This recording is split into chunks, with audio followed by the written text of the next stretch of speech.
Nope. Up there, it's working. For some reason, so I started talking for a bit, and then for some reason, OBS resets my microphone every now and then. So that just happened. Let me redo this. Hello. Good morning. I was just talking about the content manager. Branston said he's downloading all the marketplace stuff. For me, I had two phases of this. The first thing that happened to me was it downloaded a couple updates to the world updates. So USA update, what was that? Sim update 2 or 3, and then Sim update 10, or sorry, world update 10. I had to re-download those two things. And then 10 minutes later, I had another set of things that needed to be updated, which were a bunch of landing challenges. So we'll see. Mock Turtleneck, dude! I haven't seen you in so long. How's your training going, man? Me and Mock Turtleneck met at Flight Sim Expo in, was it 2021? It was last year, right? Anyway, he was starting his ATP training, or talking about starting it, but I think he's been actually doing it. Enon says any self-respecting simmer is going to be starting from Meeks Field. Yes, that came in this update, right? So I did find it on the map. Oh, I mean, I know it's in Chicago. But yeah, I guess they put it back into the sim, right? Because it was there in FSX. I didn't play FSX, but that's my understanding. Morning, guys. Hey, Jeff. Hey, Josh. Everyone should know. Josh says everyone should know that the update seems to reset difficulty settings to easy. Let's check that real quick. Can't have me not crashing today. Sorry, that's under assistance. Mine is still on custom. I'm gonna go ahead and set it back to true to life, and then turn off the HUDs here.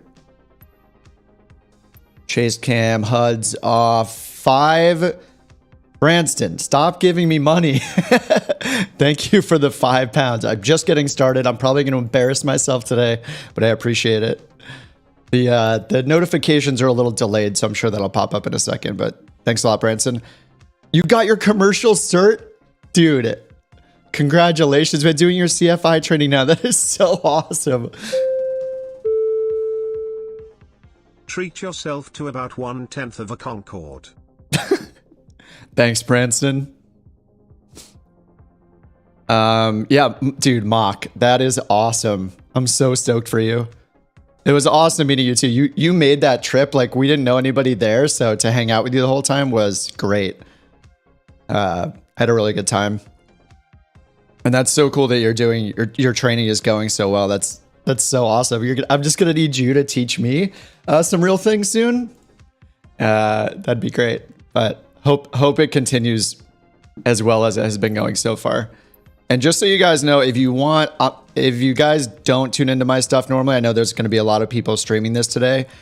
If you're looking for someone that knows the Airbus A310, I'll probably do that toward the end of the stream, or at least I'll play with the helicopters and gliders first.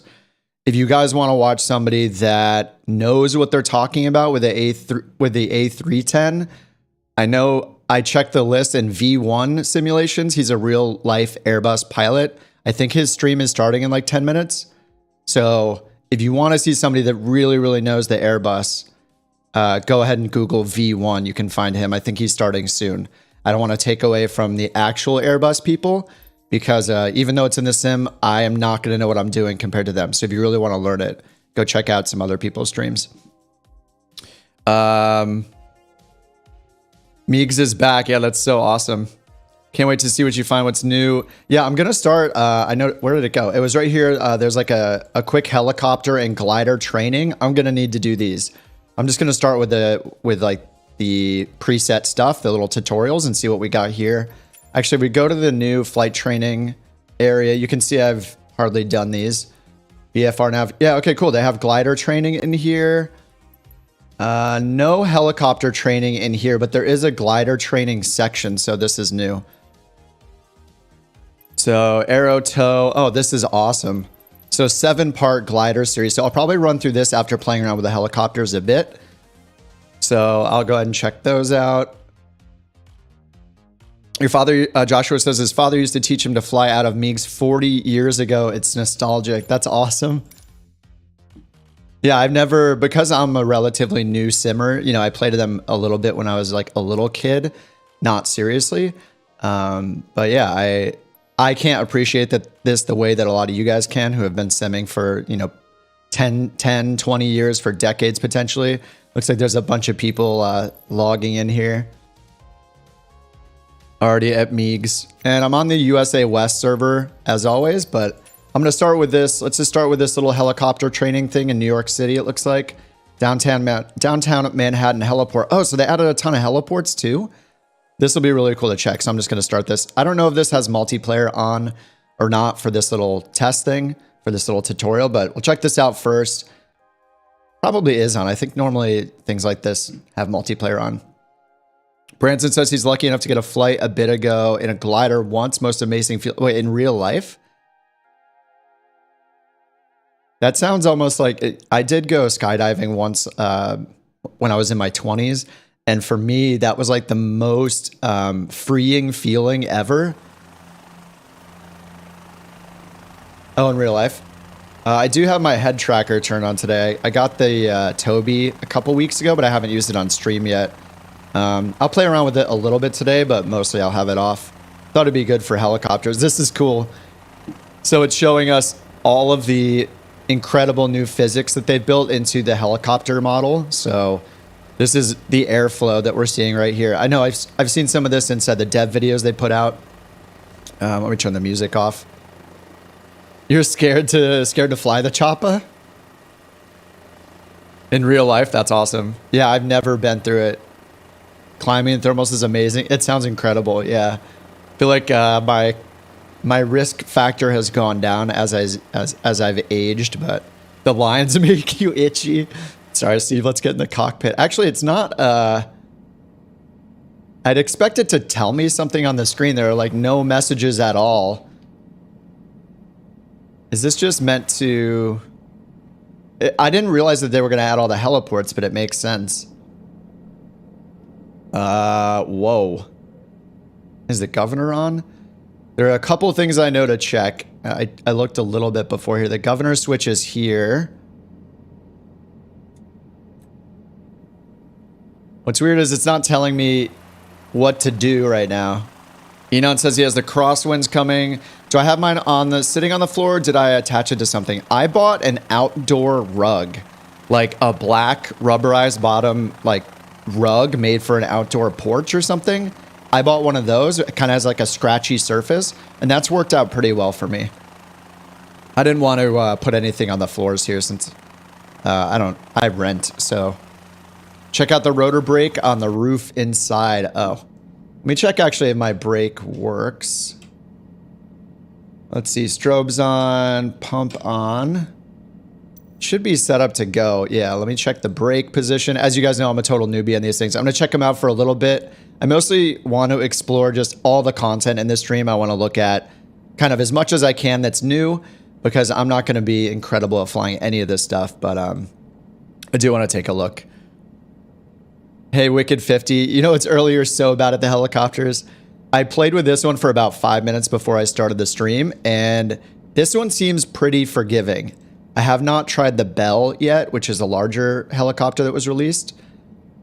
But this one is not too bad. And for some reason, oh, I can't get to the checklist either. So they disabled the checklist, which is a little weird. So rotor brake on the roof inside, says Steve. Let me see if I can find that. Right here is the rotor brake. Okay, yeah. It says off. Let me see if my parking brake changes that. It does not. So it says pull and then it says off. Looks like it's in the off position. Mixture is rich.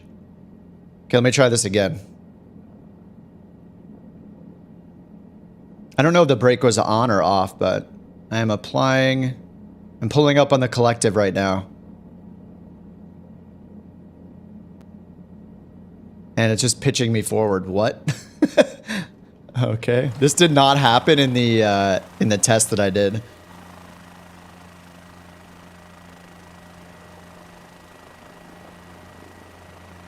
I think it's just like really sensitive on the stick here.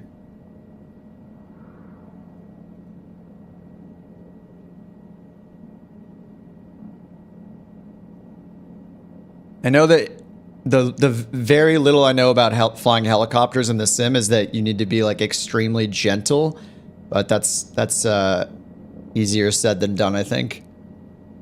And this is a little bit distracting with all the with all the like airflow dev lines turned on. All right, there we go. Yeah, I'm surprised that I think it's because of where I was taking off. Maybe I took off at Teterboro briefly to test it out. And what happened was it took off much more easily. Here is $20 for a ride in your chopper lol. Thanks, Jason. Thank you, sir. Thanks for the $20. I ran very quickly. I normally sleep in a bit more, and I woke up as soon as my eyes opened. I was like, sim update. I ran and started downloading it. Did they improve New York? I do have some add-on scenery for New York City. And these the lines here are super distracting. I might reload into New York. I do have some add-ons from the marketplace for New York City since our little virtual airline, we're based out of Teterboro. So I did buy some New York City scenery, including the bridges. I'm not sure who made them. They're in the marketplace. I can check that out later. But there were just a couple available for New York City skyline, and the bridges were some cool add-ons. It's definitely giving us really nice weather right now. Yeah, how do you turn the dev lines off? I think it's just putting them on as a example here. When I spawned in using the world map, they were not shown.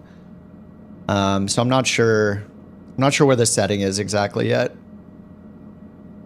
I do need a lot of forward stick pressure to keep this nose down because of how much power I have in right now, but... And did they improve New York? I'm a little confused because I don't remember it looking so good. And I'm actually mostly in high-end settings right now. I have a 3080, so...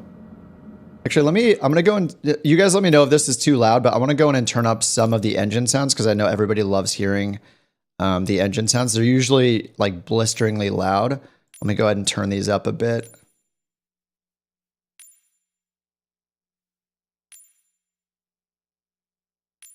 If you want them even louder, let me know.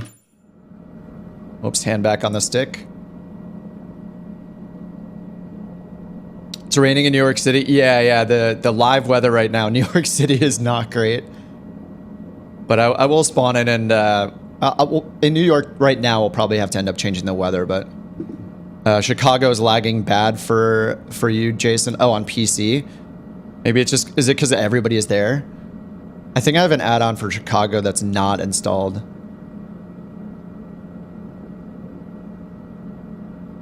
So some of the quick views here, I'm just using my hat to check out these presets. When you hit up twice, it moves you from this position.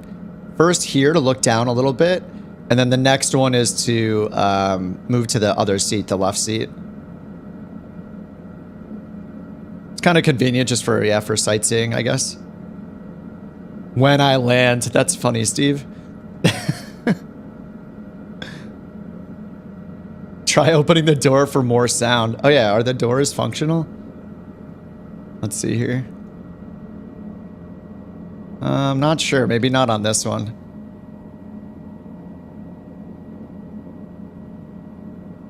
The airport. Oh, Jason, you have the airport in the city package for Chicago.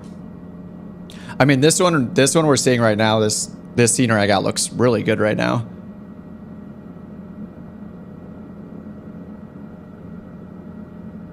We're trapped. Probably for the best. Can I land in Central Park? So yeah, this is just like the tutorial mode for the helicopter. So that's why we're seeing all of these lines here showing off the new helicopter flight model, all the aerodynamics, you know, how they handle the wind, the airflow and all that. All right, let's see if I can land this. I'm going to mess up big time. But then I'll just hop in it normally. Uh-oh. This tends to happen on most release days with the offline. Actually, throughout this week, I've had the offline warnings a bunch. Oh, you don't ever lag in New York City? Oh, nice. Yeah, I don't fly. I haven't been flying around the city too much until recently, since we started doing the VA stuff. But all right, let's go land on this. What looks like a It's like there's a bunch of sports happening down here. Let me switch over to this. So yeah, this is the default view. If I hit up on my hat, I get this view. It gives me a little more perspective of the ground.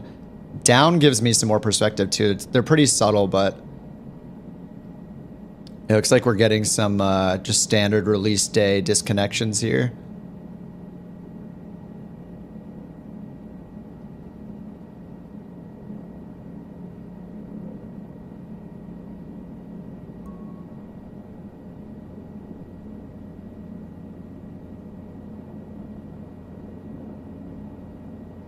My vertical speed is way too high. Uh-oh, I'm putting it down in a bad way. Oh no. I knew that was happening. Okay, good start. Let me go somewhere else. This is the expected result of my first helicopter flight. Kaven says, what are your graphic settings? You have a 12900K 3080 Founders Edition. I have a similar thing. I have the 5900X 3080 Founders Edition, yes. But I'm using high-end settings right now with Ultra on the terrain vector data and the clouds. All right, I'm going to start off again. Let's go to Teterboro. I'm going to have to change. We'll load in with live weather, except it's going to be really bad, so I'll probably have to change it once we load in. I need my wingman again. No, it went as well as your flight. Yeah, landing is the hardest thing with the choppers. It's going to take me a while to get used to it. I've only flown them, I don't know, a couple times in the last 2 years. All right, let's give it a try again. This time without all the wind effects. I'll just blame it on the dev mode that was basically on. Cockpit checklists. It turns my head tracking on by default every time, which is neat. I just I'm not used to using head tracking, and it looks like my microphone is my microphone's messing with it. So I'll just need to turn that off for now, I think. All right, checklist. I'm not going to go through the whole checklist if I don't have to. Let me see if I can just auto start it just for the sake of time for now. Let's go to piloting assisted checklist on and see if these things work for the new choppers.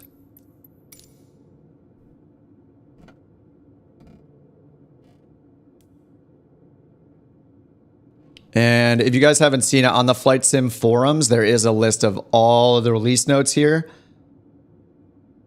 So it'll show, beautiful screenshots. There's a bunch of fixes and changes as well as all the planes that are included. So here's everything that's included in this version for free, which is insane if you've ever come from another flight sim. I don't know, I can't believe this is like the second year. Or is it I guess it's the third time in 2 years that they're just giving away planes, which is pretty crazy. So yeah, we have I thought there were only supposed to be 4 classic aircraft. There are 7 now. Something changed because this list had 4, but now there's 7, including the Wright Flyer. Two helicopters. I'm in the tiny one, the Bell 407. Or sorry, I'm in the gimbal G2. The Bell 407's larger, and then 2 gliders. Wait, two sailplanes gliders. I think these are just 2 different variants of the same one, but I'll check that out as well. The A310 is obviously huge. And if you guys want to see the 310 right now, just search on YouTube for like V1. He is, I think, just starting his stream, and he's a real Airbus pilot. I just want to make sure that you guys get to the people you want to see, fly the things you want to see. Because I'm just, I'm pretty new. I'm a total newbie when it comes to helicopters and the Airbus. So, I fly more GA stuff. Let me find V1's stream because I want to link it to you guys. Just so if you want to watch the 310 right now, you can. I thought he was live. Is he not live? Oh, it says he's about to. There we go. It says it's still waiting for him. Oh, 10:30. Okay, it looks like he'll be on in about 20 minutes. But here's V1 if you want to get on the wait list for him, because he's going to know exactly what he's talking about. Whereas I'm just going to mostly embarrass myself. Test the 407. What is the 407? Oh, this is the Bell 407. Okay. Yeah, I could try it after this one. As you can see, you know, it's gonna be a challenge for me. Kevin says, can't wait till my download finishes. Bought a Puma Pro flight trainer. Puma Pro flight trainer. What is that?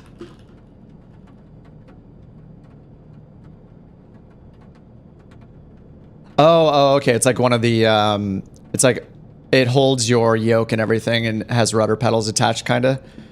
It's like a real world feeling seat setup kind of thing.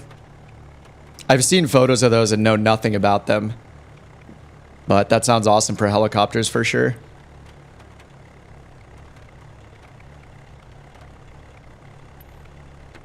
All right, it's still testing the RPMs. Let's just, oh, there we go. Just using the assisted checklist for now. First of all, to just make sure that they're working, and then, which, ooh, that's a horrible sound. But it looks like the checklists here are pretty thorough. Sometimes it's hit or miss with Microsoft Flight Sim, but in the Bell, it looks like they're pretty thorough. There's even warm and cold engine start sections here for the starting engine checklist. Mock says, how many monitors displays? I have one display. So I have a single ultra-wide display, a 38-inch LG. It's about 2 years old. And how I stream is in 1440p windowed mode. And then I have my, you know, my OBS software on the left and my chat on the right, pretty much. And then I just tab through all of my programs. So when I pull up Navigraph or something like that, it'll auto change the stream to show that when I bring it up. So I just tab around different windows. But yeah, it's a little awkward to not play in full screen, but I've kind of gotten used to it. And ultra wide is kind of weird anyway. Most people seem to prefer 16:9. Do we know where all the helipads are? I definitely don't, but we just saw one that's in Manhattan, which is cool. And I'm guessing on the world's map that the heliports or helipads look in a similar way as the water runways, what do you call them? The seaports. So they'll have a distinctive icon, I would bet. It would be cool if you could filter for them on the world map, but I don't think that's a thing you can do.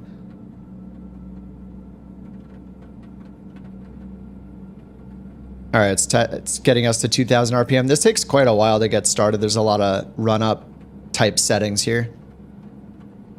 What is the score with Navigraph game charts? I uninstalled them, so when it got released this week, Navigraph charts 8. Who went over and asked? Was it, I forget if it was Jimmy or somebody, went over and asked in the Navigraph Discord, he asked about the in-game charts. They do not have plans to update the in-game panel. So I've removed it. So it's bad news for people in VR. It's kind of bad news for people like me who stream with it. But for now, I just have Navigraph in its own window. So I've just been using it this way in its own window here. But the iPad app is also amazing. So if you have a tablet, I would definitely check that out. But yeah, I haven't, several other people have made videos about the new Navigraph charts. It's absolutely awesome. It's taking me a little bit to get used to this new sidebar, especially when you're setting up a new flight. But one of the big things in Navigraph 8 is they added the ability to zoom all the way into an airport, kind of like ForeFlight does or Volanta does. And you can see the taxiways right here. So instead of bringing up the taxiway chart separately, like the Jeppesen chart for the taxiways, you can now zoom all the way into your location and get, you know, you can see where the terminals are. You can see the FBO labels, the runways. You can see the taxiways. This is a night mode as well. So up here in the top left, you can switch. Where is it? I think it's this one. Oh, no, it's in settings down here. You can change between day and night mode. But yeah, there's some amazing new features in it. And then I'll probably use it in the corner like this from now on, just because the in-game charts are no longer a thing. But yeah, Navigraph is pretty amazing. It got a huge update this week, so. All right, cool. Let's try to take off again. I'm going to switch the weather off of live weather because things are just nasty looking right now here. All right, I'll fly this one for just a minute longer and probably fail another landing, and then we'll go check out the glider tutorials, I think, next, just to kind of I want to do just like a quick,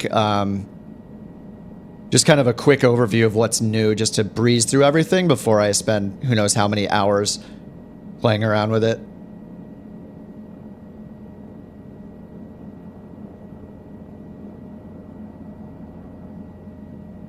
I'm making the classic mistake of just putting in too much input too early. It's going to take some time to get used to. There we go. Lots of rudder input needed too. It's not too bad. I feel like some of the other helicopters I've flown were much more violent. But I'm sure this is, you know, a decent starter helicopter, which is, you know, which is why it's in the sim as one of the default ones.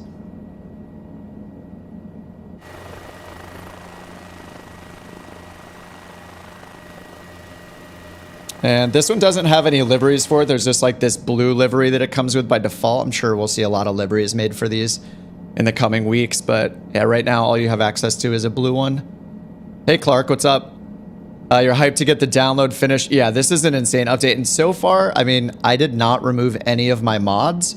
I don't have too many mods installed, but the sim opened perfectly the first time. I did not remove anything.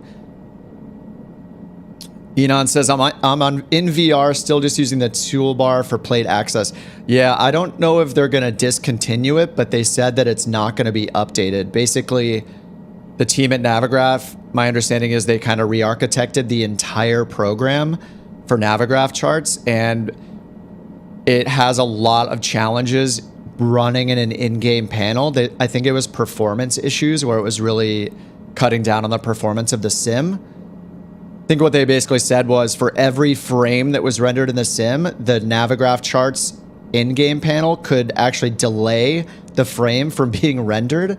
So it sounded like a massive challenge with performance, which is, I guess, why they are not, you know, continuing to make it. Why is the default the Wright pilot seat? I assume pilot flying is Wright, but yeah, that is the default. Mock says using ForeFlight connected to flight events is awesome. Oh, yeah. Actually, if you use, instead of flight events, if you use one called FF2, the number 2 FS, like ForeFlight 2 flight sim, that one will enable traffic to show on ForeFlight as well. So I've mostly been using FS2FS. FF2FS. So you might want to check that one out too. And yeah, ForeFlight is more expensive than Navigraph, even the base $120 a year ForeFlight. And the problem is that if you want moving maps on your chart, so if you want, when you look at a taxiway diagram to see your position on it, or when you look at an approach chart to see your position on it, that actually is an extra cost. That's the second tier in ForeFlight, which is $240 US a year. So Navigraph is undoubtedly the best, especially with the latest update. Undoubtedly, in my opinion, the best investment if you're going to fly IFR and you want charts, because you're getting Jeppesen charts worldwide too. The only reason you should check out ForeFlight, I checked it out because I was just interested in it, but if you're a real world pilot, definitely you're going to want ForeFlight, right? Because you can't use Navigraph legally in the real world. But yeah, if you're just a simmer, get Navigraph. It's the best thing ever. And if you have real world interest, or you are a real world pilot or aspiring real world pilot, and you have the budget for it, then you can connect ForeFlight to the sim. How's the sound inside the cockpit? Is it not loud enough? I can keep turning it up. I have it at a really low volume setting because it's usually really loud. But you guys just let me know. I can keep turning it up louder for you. We'll turn it up to 40 and we'll see how that is. I know everybody wants to hear all the ambient sounds. All right, hopefully this is a little bit better. Just let me know if you want it even more. Oops, gotta get my hand back on the stick. Can't hear any engine. Okay.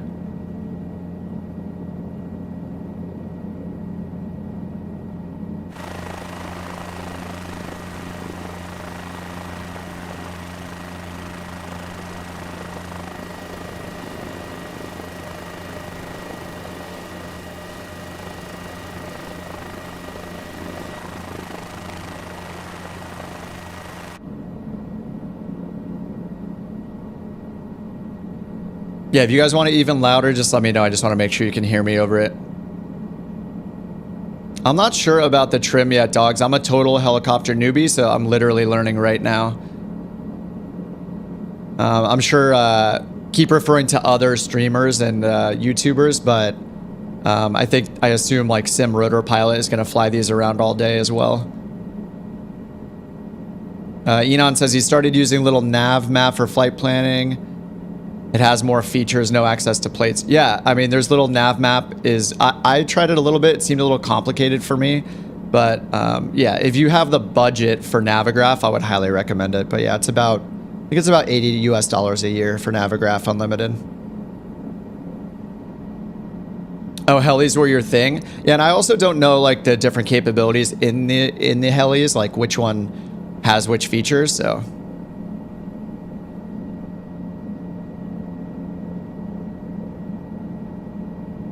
Bonner asks, what's the name of the New York livery? I can check it out after I despawn, but yeah, I found one in the marketplace a couple months ago. So I just looked for New York City, and there was New York City and then New York City Bridges, so I have both of those installed. You hate update day? Elvin says, which planes can we use Navigraph? Literally everything. Navigraph is separate moving map software. So it doesn't matter what you're flying. You can connect it to Flight Simulator and use it for moving maps. You can use it for charts, moving maps, taxiway diagrams, to look up weather, to do flight planning.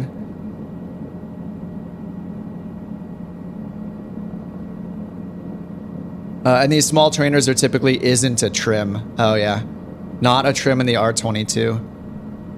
Oh, you can't get online? I did get an error message that said I was offline earlier, but it connected again and came back.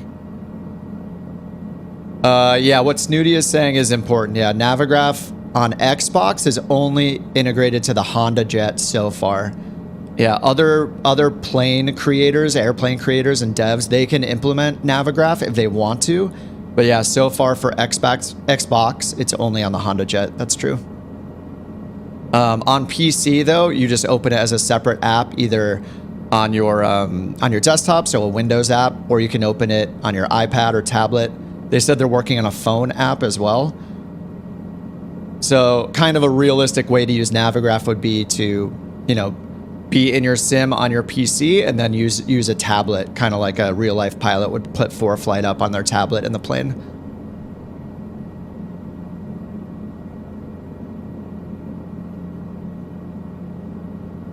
So I do have add-ons here. These bridges are third party, so. Astral, not all the helicopters, but you get, well, okay, you get everything that was just released in this update. So you get 2 new helicopters, you get like 7 new classic aircraft, historical aircraft, you get the A310, and you get 2 gliders. So basically today you just got 7 or 10 planes or aircraft instantly. Everybody gets them. The only reason I say you don't get them all is I'm just talking about third-party ones. So obviously any third-party or marketplace planes, you have to pay to get those. But for today's update, this helicopter and the other one is free. The Airbus is free.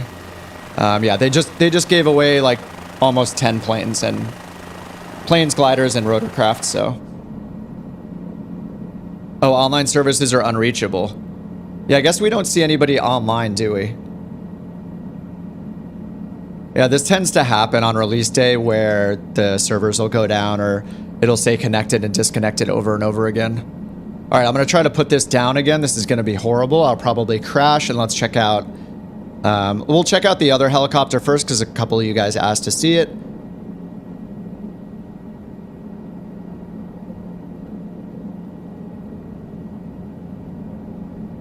All right, I have no idea the proper procedure for landing a helicopter, but I'm just going to try to get my vertical speed just a few hundred feet per minute down and stabilize this thing.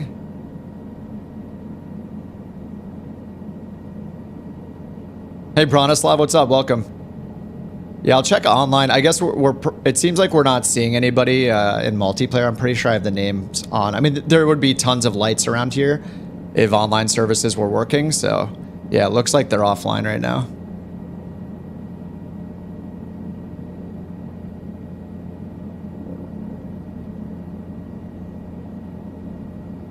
Which add-on? I'll check that in a second. The New York City add-on, I have 2 of them. I forget the name of the dev, but I'll take a look right after this. I got 2 different ones. One is for the city and one is for the bridges. And they were both in the marketplace. Oh no, this is difficult. Whoa.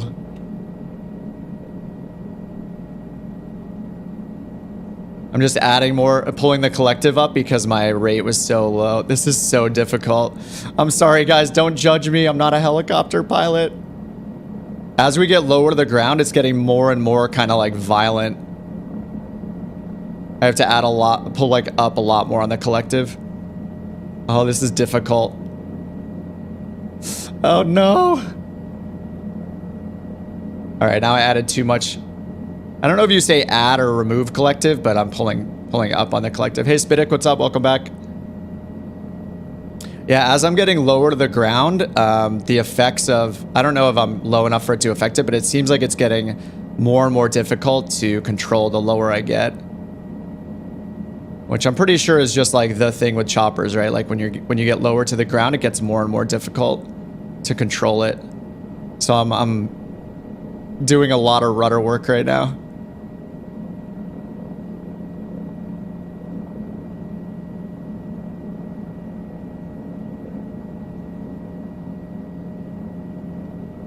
Yeah, the rudders are also really touchy. Why is this so hard? Respect to everybody that knows how to fly helicopters, because this is such a challenge. It's a workout. Like my left hand on my stick has just been pushing this entire time under constant pressure. I can do it. And I mean, what's interesting too is like, even if you have flown the helicopters like the H-135, with this entire new flight model that Microsoft has made, or Asobo has made for the helicopters, there could be a more learning to do just because the entire flight model has changed.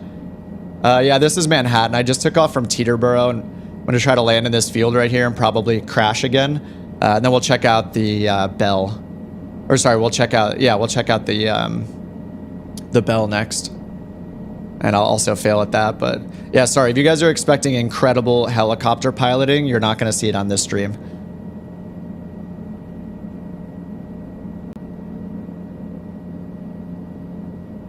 All right, let me try to get over there a little bit. I mean, my vertical my descent rate feels pretty good right now. It's like hovering between 0 and like minus 100 feet per minute, which is great. Dude, I feel like I'm like using a shake weight right now or something. Just like I have just like constant pressure on my left hand. Uh-oh. Uh-oh. Uh-oh. Slow movements. I needed to add more collective or pull the collective up because and I'm almost like full right rudder this entire time as well. Uh-oh, I'm starting the death spiral here. Why is this so hard?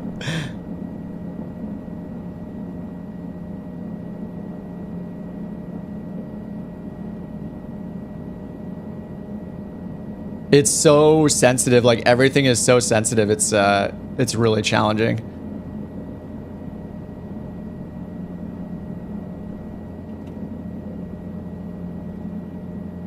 I know you're supposed to make like very subtle adjustments.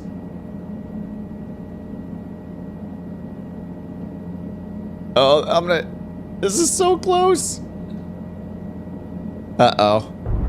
That was way too hard. Oh, God.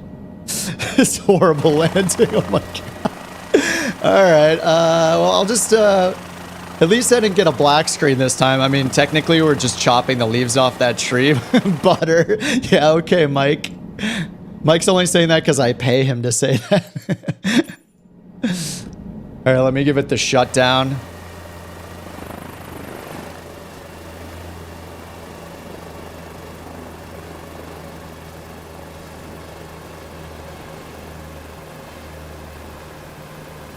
Am I going to do any tutorials on the DC-3? You know, I tend to not do tutorials on flying the actual plane because there's so many people who are better, who are real life pilots, you know. I think my place is more the avionics. As I learn them, I like to make tutorials on it. You guys know I'm not a real life pilot, so there are a lot of other people who know the planes inside and out. So I don't really have any plans to make actual plane tutorials, but I do plan on making another series for all the working title stuff that's coming out. So that'll include the G3000. That'll include the new, the longitude stuff they're working on, the GNS 530 and 430. I will be doing a bunch of tutorials on those like I did for the G1000. But yeah, as far as flying the planes themselves, maybe I'll do a starter series. I think people are more interested in the avionics stuff from me though, since that's where I kind of cut my teeth. All right, let me check the other helicopter really quickly. So for you guys who was, let me check the marketplace before I forget to figure out what I have for scenery. Content manager. Okay, so yeah, these are the two that I have, New York City Times and New York Bridges. So these are the ones we just saw in the scenery. So these are both in the marketplace. New York City Times is the scenery for the actual city, and then New York Bridges is, yeah, obviously the scene for the bridges. But these are both in the marketplace. So if you were curious what I was using. And I didn't, I just picked them randomly. I just went to the marketplace, searched for New York, and then picked a couple top rated ones. The Bell model, a little wrong turn and you spiral down. Yeah, no joke, right? All right, let's check out the other helicopter. So let's see what we have here. All right, rotorcraft. So yeah, these are the two that came with this update today. So everybody that has Microsoft Flight Simulator gets everything that came out today is for the standard edition for everyone that owns the sim. So it doesn't matter what version you have. None of these are on deluxe or premium. They are all included in the base game, the base sim. So you get the Bell 407. So we'll try this one. The Gimbal G2. And then there's also under airliners, everybody gets this, the A310. So this is the new Airbus, has a bunch of liveries for it. Here's what it looks like really quickly. So here's the A310. So if you've flown, what the, all right, it's kind of funny. Oh, my head tracker keeps coming on. I'll have to restart this sim to get rid of it. But yeah, here you can see this is the predecessor to the definitely to the A320. Did the A330 come out after this? I'm not sure, but this is the A310. So this is a wide body airliner as opposed to the narrow body A320. But you can see it's more of an analog style. There are still digital displays, but some of the things here, like all the engine information, these are all in analog instruments. Your altimeters here. It has like a vertical layout for the two screens instead of side by side. And then I know down here, this is where you have your VOR and ILS frequency settings. So these are kind of your nav radios. And then it also has the kind of familiar MCDU. And then there's a weather radar down here. And then the upper panel, basically the major changes that I've seen is some of the things that are in the center pedestal on the A320. So things you do down here are actually up here in the panel now. So things like the APU, the APU is up here on the 320, but the engine starter, for example, is right here instead of down in the center console. That's center pedestal. And then you have your fuel flow. And yeah, I'm not an expert in this stuff, but yeah, it's a much larger upper panel with more things in it compared to what's in the 320, just because the technology got better. But yeah, and then it has a traditional yoke instead of a side stick. And there is a little EFB over here. I'll check this out a little bit later in the stream. But yeah, there's a little EFB here, and I took a look at it briefly. It does have some things like weight and takeoff and landing performance that you can do. So I'll check that out in a bit. But let's go look at, first I'm going to look at the other helicopter and then probably fly that horribly as well. And then I want to check out the glider tutorials because there is like a 7-part tutorial series just for the gliders. And, as a newbie to all of these things that got released today, yeah, this is, you know, I pretty much just fly GA planes. I fly slower things. I'm getting into the jets a little bit, but for me, all this stuff is new, just totally new. Oh, wow. Okay. So the Bell has, looks like 8 liveries you can choose from. Let me make sure I have multiplayer on. I do. So there are 8 liveries. The gimbal, let me go back. Oh, rotorcraft. The G2 here only has 1 livery, unfortunately. So you just have the blue. But I guess once you graduate and you can fly the big boy here, you have access to 8 liveries by default. So I got to go with gold and black. I mean, it just looks awesome. And you guys wanted me to go to Meigs before. So let's go to Meigs Field. So this was apparently brought back into Flight Sim 2020 from Flight Sim X. So Meigs, even though it doesn't exist anymore, it is in here for nostalgic purposes. So, and yeah, as you guys said, multiplayer seems to be offline. Like 30 minutes ago or so, there were a bunch of people loading in here. I could see a lot of people everywhere, but it looks like the servers are offline right now, unfortunately. Let me check. I wonder if I just toggle back and forth, maybe it'll reconnect. Anyway, let's load in here at Meigs and check out the Bell 407. Oh, Branston says Microsoft tweeted out that multiplayer servers are on fire and we're looking into it. All right, good to know. Oh yeah, Mike, like Tom Cruise showing up Mission Impossible premiere. Is that what happened? Was there a helicopter, like a bad helicopter landing or something? Flight Sim Twitter just confirmed the server issues. Okay, good to know. All right, here's the Bell. What is this? The 407. So sorry, I know nothing about helicopters, so I'm just going to auto-complete these checklists, but let me take a look through the presets for the cameras. Number 1, it's our instruments. Number 2 is the collective. Make sure that's in the down position. I guess that's the down position.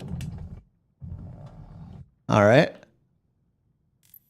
And then it looks like we have a GNS 530 and a stack of nav comm radios and a transponder ADF receiver in here. And then we have our audio panel down here. And we got a bunch of switches in the overhead. Doesn't look like the circuit breakers are operable, but that's normal. You'll have all of our lights and a bunch of things I don't know about, but defog, instruments, lights, air conditioning, heaters, batteries, auto trim right here. Oh, I'm going to probably want to turn that on, I assume. And it looks like these checklists are really thorough too. So hopefully this is a sign of things to come with Microsoft Flight Sim. Sometimes these checklists are very limited, but in the gimbal and now in the Bell, they seem to be complete. I mean, there's at least more than like 3 items in them, so that's good. And yeah, it looks like autocomplete works on all of these. All right, so I'm just going to let it start up the rotors here. It sounds like it's starting. Will I try the Wright Flyer? Yeah, absolutely, Kyle. Yeah, I'll go through as much as I can. I don't want to spend too much time on each plane, but I do want to hop into as many as I can, including the A310, which is going to be... I'm going to try to save that for the end because, like I mentioned earlier, there are several other streamers and people that know what they're doing in those planes. I mean, and in these, right? I'm not proficient in any of the helicopters, gliders, or the 310, but I was excited to stream today just to load in as much as I could and show you guys, what's in the update.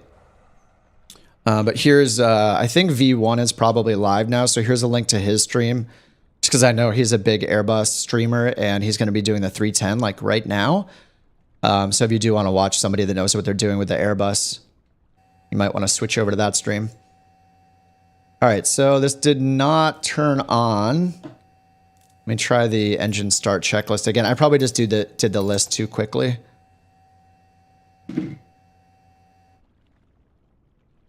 It doesn't like me. All right, let's try pre-start again. Reset the page. It's auto-completing it kind of fast, so maybe that's why it's not working.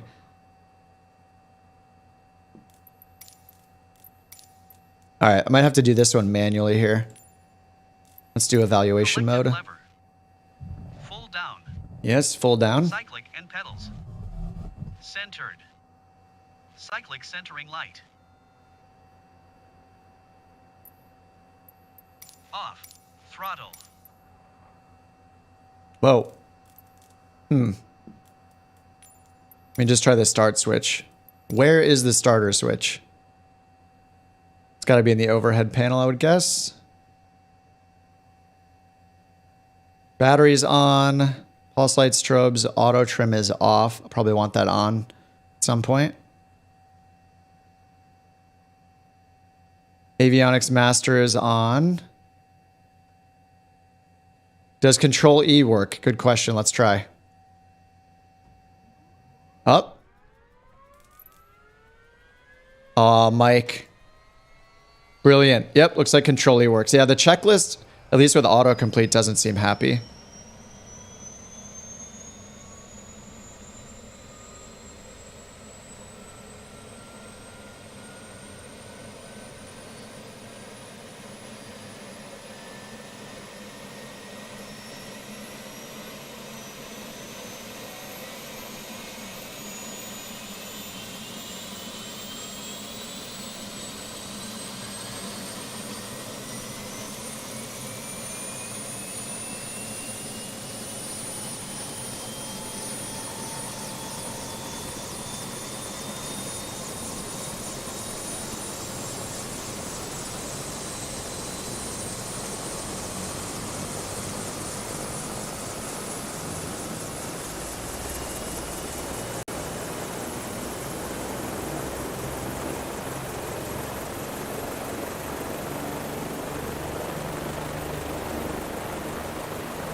Wow.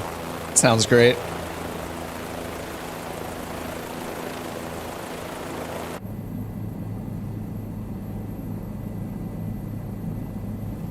All right, well, I'm scared to try to take off. I have auto trim turned off, so I'm gonna leave it off just because I don't know if it's gonna make things worse or better. So, all right.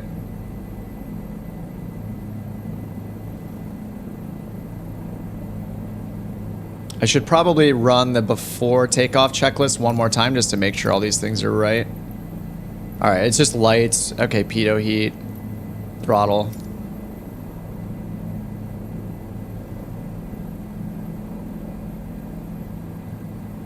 Okay, this is very smooth compared to the gimbal. Oh, I spoke too soon. Whoa. I'm putting in like no input. Okay. Oh my god. All right, it started taking off great, and then man, that came. I wasn't putting in any input at all. So, all right, let's try this again.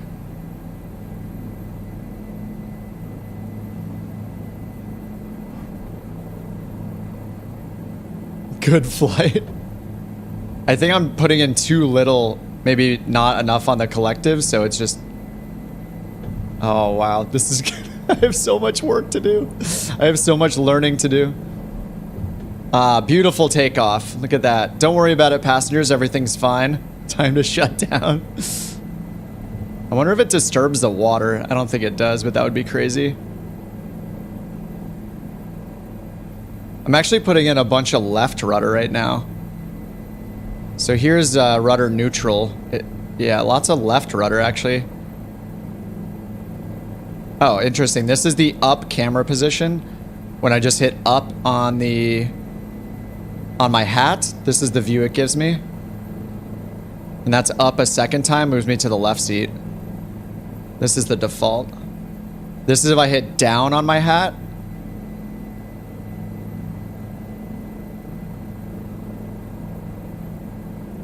All right, I should probably try that auto trim switch, which I think is this one right here. All right, that's now on.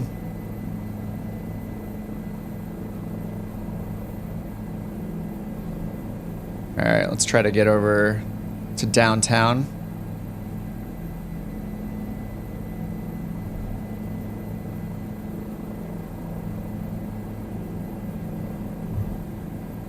I do not have any actually, I do have a Chicago. Whoops. Uh-oh. I do have a Chicago scenery add-on, but I don't have it installed right now. Should probably have put that on before I took off here, but mistakes were made, and more mistakes will be made.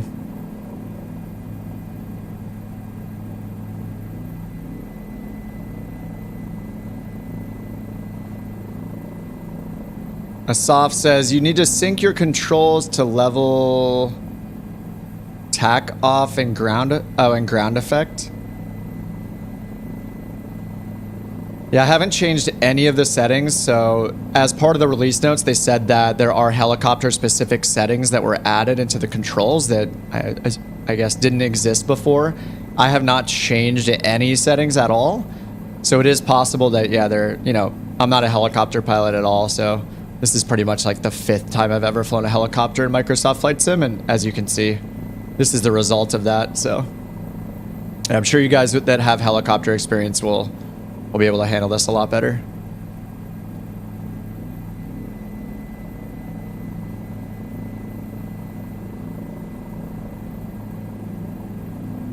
Yeah, this is running really well. Multiplayer and live traffic are offline though, so that may have something to do with how well it's running. I'm also in high-end settings for the most part in 1440, so. Are you guys mapping throttle reverse when using the choppers? Forward is off and pullback is on. Oh, switching the axis. I see what you're saying. Mine is just the normal way, like for an airplane configuration, but I'm sure that, yeah, anybody that actually has is more of a helicopter flying pilot will have suggestions there. Ice Cold says this is default New York. This is default Chicago. I wonder how Yo can perform with helicopters. Way better to use a stick. Yeah, it'll probably feel more natural to use a stick.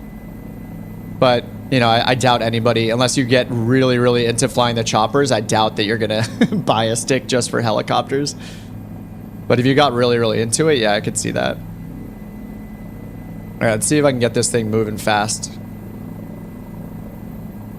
I do have the auto trim turned on, and honestly, I have no idea what that does. I'm not sure if it's made it easier to fly. I assume it has.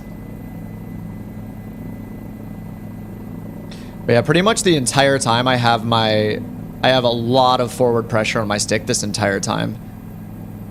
Just kind of constantly pushing the stick, which is new for me. Oh yeah, I switched from New York. The New York was not default Ice Cold. Like 5 minutes ago before I loaded in here, I went and looked up what add-ons they were. One of them is called New York City Lights, was the scenery add-on, and then there was another one called New York City Bridges. So I had 2 different ones installed for New York.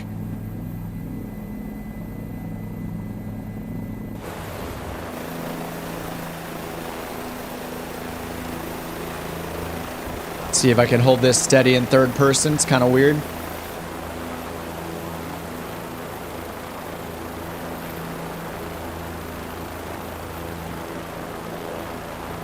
Yeah, but this is default Chicago. I have an add-on, but it is not installed right now.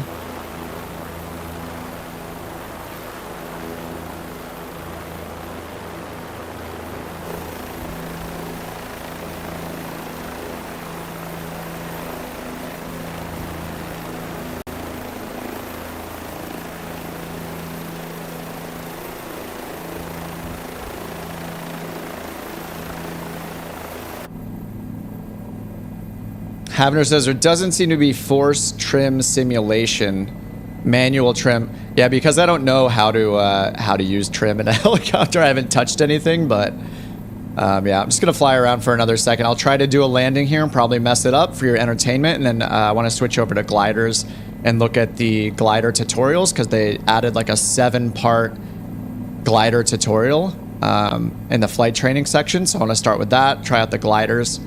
Then try out some of the historic aircraft they added, like the Wright Flyer is in there and a bunch of other ones. Then yeah, what else they add? The Douglas DC-3 and the Airbus A310. Yeah, lack of force trim is lacking. Yeah, I'm sure you guys that know more. Yeah, obviously if you know more about flying helicopters, you're going to be more critical of what's available here.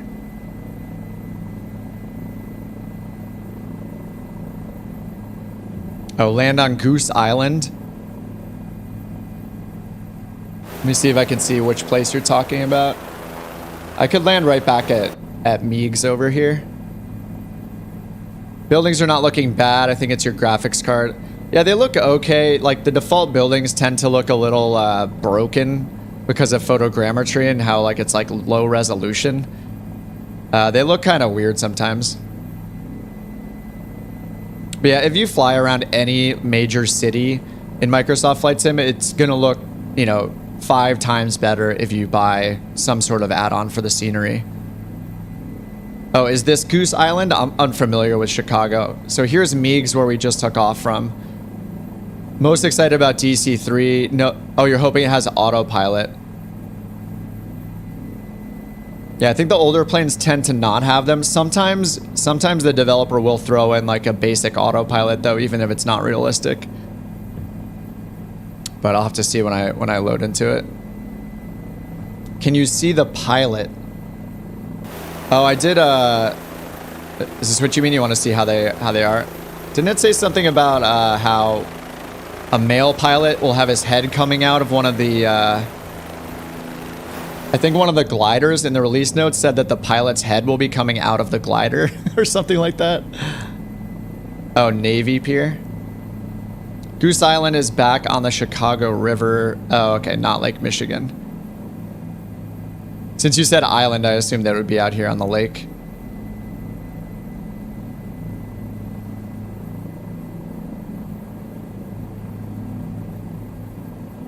I'm just gonna put it down anywhere I can. It's not like I have control over where this thing goes down with my lack of helicopter flying skills, so just have to bear with me. Good luck to all the passengers. But I do want to check out the gliders. I've never flown a glider. I've flown a helicopter maybe, yeah, fewer than 10 times, I would say, like the H-135 that Hype Performance Group made. I feel like the auto trim is probably doing a ton of work for me here, which is really nice.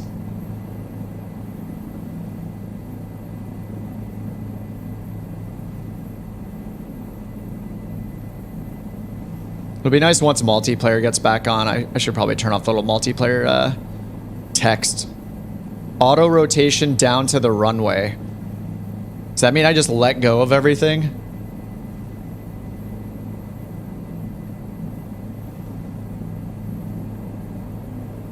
Let's see if there's a... I don't know if there's like a kind of a downward facing camera. There is this camera, which I guess is really useful.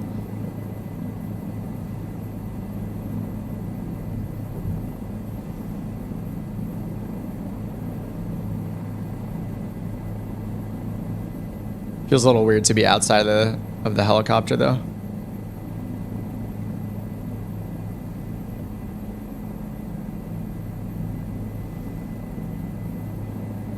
Dump collective and cut throttle and then fall. That's some stunt pilot style stuff. I don't think I'm ready for that. I'm not even ready for this. Whoa. The heck? So much for the weather changes being improved.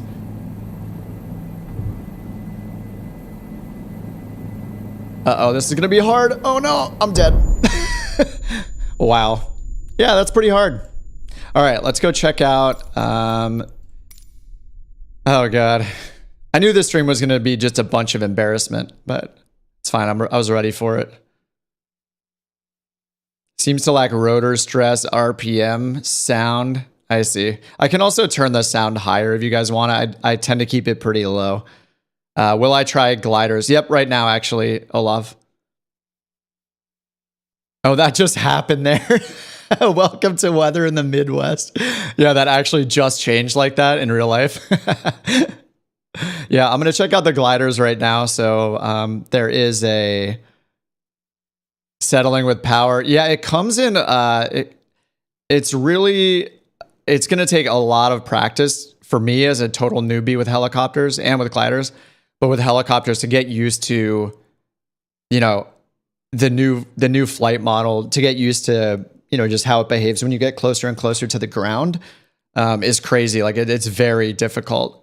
I know you're supposed to react very, very slowly, like with all the helicopter controls. So that's gonna be a challenge in general, I think.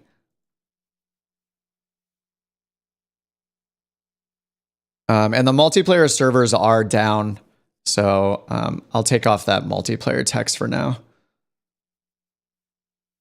Yeah, I guess, yeah, they're just having, you know, release day. Everybody is going crazy, flying everywhere. So always stresses out the servers. It seems to just always be a thing where on release day, yeah, things are not happy.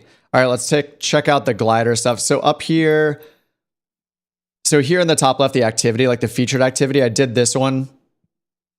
This one's a little weird, but you start in Manhattan at a helipad in the gimbal G2. It like shows all of the new flight dynamic like lines. It's like in dev mode, basically. This one might be similar, but I'm going to go to flight training. And there's a whole new section here for glider training. So I have never, ever flown a glider. So this is completely new for me. So it should be pretty fun.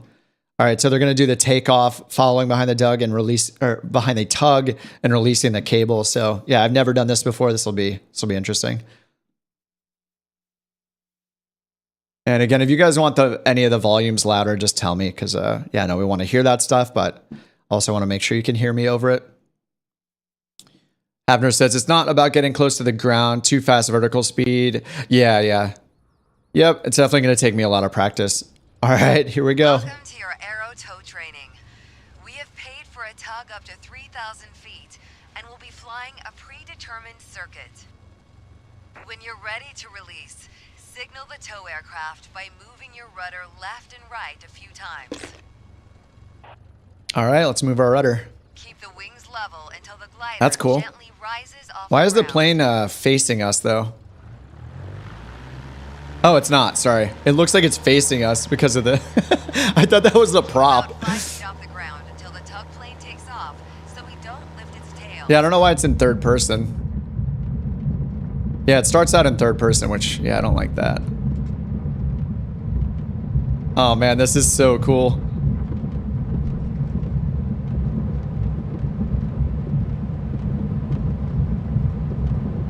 Keep directly behind the tow aircraft at all times, both horizontally and vertically.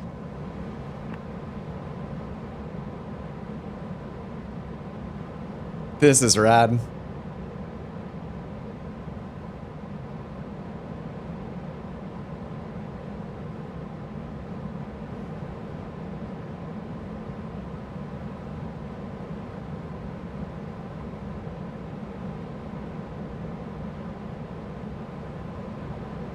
Excellent. You are maintaining a safe position.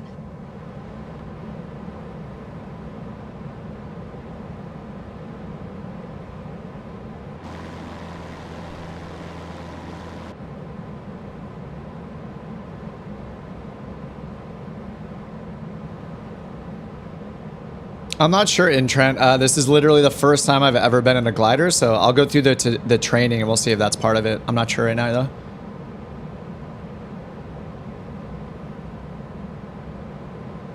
This is pretty cool. Oh, it can do both. Nice. Olav says yes.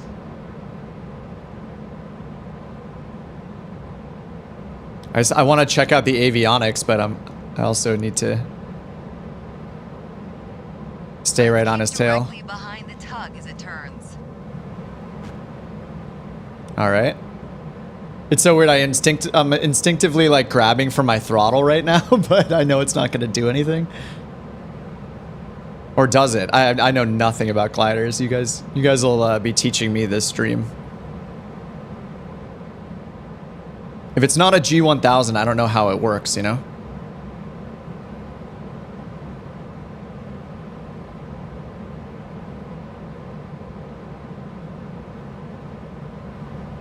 So I'm not sure if it's actually going to detach us or not. This is part 1 of the 7 tutorials that they have built in.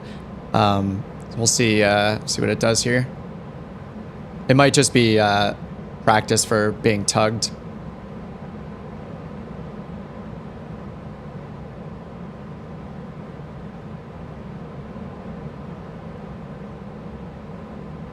Oh, am I supposed to detach it? Well, they haven't told me to yet, so I'm gonna wait. Oh, that's what the yellow handle is. All right. Good to know. Thanks, Olav.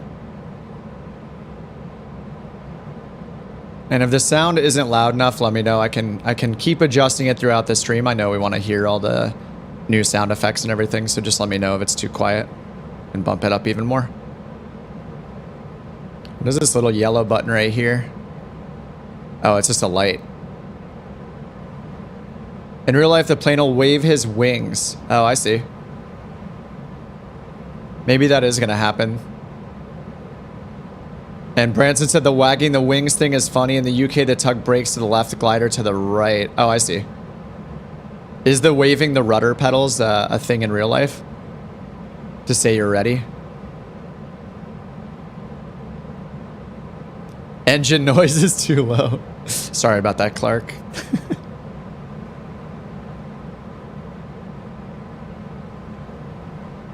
We're approaching the designated altitude of 3,000 feet. Upon release, gently turn to the right as the tow aircraft turns left. Release the cable. All right, here we go.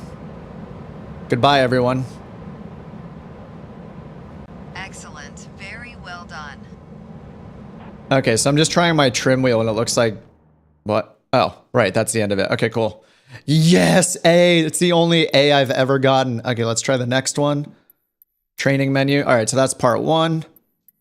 It's really cool they added a whole glider training section.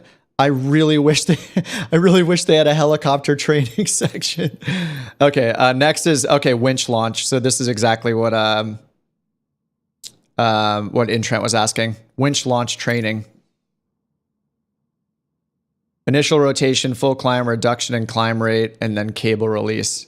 Oh, that's so cool. All right. This is rad. I have not tried a single glider. I know they've had some available in Microsoft Flight Sim. Some third-party gliders were created, but I never tried them. So this is totally new experience for me. Today, we're going to practice using a winch to launch the DG-1001 into the air. Compared to a tow plane launch, a winch will get us airborne much faster, but with a lower release altitude. Once we give the go signal, the winch will rapidly accelerate us. Be sure to keep the wings level until the glider lifts off. When you are ready to release, signal the winch operator by moving your rudder left and right. The dude's got shorts on. Is that new? This wasn't in the release notes. Guys in shorts. All right, let's... I have my head tracking on. Is this... It's not too bad.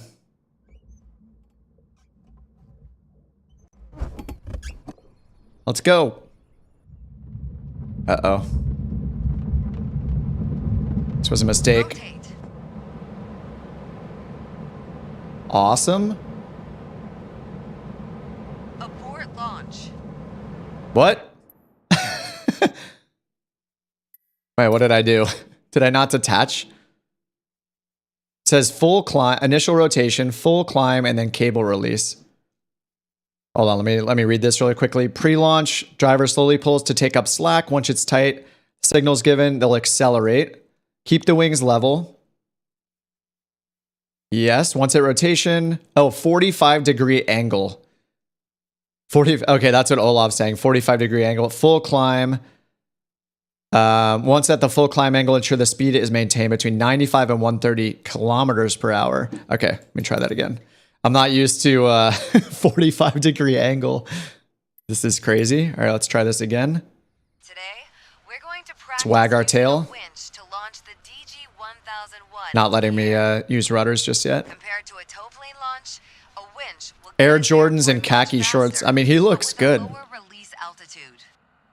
Yeah. Once we give the go signal, the winch Look at will those. rapidly accelerate us. Be sure to keep the wings level until the glider lifts off. All right, 45-degree Ready angle. to release, signal the winch operator by moving your rudder left and right a few times.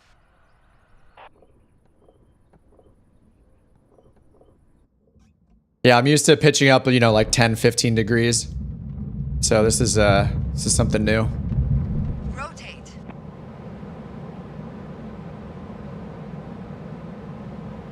Almost at the top, level off, and when you hear a distinct change of sound from the winch, release the cable. The cable has automatically back released. It's a lot to focus on at once. Oh, I didn't hear a sound. I thought I clicked it pretty fast. I have a lot of backstick pressure right now, so I'm gonna... I don't know if there's a physical trim in the glider. I assume there is. It can be tricky to get right, but you did well. Keep practicing and you'll improve quickly. Okay. I guess kind of did that. You did well. C. Nice. All right, training menu. I'm just gonna try to breeze through all this, and then get out into the real stuff. Oh, advanced winch launch training. Practice a simulated winch line break. So it said that there would be a distinctive sound change. I thought I heard it, and as soon as I heard a sound, I clicked the release handle, but it said that I did it wrong. All right, so now we're gonna do a winch break. Fly along the... Oh, we're coming in for a landing, I guess.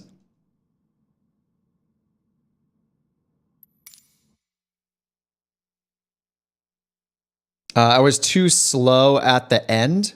You mean my airspeed was too slow? Gotcha. So I needed to pitch down sooner and get some of that airspeed back. Welcome to your advanced winch launch training. Keep the wings level, rotate into the climb at the correct moment, and maintain a safe speed and trajectory. A winch launch demands the highest level of awareness and ability to appropriately react as quickly as possible. When you are ready to release, signal the winch operator by moving your rudder left and right a few times. Oh, do I have to touch the landing gear too? I haven't touched the landing gear. I don't think it's actually mentioned it yet. Oh, no need to hold the stick back. Huh. Gliders always have trim. All right, cool. Good to know. All right. Try to get 45 degrees again this time. Oh, it's kind of doing it automatically.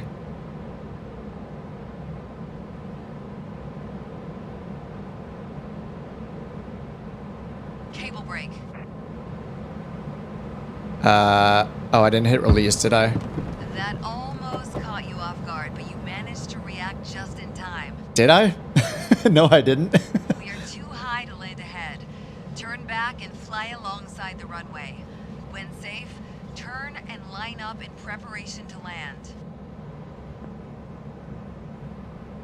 Oh. Uh-oh. Yeah, I am pulling back on the stick a lot. Oh man, I'm totally losing speed. It wants me to basically fly a pattern, but I have no idea what all the sounds mean either. Oh man. Oh, 45 degrees is a lot steeper than that. Yeah, it basically automatically pulled... It seems like it's doing a lot of it for me, which is kind of weirding me out. Like, I didn't even pull back on the stick when it was pulling up at 45 degrees this time, so... And I'm not going to be able to make this runway. I'm stalling. GG. It's over.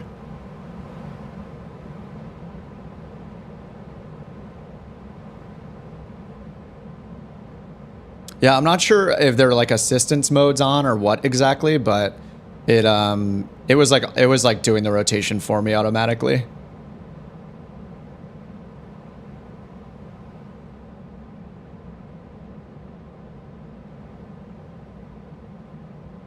Just need to end this to retry it.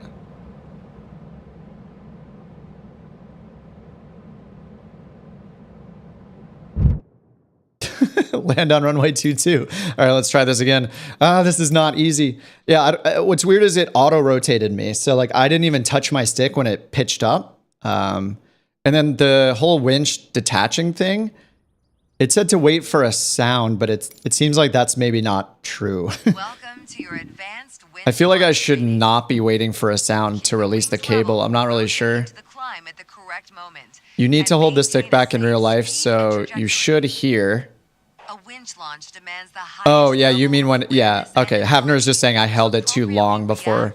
Once I took off. Yeah, I wasn't sure how high to get. When you are ready to release, signal the winch operator by moving your rudder left and right. Oh, look out at the wing. Okay. All right, let's try this for the 18th time. Hey, TS, what's up? How many gigabytes? I think mine was like 40.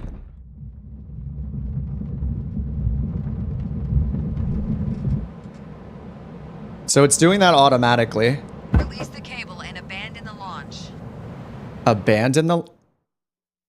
Wait, what? I'm so confused.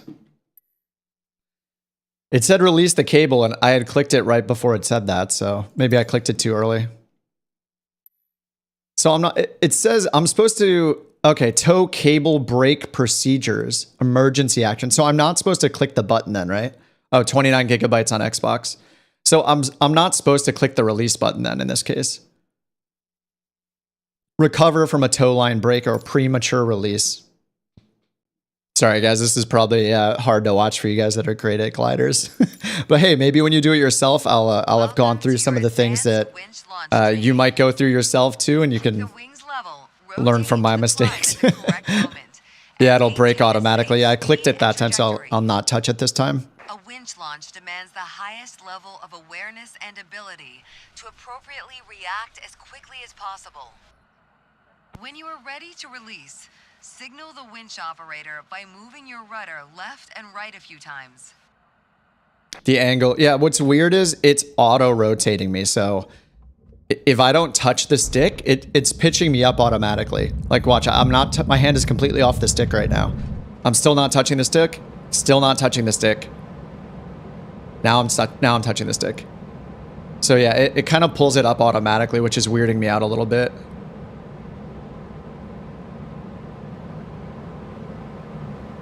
Release the cable and abandon the launch. What? I'm so confused. That's 15 degrees? Okay. All right, let's try, what is this, attempt number 6?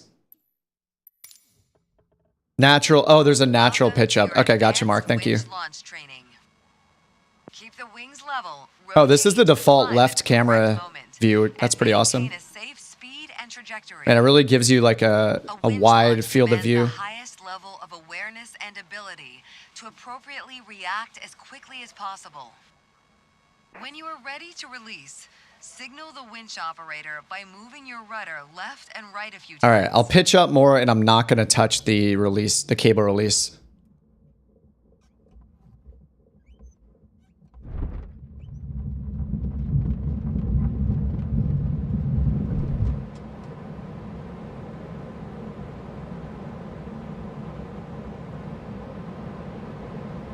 Cable break.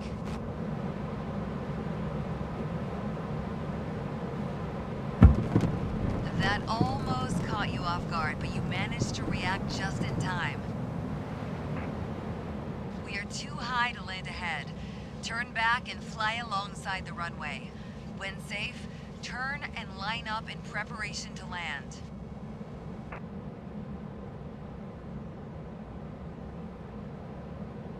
I assume I'm supposed to do a traffic pattern. And I'm just watching my speed, trying to keep it in the green.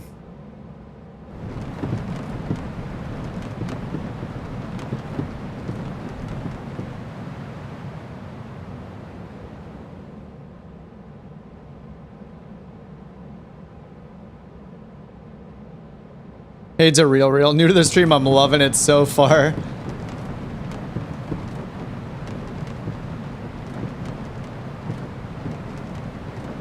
After the start, keep this speed at the yellow triangle. Oh, I see the yellow triangle. Got it.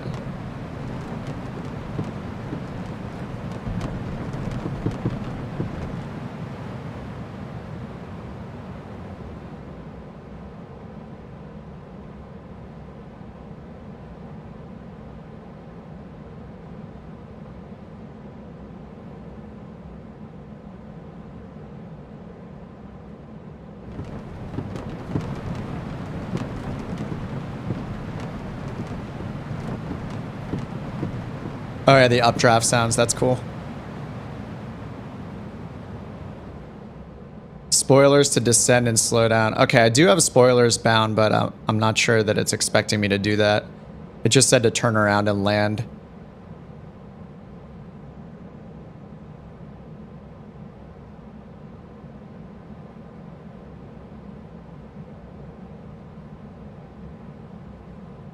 I guess I can't use my head tracking with this microphone. It's kind of... Whoa, I'm way too high. Oh, no. I guess I'll do another 360 here.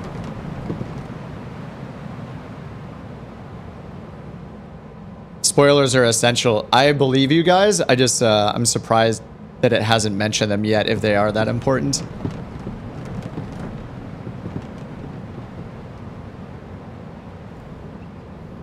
Yeah, okay. So the spoilers is on the left, that handle right there, the blue one. So that's where it's, that's what's changing when I use my, like, speed brake that I have bound. That's cool.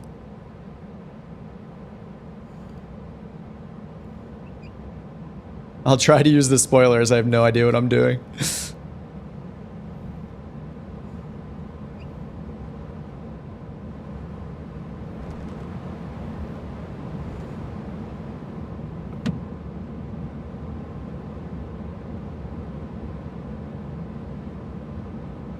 I'm just gonna be way too fast.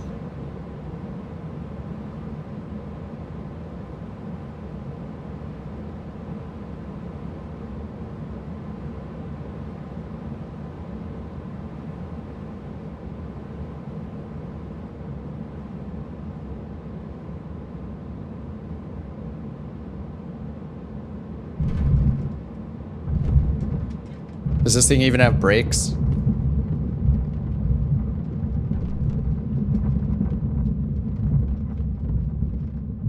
Please stop. That was a simulated cable brake. Oh, it does tip on purpose. I'm so not used to that. It can be tricky to get Ooh, right, this but is difficult. Reverse thrust. and you'll improve quickly. All right, that worked. That worked all right. It was a very long landing. C, good job, C student, just like in real life. All right, thanks for the tips on the spoiler. I probably wouldn't have landed that without that. So it's a good thing I have that set up. All right, basic handling. Then we have slipping approach. I did do a little bit of a slip there, assuming that's a thing. Thermal identification and ridge soaring. Awesome. And I'm pretty sure there are two variants on the gliders. I don't know the difference. I'm pretty sure it's physically the same glider, but with maybe just there's a variant of some sort, I think.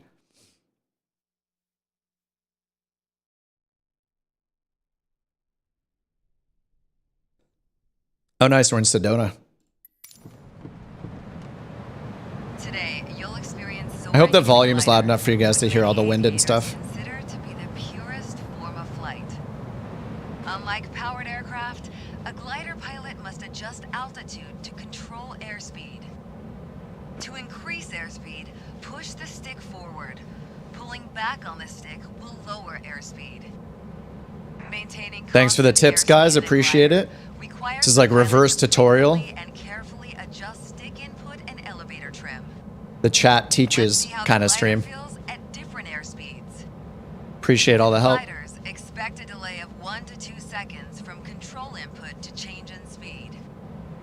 Let's increase airspeed to 167 kilometers per hour. Okay, that's kind of near the top of the green arc, it looks like. Down as you observe the airspeed. Oh, that's near the red line, I guess.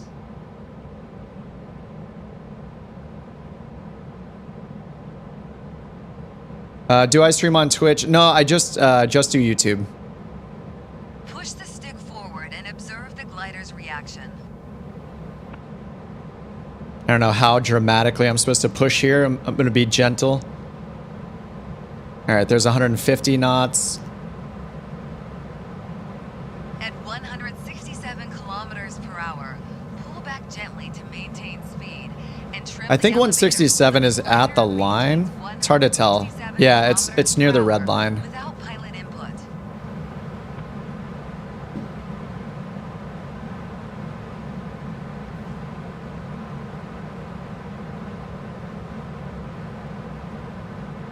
Or it's also where that little white mark is, I think.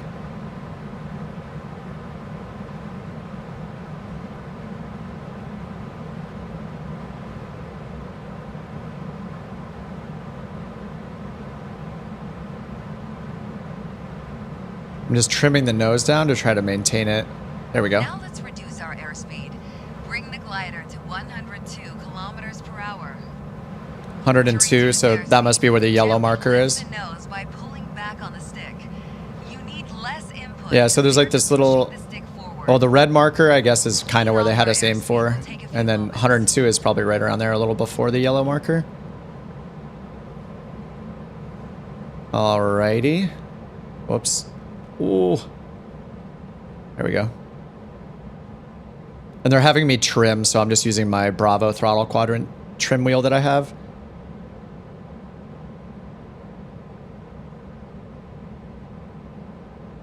The trim wheel is pretty responsive in this plane, actually. Usually the Bravo, like, it can take a lot of spinning for it to react.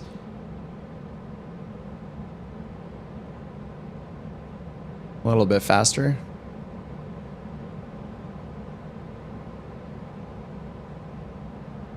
I feel like the gliders are probably a really good intro into flight sim in general, just because it forces you to learn the trade-offs, right, between your vertical speed and your horizontal speed.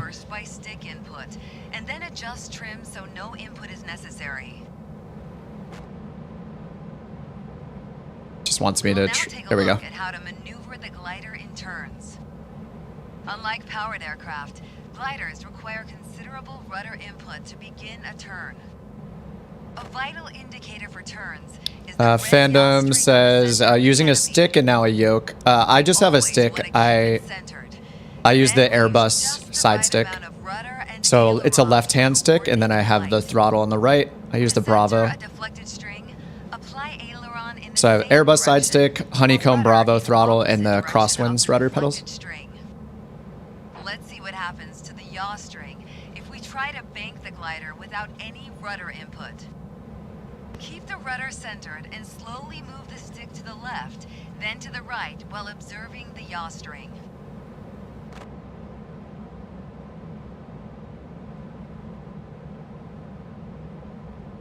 Okay, I'm watching the string.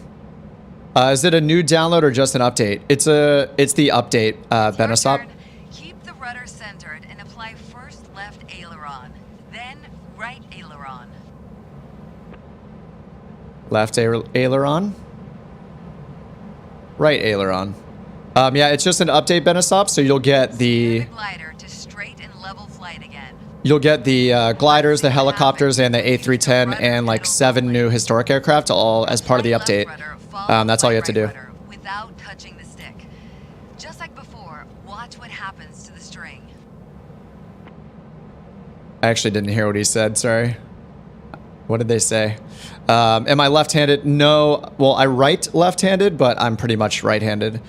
And stick in the left hand makes sense just because pretty much whenever you are left seat in a regular plane, you're going to be using your left hand on the yoke or your left hand on the stick, because your right hand is going to be on the throttle, which is typically in the middle between the two seats. So if you're a left seater, then you're generally flying with your left hand with your yoke or your stick. But in the case of a glider, it looks like you're probably flying with your right hand. And same with some like the historical aircraft or smaller like aerobatic planes. I think a lot of those are right hand stick. Like in this case, I assume, yeah, you're going to want your left hand stick on the spoilers the whole time. But yeah, generally, for like GA and airliner, you're kind of deciding whether you're left or right seat. So if you're pilot flying, you're mostly going to be left stick. And if you're pilot monitoring or co-pilot or first officer, then you'll do right hand stick in the right seat. But I think, yeah, in real life, if somebody's a first officer and then they go from right seat to left seat, they're going to have to switch from right hand stick to left hand stick. GA, strange for you to keep it in the left. Yeah. I originally had it right-handed, but yeah, I think for GA stuff, it just makes sense to have it left-handed. I wish it would tell me the instructions again, because I'm not sure what it wants me to do. It probably wants me to turn with rudders now.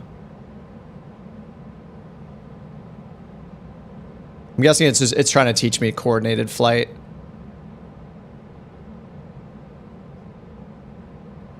Oh, multiplayer is back. Awesome. Establish straight and level flight again. Okay, straight and level. Now that you understand the use of the yaw string, let's perform a circle maneuver. I really think this might be the best way for somebody that's brand new to flight simming, is to start with gliders, to learn like airflow, to learn pitch.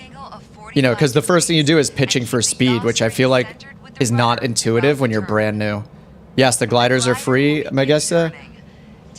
This update gives you the Airbus A310, it gives you 2 gliders, it gives you 2 helicopters, it gives you 7 historical aircraft, and all you have to do is update it and it's free. Oh, I'm too slow. Thanks, Hebner. Let's attempt a left 360. But yeah, it's all for free, so all you have to do is update. Try to keep the yaw string centered while turning. All right, they want to be, I think they said a left 360 first.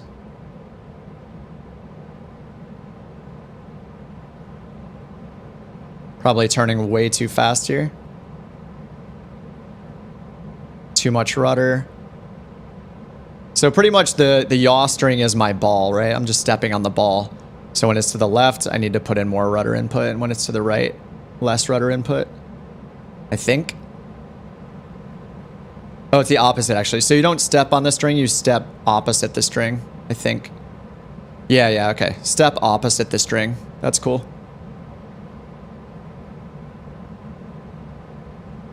Need even more rudder input? I'm probably banking. There we go. Oh, thanks for the sub. Yeah, just go update the sim. I mean, this is the crazy thing about Microsoft Flight Simulator is that this is the second time that, you know, they did a major update at the end of last year. Where they gave away, what was it, 5 planes or something like that? So, you know, they gave away like the Pilatus Porter, what was it, the PC-6? They gave away several other planes. Earlier this year, they gave away, you know, it was the Halo Pelican. Love it or hate it, they gave that away. And now for the second time, it's, you know, a little more than 2 years since the sim was released. And it's another round of like 9 free planes, gliders, helicopters. It's crazy. It's kind of unheard of in simming.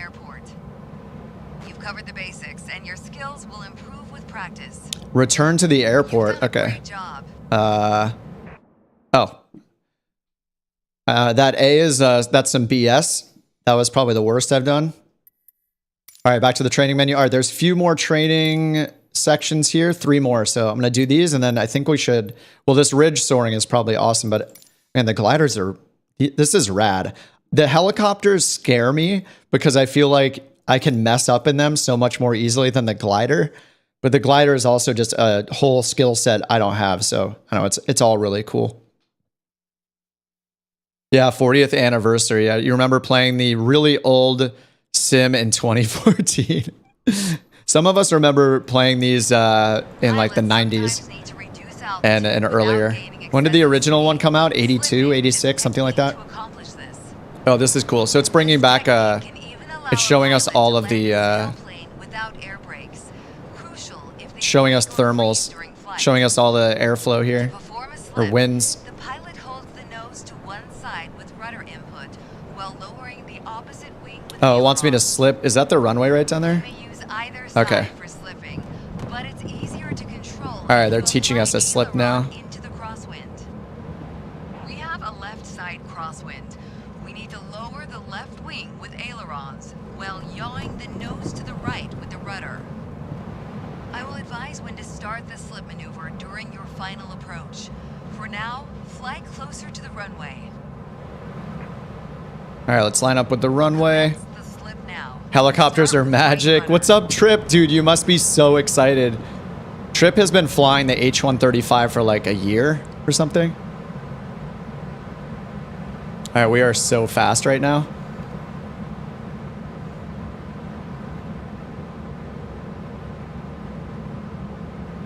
All right, let's Now, slip. apply left aileron to keep the glider on track. Now, Yeah, in I addition think to if you're slipping, new to apply simming, this is the way to go, is to start with gliders now. Like what it's teaching you about airflow, about trading, you know, trading altitude for speed, pitching up to lose speed. That stuff that's not intuitive when you're a brand new simmer, and like slipping like this. We're just way too fast, but Tend to speed up during this maneuver. Use your elevator to maintain approach speed. yeah, I'm not maintaining approach speed.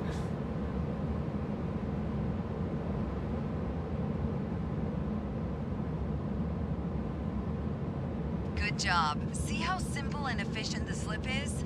Oh no. gonna have to like force it down. Aileron to center position. Keep the air brakes out as required for approach. That's the first time it's mentioned the air brakes. Now continue the approach. That was way too fast. Oh, oh no. 145. Is the server up? Someone just said it came up again, Landon, but I haven't checked myself yet.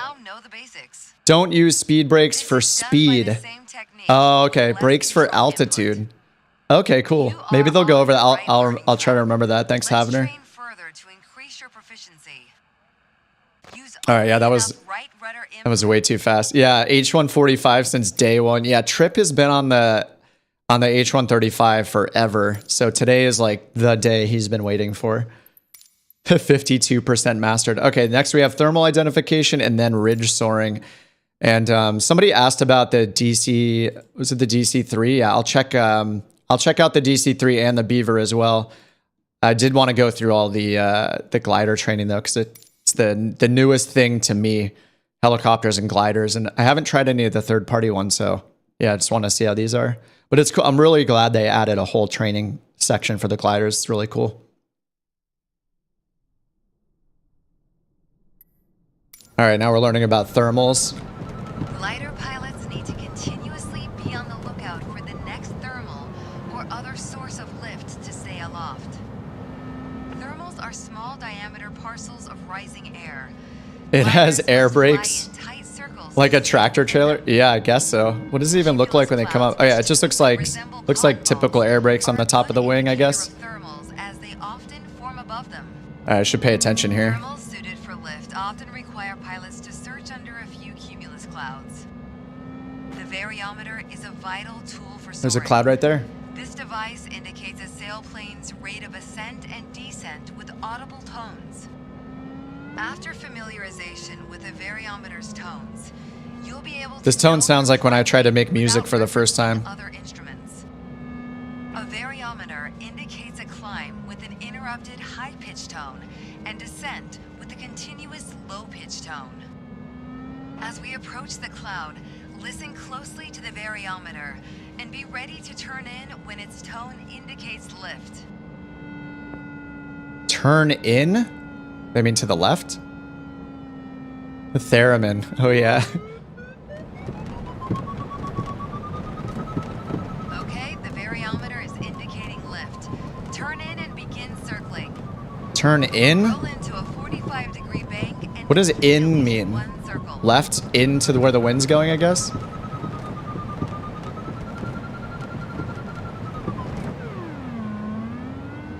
Gauging a thermal strength typically requires completing at least one full turn within it. Oh.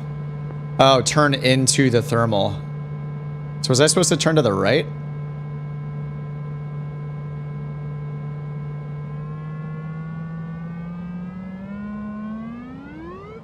Someone is gonna make a song using this, right? Video coming soon. I need to turn right into the thermal. Hey, Big Al's, what's up? Big Al's playing. I hope everybody is playing right now if you can. Yeah, apparently multiplayer is a little up and down right now, so.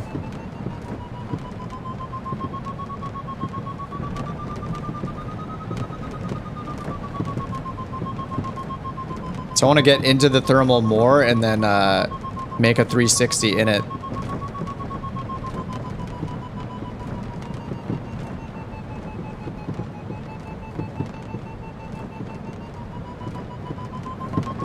Looks like everyone's gliding in this sim today.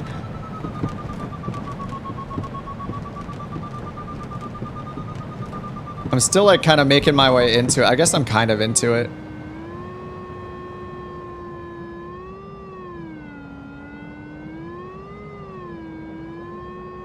I'll just make a 360s and we get through this. This seems like a pretty flat area of the world to be flying in.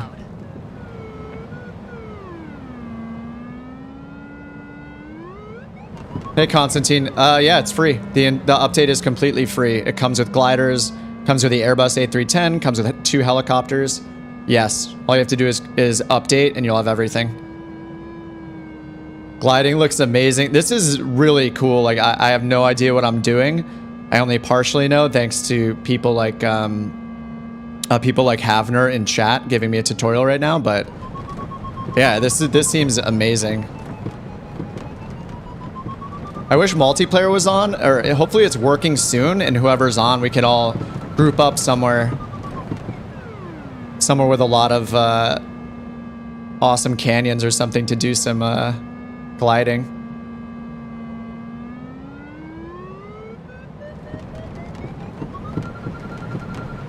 Helis, yeah, there are 2 helicopters for free. Now we'll work on keeping There's the your Gimbal circles tight G2 and smooth. and the Bell, what is it, 407 was it? Keep your Is speed free low, roam between up? 93 and I'm not sure yet. 102 kilometers per hour. Is that a GTA term? Maintain a I don't think constant multiplayer is altitude. online. I haven't checked. People keep saying it goes. And the nose of the glider slightly above the horizon. People keep saying it's going up and down, so I'm not sure right now. I'll check in a second, but I'm not in the open world right now. I'm just doing the tutorials. Maintaining a 45-degree bank angle and an airspeed between 93 and 102 kilometers per hour.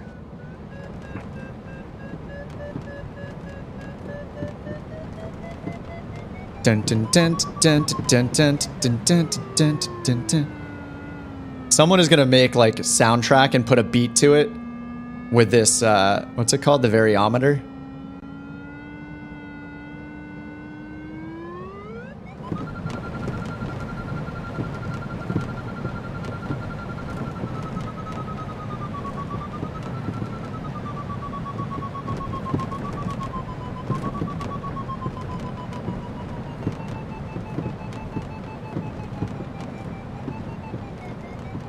Not banking enough. Didn't it say 45 degrees?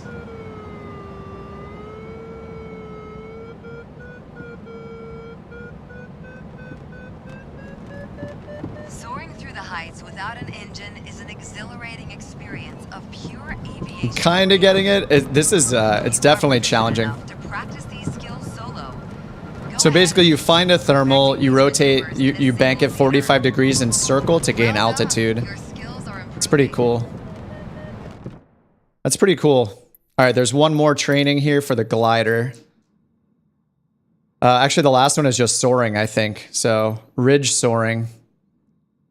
And I don't know the difference between the 2 variants, but in the list for the release notes, there are 2 variants. Let me bring these back again. Yeah, here are the release notes. So, yeah, it says 2 sailplanes and gliders. Oh, are they different? They're just the same manufacturer, but maybe they are distinctly different. I think one has that variometer or whatever, and one doesn't. Because the first one we flew didn't have any of those sounds.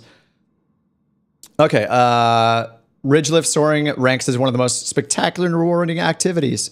Certain locations, so we're in Reedsville, Pennsylvania. Wind collides with a topographic barrier like a mountain, a line of hills, or a sea cliff. Force higher produces lift.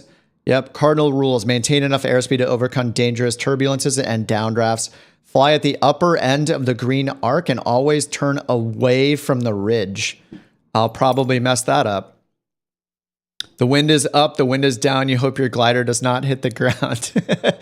Is that what the sound is? Oh, yeah. So that sound is telling you whether you're gaining or losing altitude, which I learned 5 minutes ago. All right. Your introduction to ridge lift soaring. I keep putting my hand over on the throttle.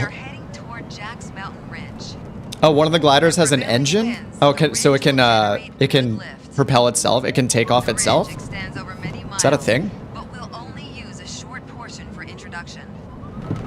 Let's fly directly to the ridge and follow it in a southwesterly direction. We have a tailwind on our route to the Southwest. Where is my heading indicator? I guess this is all I have. So southwest is going to be a right turn. It says I should be at the upper end of the green arc, so I'm pretty slow. So I'm going to pitch down. One of the cardinal rules of ridge soaring is to avoid the ridge's lee sides due to downdrafts that often form in that region. Yeah, so we're going to go that direction. Man, that ridge looks awesome. As high a rate of speed as possible while flying close to terrain, as it affords the most escape options. Increase the speed until the vertical speed becomes 0, but stay below the yellow arc.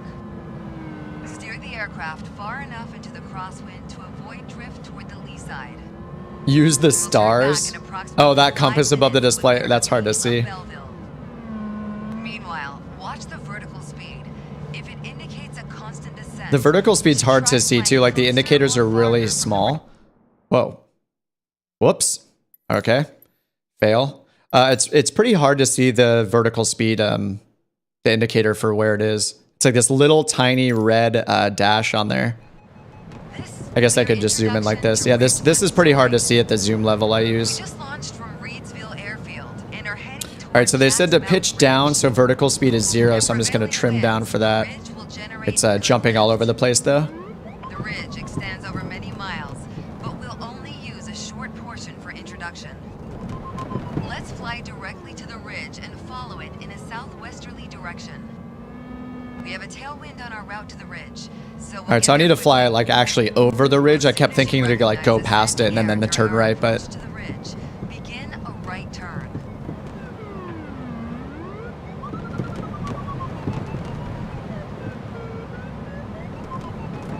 One of the cardinal rules of ridge soaring is to avoid the ridge's lee sides due to downdrafts that often form in that region. Try to maintain as high a rate of speed as possible while flying close to terrain, as it affords the most escape options. Increase the speed until the vertical speed becomes 0, but stay below the yellow arc. My vertical speed is minus 300. To avoid drift toward the lee side. We'll turn back in approximately 5 minutes when we're abeam of Belleville. Meanwhile, watch the vertical speed.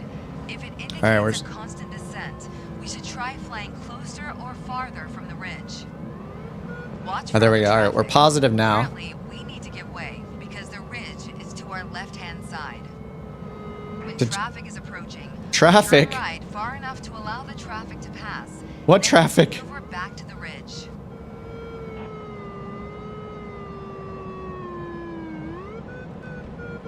What traffic?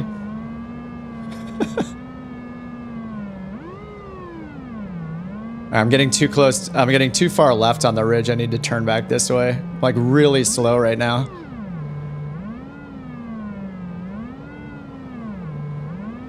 We're just losing a ton of altitude. Everyone could have been doing this for ages. All you need to do is turn off your engine in any plane. Well, I don't actually, they didn't have like all the thermals and stuff programmed in, right? All the actual the physics, did they? I don't think they did. Enemy gliders. Yeah, I don't know where, I don't see any traffic, but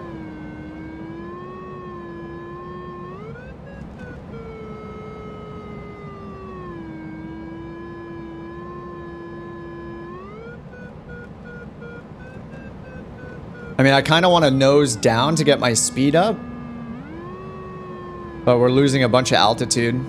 It's kind of counterintuitive. Basically, I need to nose down to get our speed high enough so we stop losing lift. If I don't go fast enough, our vertical speed's worse, so yeah, it's gonna take some getting used to.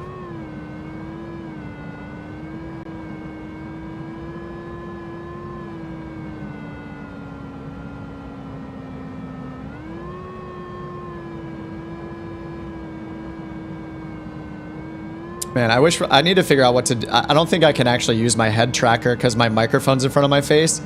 So it does not like what I'm doing with my face.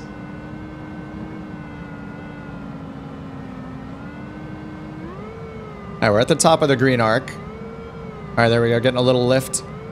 Oh, bird traffic. Oh, is that what it's talking about? Or I don't know if it's talking about birds or if it's, I think it's talking about a plane. I probably need to get closer to the edge of the ridge too. Man, this is gonna take a lot of practice. This is really cool though. It's like a whole new game has been added into Microsoft Flight Sim because of, it's like they added 2 new games into the sim because of helicopters and gliders and all the new physics. Remember to turn away from the ridge.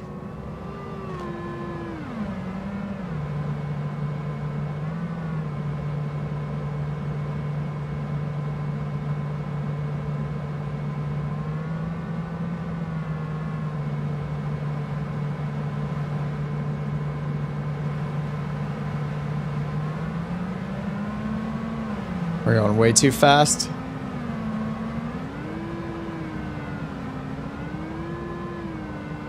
Oh, turn hard. Yeah, I'm being so gentle with the turns.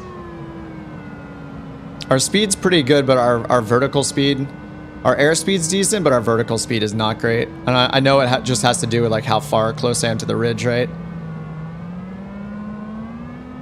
It's so counterintuitive because basically, like, you know, with an engine, obviously you're like, oh, I need to gain altitude, therefore I'll just add power and pitch up a little, or a combination of those two away. Oh, I'm too far from the ridge.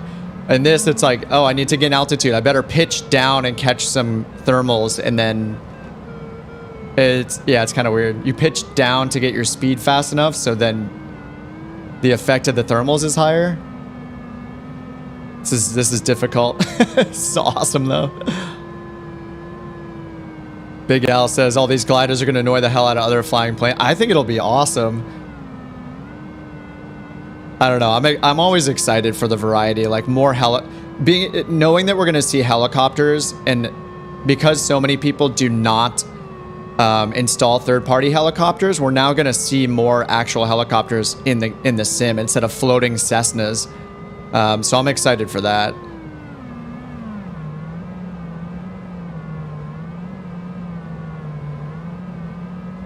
Oh man, there's not much lift right here. I'm in like a little pocket. Maybe I'll barely make it. Hey Sushil, yeah, I am using a trees add-on. I'm using the Rex Accu Season 1. The Bijan ones in the marketplace are also very good and very popular. In my opinion, like the two best things you can buy from Microsoft Flight Sim are, number one, a trees add-on, either the Bijan 4 Seasons ones that are in the marketplace, or the Rex Accu Season. I think that's like the best thing you can buy. And then the second thing, if you do IFR flying, is Navigraph. I think those are like the must-have.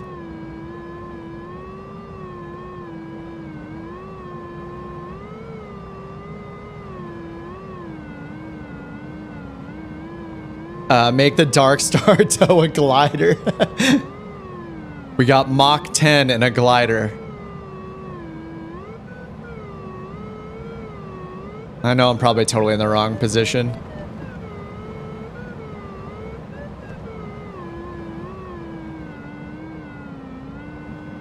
I just want to keep pitching the nose up, but I know that's not going to do me any favors. All right, our vertical speed 0.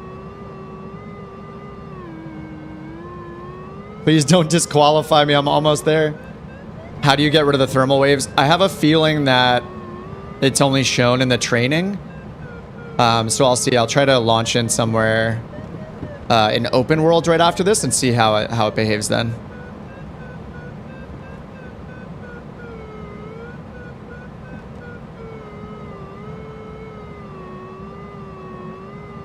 This is just taking me forever. I definitely don't know where to go.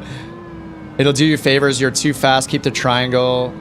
Always keep the triangle. Oh, it said in the tutorial, it said keep it. It said keep the airspeed at the top of the green arc. Did they mean? I thought they meant the top end of it. Did they actually mean the top? Okay. That makes more sense. Keep it at the triangle. I thought they meant keep it at the top of the green arc, like at the maximum part of the green arc. Not the actual top. Oh, whoops. All right, so literally at the top aiming up near the triangle. Well, that was a big fail. I get it. Well, they just said, okay, they probably meant, they said the top of the green arc, but that must have meant, they must have meant the triangle then. All right, I clearly haven't mastered this, but that's good enough for now. All right, I want to load in somewhere with a glider. I have no idea where to load in. I mean, that was in Pennsylvania, right? I wonder if the world map has any like glider specific areas called out. So because you guys keep asking. Oh, HG says, for anyone waiting for the servers to download, he just finished successfully on the West USA. For those of you, everybody keeps asking what you get in the update. The update is completely free for all editions of Microsoft Flight Simulator. You get 2 helicopters. You get these 2. So you get the gimbal, I guess, a G2. This is a really simple one, like a small one. And then you get the Bell 407 that has 8 liveries with it. You also get, I haven't even looked at the historic planes yet, but you also get a free airliner. So everybody gets the Airbus A310 right here. So this is a wide body Airbus, like a predecessor to the 320, which is a narrow body airliner. So you get, and this comes with, 6 liveries. Obviously, people will make more for this, but the Airbus, I think it was Any Simulations made the Airbus 310 in collaboration with Asobo. So this is free, and then I don't know specifically where they are on the list, but yeah, you also get, I thought it was only going to be 4 or 5, but apparently it's 7 classic aircraft. So the Wright Flyer, the JN4, I don't really know many of these, but the Spirit of St. Louis, and then the DC-3 and the DHC-2 Beaver, which I know people are asking me to look at. I'm going to stick with a glider for another flight and try it out, but then I'll take a look at these next. But yeah, 7 classic aircraft as well. So yeah, I mean, all of these are included. So 7, 9, 10, 11. So 12 planes and gliders. And so yeah, I will go through these. I'm just going to finish playing with the glider first. Yeah, and they're all free, and you do not have to do any... from what I've seen, you do not need to go to the content manager at all. It's just included in the base game. There are some updates in the content manager. I had some updates for USA World updates and to download some of the landing challenges. But yeah, all of the planes are included. So all you have to do is download the update and you get them. You get all those. Go to LAX. CMA. Oh, that's Camarillo. Maybe like I could do, yeah, Camarillo's pretty close. What's over here? Is this Oxnard's even closer? Point Magoo. Malibu's over here. I don't know if we could go like Santa Monica. Oh, KCAI. That's another Camarillo airport. I've been to this one before. Wasserkuppe in Germany. Let me see that. EDER? Yeah, I should go to Germany. Okay, let's try that. And let's grab one of the gliders. And here in the filter, there's the rotorcrafts. So you can filter for the 2 helicopters under rotorcrafts. And then gliders here. So I don't know the difference between these 2. The wingspan on this one is higher, max speed. I guess I'll go with a little one to start. I don't know the difference. And there are a few liveries. Xbox and Aviators Club for this one. And then this looks like a larger, like a 2-person glider. Same Xbox and Aviators Club. So it has a green, a blue, and then a plain livery for each one. Yeah, so I guess it's a 1 or a 2-person glider. Are we going to see Kip fly in Europe? I guess so. Yeah, it never happens, right? I'll just start on the runway. I assume you always have to start on the runway in the glider. And then live traffic and weather is on. Oh, hey, look, I guess, I guess the servers are back up. I mean, at least here's some live traffic. So I assume maybe multiplayer's up, but there's some live traffic showing up right now.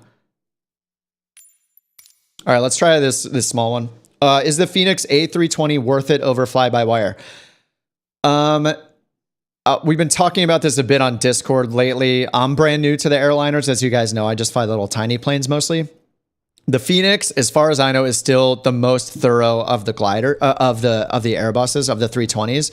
Fly-by-wire is free though. Like, do you have to pay if you don't have $50 to throw away or to spend, I should say, on the Phoenix? Then just don't get it. Use the fly-by-wire. I'm pretty sure the experimental version of the fly-by-wire 320 has more capabilities. Obviously, it's riskier that it'll have more bugs because it's a newer build. But I think what we were talking about in Discord was that RNAV support is kind of the big thing for approaches.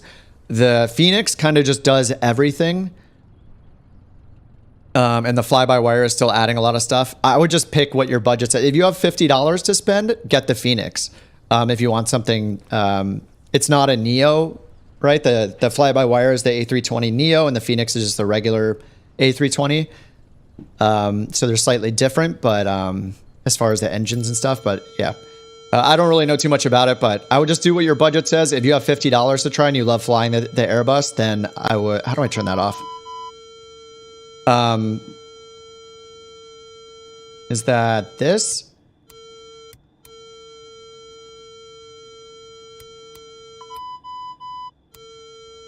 Oh, somebody else is here. Who's with us?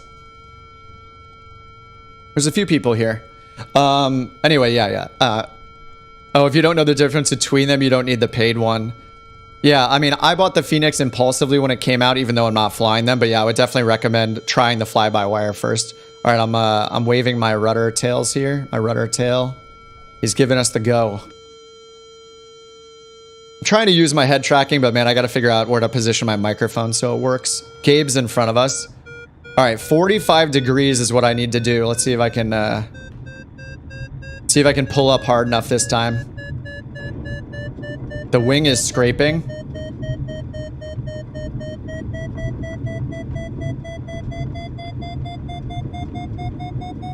All right, there we go.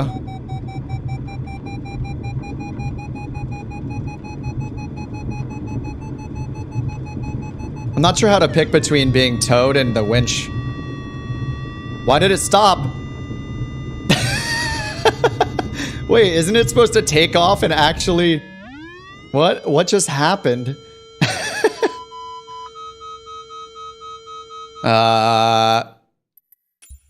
Let's try this again. Isn't a plane supposed to take off? What just happened? I was waiting for the plane to rotate. It never went. Wait, is it because that's Gabe? Oh no, he's over there. There was an accident where the glider pilot distracted, pitched up too hard, and flipped the plane, and face plant. Oh man. All right, let me try this again.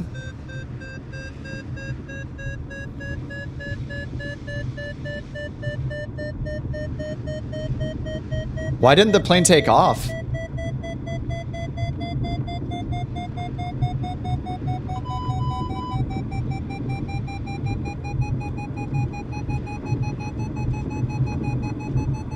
It's not going to take off again, is it?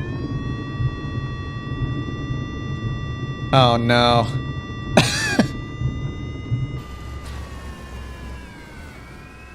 All right, well, this is quite the experience.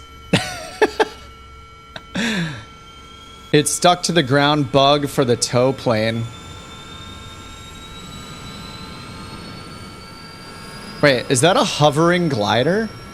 Wait, what? Is that a hovering CRJ? What is happening? Okay, let's try the other glider, I guess. Oh, not enough runway, Gabe? Maybe that is it. I wonder if there's a... Let me try that just to troubleshoot. So let me find a nearby airport. Maybe that has a longer runway. This is 2,000 feet. This one's only 1,300.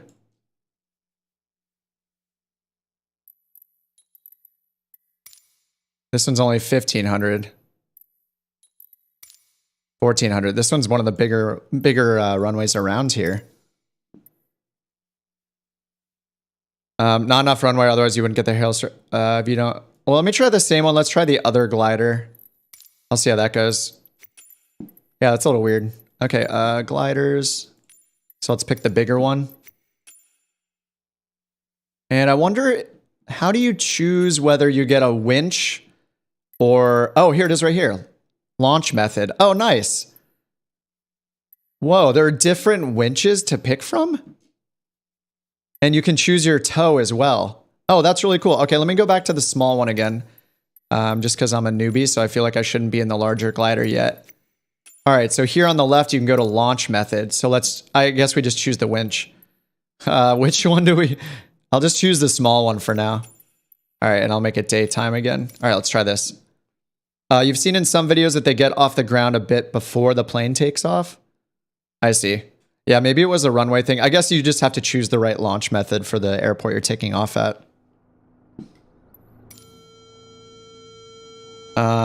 Is this the disconnect? I assume this yellow knob right here is the disconnect. We didn't use this plane for the winch disconnect in the tutorial, so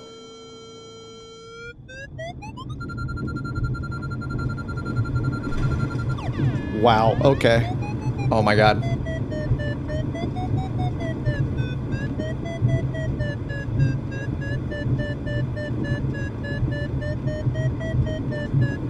I am pulling back this entire time.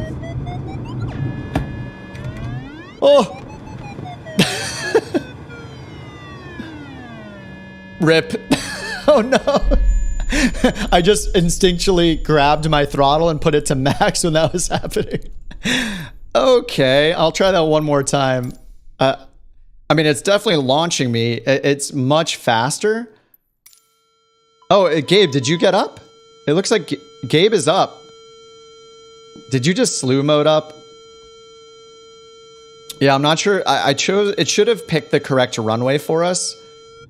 For the winds automatically.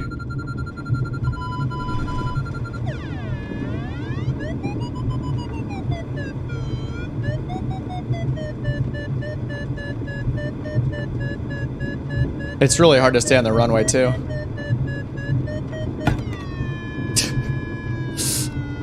Oh, no.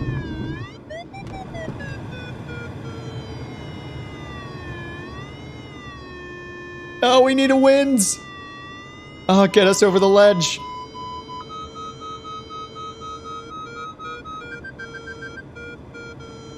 Uh-oh. Yeah, I was pulling back like the whole time. Need to get over to these ridges over here. This is so much fun though. As embarrassing as these takeoffs are, this is actually really fun. Yeah, I was trying to lift off. Oh, someone else is up too. I need to nose down a bit to get some speed here. Actually, our speed is good, right? I can't even see the indicators are so small. Yeah, okay, we're maxed out on the green arc.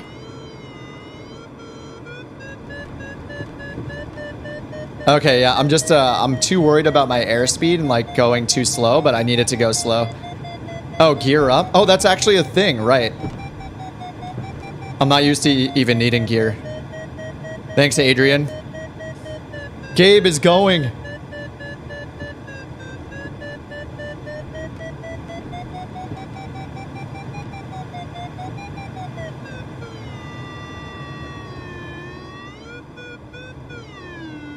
This is so cool. You have to, Flying Josh says you have to pull after a few seconds. Real glider pilots do this as well. Yeah, I am not used to pitching up so dramatically. So this is taking some getting used to. And do we have any clouds? There are like no cumulus clouds around here. So we're just all about the ridges right now. How do you get the winch to tow you? Choose the winch from the pre-flight menu on the left side. Choose it as the launch method. I'm once again just I'm very conservative with my airspeed. I'm always maxed out, and I just need to be at a much lower airspeed. I'm just not used to pitching up so much. Get the flight following, yeah. And then you disconnect by hitting the yellow. There'll be a yellow control like this one, or here in the middle.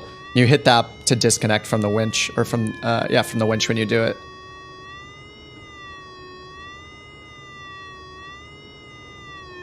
It's really hard to see my airspeed, just because it's so tiny. Where is it? Oh, it was at the top. Gabe looks like he's doing a lot better than I am. Uh-oh. Yeah, so the it does turn off all of the thermal indications and everything. All of those are on just when you are doing the training. So now it turns them off. Dude, this is so cool. I need to try to fly towards this valley. This in VR is going to be so much fun. Did I file a flight plan departure? This is potentially the only time I've never filed a flight plan.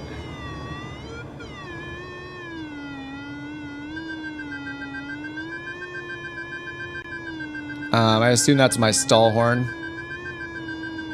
Uh-oh, Gabe and we're both in the wrong spot, Gabe. Gabe, pull up. Pull up, Gabe.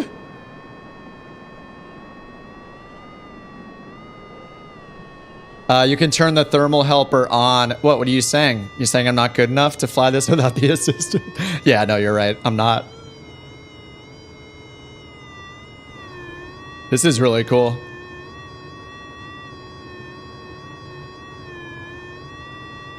All right, there aren't really any clouds around here, so this is all ridge. Oh, they're available from the weather menu. Let's check that out just to know. Oh yeah, right here, show 3D thermal. Oh, that's really cool. That's convenient. Nice, you don't have to go into assistance options or anything like that. Can we open up the little windows or anything? No, probably a bad idea. We really want to lose more lift, I guess.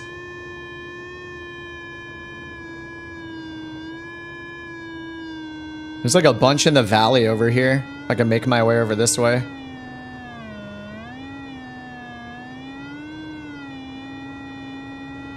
Patch notes say, oh, sorry, I read that. You can have thermals without clouds.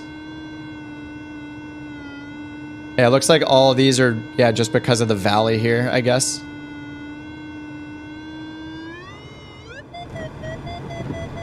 I kind of found a little one, I guess. All right, let's see if I can ride this around in a 45 and get some altitude.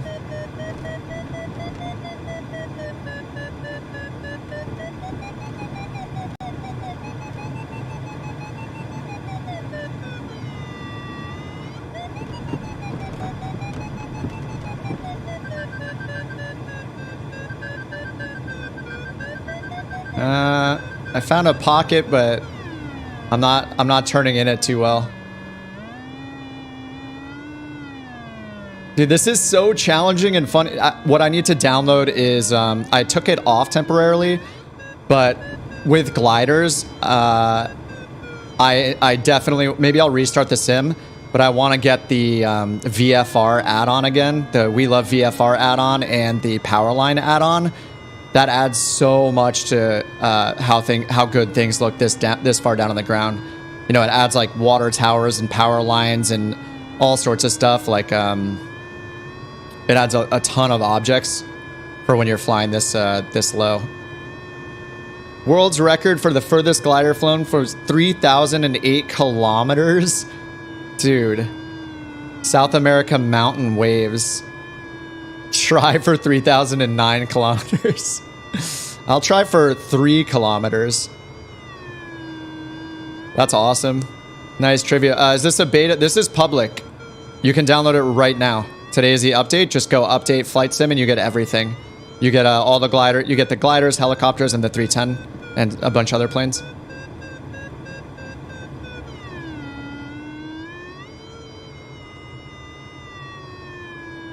Alright, this is a bad idea. A little bit risky.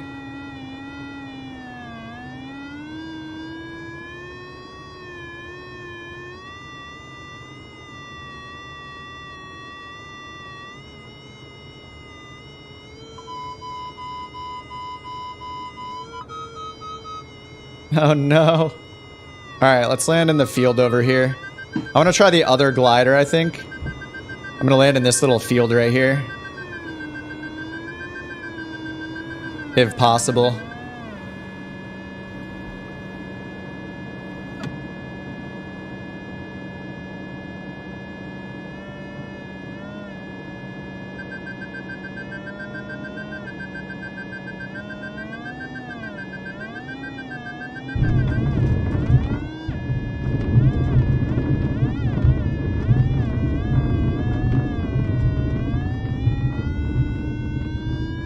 All right, we're down. Boop. Is there a way to turn off just that sound? I think it's... No, this turns off all the avionics, but I wonder if there's a way to only turn off the... Get it, Gabe? I got lucky with the uphill landing right there.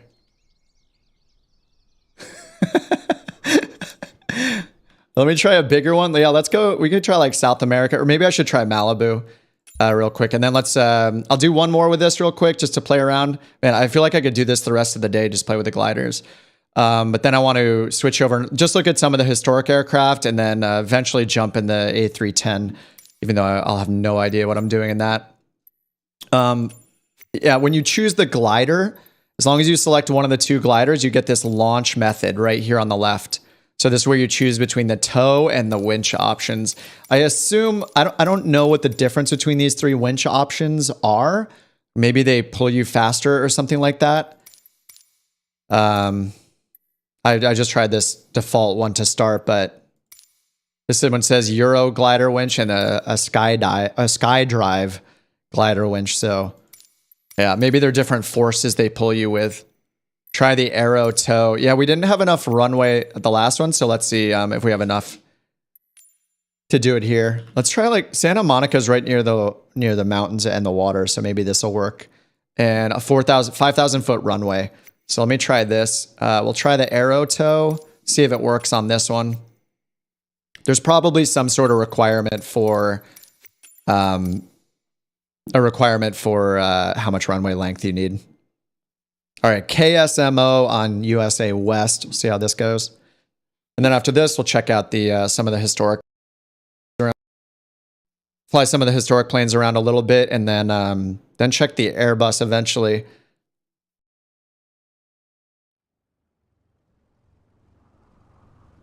All right, here we go with the glider tow. All right, air brake. That is off. All right, all you do is wiggle your rudders. All right, let's go.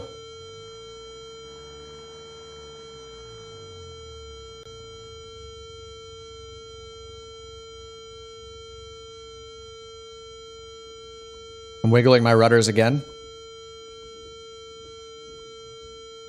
Come on, buddy. Let's go. The construction equipment, that is a way to launch the gliders. So you can either get towed by the 172, like I'm going to try right now. I don't know why it's not going. This dude does not want us to go. I'm wiggling my rudders again. Let's go. You can either get towed up by the Cessna 172, or you can choose one of three winches that'll be at the end of the runway. So they'll basically pull you from the truck or the whatever is holding the winch. Yeah, I don't know why it's just not going. Let me hit restart. Brakes were off. All my switches. I'll put all my switches down on my Bravo just to make sure nothing's messing with it. All right. All you do is wiggle your rudder pedals to tell them to start. But yeah, it seems to be kind of hit or miss. Okay, he's revving his engine up. And now he stopped. I don't know what's going on. And I don't know what that means.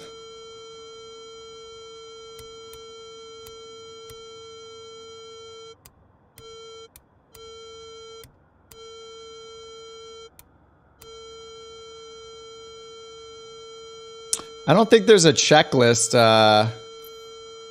Yeah, it automatically turns it on. Cable released. We're not going to do that yet, obviously, because we're getting pulled. Landing gear up. Well, it's not up yet. Yeah, that's after takeoff. So yeah, everything's set up for us. Yeah, the beeping sound is part of the glider. So it's an audible thing to let you know if you're climbing or descending. And I'm not sure if I can turn it off. Let me try the other glider and see if we have better luck with the larger glider. It's also possible that you just can't take off at every runway, but we'll see. Okay, so let's pick the other glider. Gliders, the two-person glider.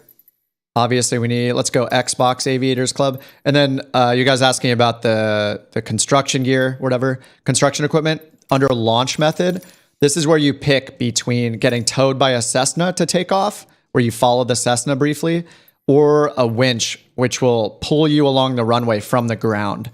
So you can choose which equipment. Let's try the Cessna again just to see if it works. If it doesn't, then I'll go ahead and pick the glider. Or sorry, then I'll do the winch if the Cessna doesn't work again. There is the, oh, that's a 747. I'm expecting a loading screen with the 310 now, but. All right, let's try again.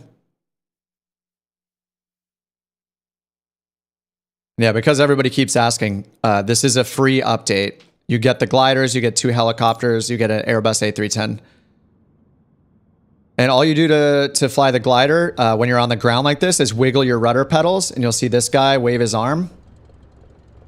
There he goes. And now whatever your takeoff method is will go. And then you just need your hand on the ready on this disconnect switch. Oh, no, it's working this time. Nice. So I guess it depends on the glider. Maybe there's some requirements for runway length and stuff like that.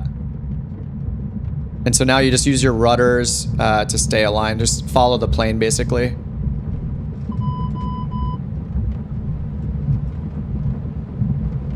Yeah, and don't forget your landing gear, I guess, which I've been doing. All right, I'm going gear up.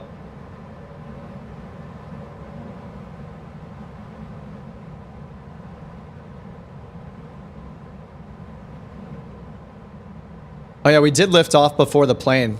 That was pretty cool. I guess that makes sense that we would rotate earlier. Gabe's right in front of us. So I think you can't see the tow for other planes, I don't think. In multiplayer, that's a known issue. You only see your own tow, but I assume Gabe's being towed. Or maybe he did the winch. I wonder how far the plane will fly.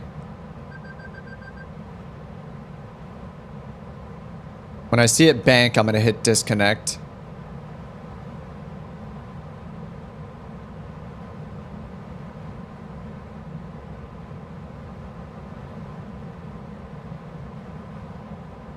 I wonder if it just keeps flying up and straight until you disconnect, maybe.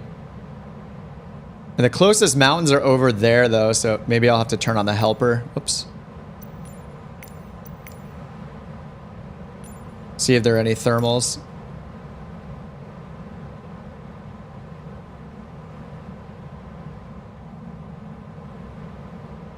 All right, so I bet if I just hit... Okay, he's starting to bank, so I'm just going to hit disconnect. Oh, is this another glider right out here? Is this guy gliding? It looks like he's in maybe one of the historic planes. All right, we're positive on our vertical speed so far.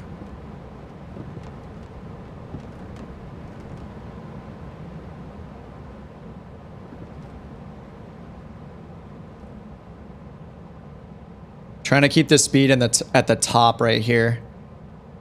As instructed. Alright, I'm going to turn the thermals off now. I just wanted to verify like I wasn't crazy coming this location. But we're just off. There's Santa Monica Pier right down below us. Alright, speed is good and we're at 0 vertical speed. So this is pretty nice right now. I'm sure everything will go bad shortly. Hopefully we can get over to the mountains. Speed's a little low.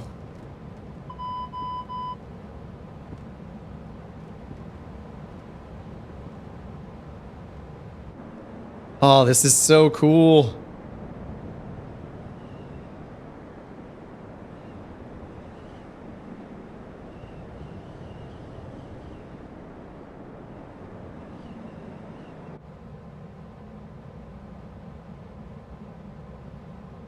What's the FES, Adrian? I'm not familiar with gliders. Is it the avionics? Actually, what does this even have on it? Oh, wind? Airspace, wind, team, transponder, radio, event. I don't know what any of these buttons do, so I'm just clicking all of them. No TAMs.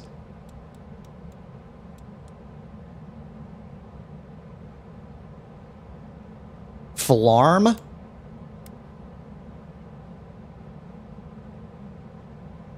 Fire warning, test fire warning. Landing gear is up. That's good.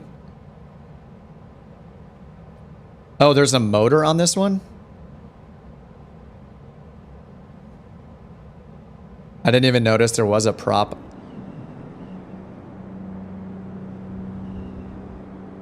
his head comes out. This is a known issue. They said where the male pilot's head will come out. There's an Apple TV built in. Oh, here's the... Wait, isn't... I thought... Wait, what is ACL? I don't think it taught me about that. It didn't teach me about the prop or anything. Oh, it pops up out of the front. Is that what ACL is? Negative, that's not it. Yeah, if you guys know how to use it, let me know. I have no clue.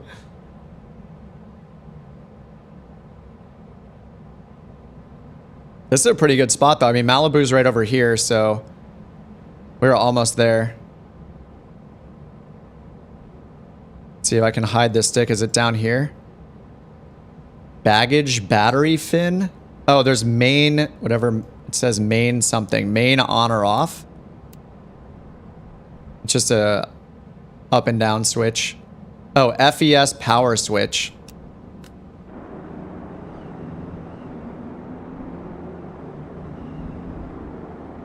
Well, I hit the power. There must be more to it than that. Is there a helicopter behind us? Oh, nice, Gabe. Gabe's in the bell. The rotor looks kind of funny. It's not, it doesn't even look like it's moving. That's funny. Oh, let me try. There's in the, what is main on off? Turn the small device on. It has a black screen at the moment.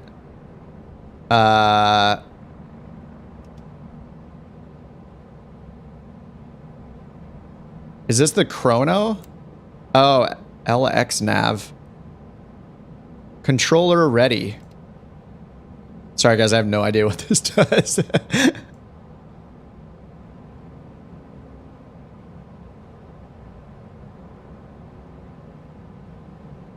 me get over this way a little. I don't think it's on yet. So it comes out of the front just like a traditional prop location right up here. Okay, it's green now. Oh, there we go. Nice. Okay. You just have to do it in the right order.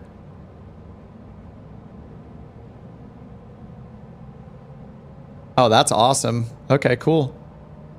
What happens if I turn that? Oh, if I turn this, this powers it up. Okay, this I guess I'm choosing the amount of amps, amount of power going to it. Whoa. Oh, nice. Can I?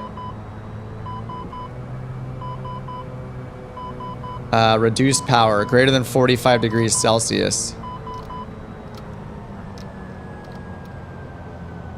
Battery power, 34 degrees. Okay, so keep it below 45 degrees. All right, there's 38. And this is cheating. Hey, Blade, what's up? You just started playing the new update. The A310 isn't showing up. I would just make sure that, I don't know if you're on Xbox or PC, but it never hurts to just restart your system and then relaunch the app. If you are on PC, make sure you open up Steam and make sure there aren't any updates in Steam first. And then second, if you're on Microsoft Store, open up the Xbox app on PC and make sure any downloads are done there first. And then just restart. I would restart your system and then start the sim again and make sure that it updates within the sim. 787, I don't think it got updated, no. But yeah, the 787 is part of premium, that's right. All right, let's turn this cheating motor off. It's probably the wrong way to do it, but whatever. I gotta try this in VR later tonight. I'm not really set up to do VR on stream. I don't really know how that would work, but I thought how do I turn this off completely? Whoops, not that. Oh, just switch that off. There we go. Oh, this is awesome. I'm super fast right now, so let's gain some altitude here. 1,000 feet per minute right now. I'm gonna try to get higher in this thing. I know obviously you can take gliders super high, so I need to learn how to do that. The A310 and DC3 have store packages. Oh, you mean in the marketplace? I did not have to update anything as far as the content manager goes. I just downloaded the update and that's it. Found under airliners. Yeah, you should be able to see Slew into space. You should be able to see the A310, the gliders, and the 7 historical aircraft it added, like the DC-3. All of those should be in by default. Like you shouldn't have to do anything other than update the sim. All right, I'm supposed to turn away from the mountains, right? So let me try to gain some altitude here. My airspeed is way too high. All right. Airspeed is good, but we're just... Oh no, we are at about 1,000 feet per minute right now. I think I'm supposed to bank even harder, right? 45 degrees. So more like there. All right, speed is increasing. I don't know if I found a good like thermal pocket or whatever you want to call it or whatever it's called. They're marked as enhanced in the store. You download them as improved. It improves textures? I'm not sure about that. I'll take a look at it before I jump in the other planes though. All right, let me see if I can actually gain some significant altitude. I think I'm maybe too far away from the mountains.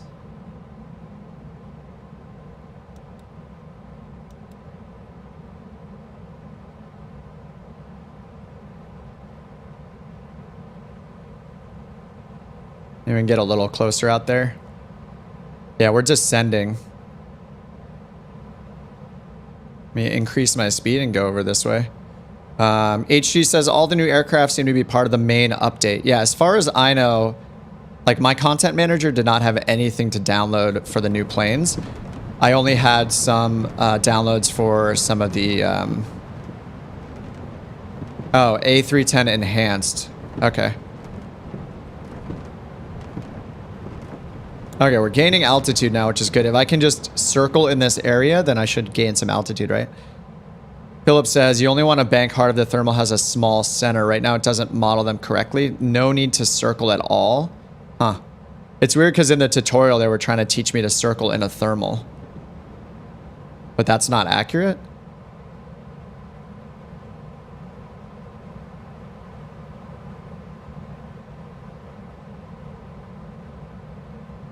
Still descending here.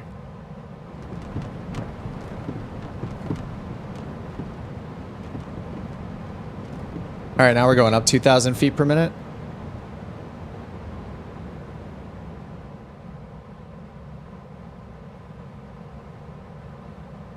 Just need to get back to this side of it, wherever that sound was happening, right over here near this edge.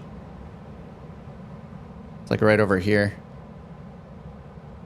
This is so cool. Yeah, I gotta off stream later. I gotta try this in VR.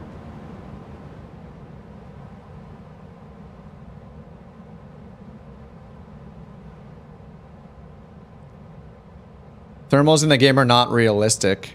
Really? They just added the thermals to the game and you don't think they're realistic? That's a bummer.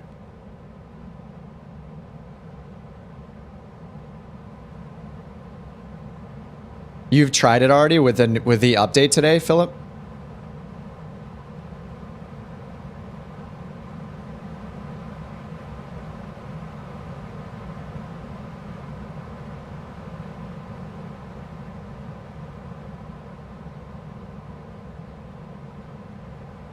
Yeah, I'm not finding the right area here. But I mean, I hear it when I hear the shaking, then I know that's a good spot, but I haven't pinpointed where it is. I'm too close to the mountain, probably. I want to be on like the other side of it or more towards the water, I guess. You flew 2 hours in the glider. They're aren't so great. The ridge lift is nice. Okay. Yeah, I need to be on the other side of the ridge for that, right? Or closer to the water, I think is where I need to be. I'm a total newbie with gliders, so I am just learning the ropes. I'm just learning the cables.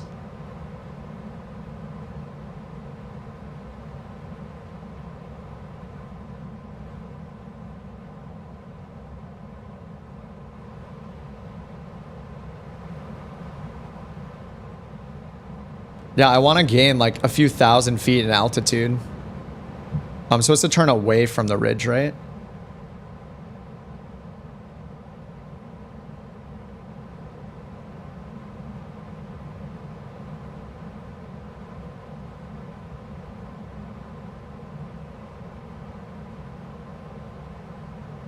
I really want to get up to the cloud, like into the clouds more. Get some altitude. I've just been near the ground the whole time. For ridge lift, you want to have wind coming onto the ridge, sit above the peak. Okay. Yeah, I don't think that's in the cards right now, unless I get some more altitude for these. It's pretty challenging. I mean, I'm just not able to... the sound right here is good. So I'm at 1,000 feet per minute right now. But yeah, now I'm out of it. It's just like a really small pocket that I found.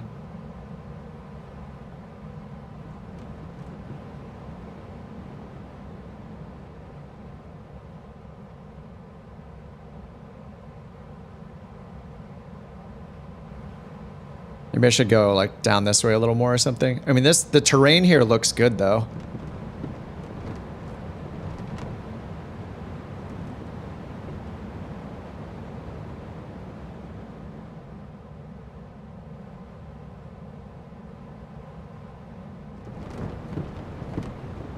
Have to be very close to the ridge. Got it.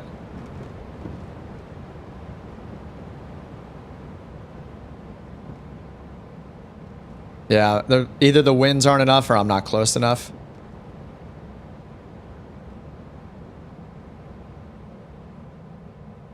All right, this is probably getting boring to watch, so I want to switch over to the other planes in a second. Try some of the historical planes out. But this is really fun. I could definitely do this for hours. Just it's a totally new challenge, so it's pretty exciting.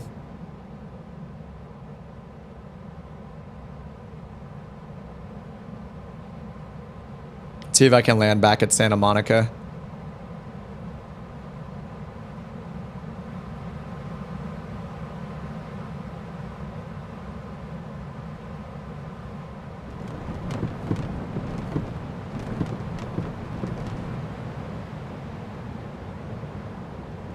Might not be able to make it back over there.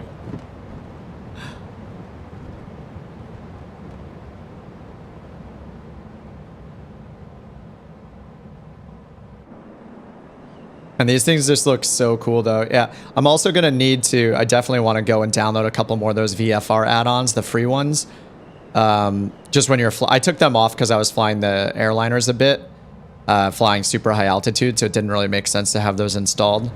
But I do want to bring them back on and do some glider stuff with them. And helicopters, like, there are a couple of them. One is called We Love VFR. So if you're on PC, it's on flightsim.to. And then there's another one called Power Lines and Solar Farms that's awesome.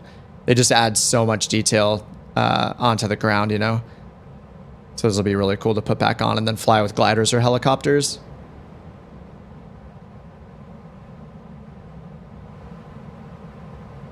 I don't know if I'm going to be able to make it back. We'll see. I guess this is the challenge.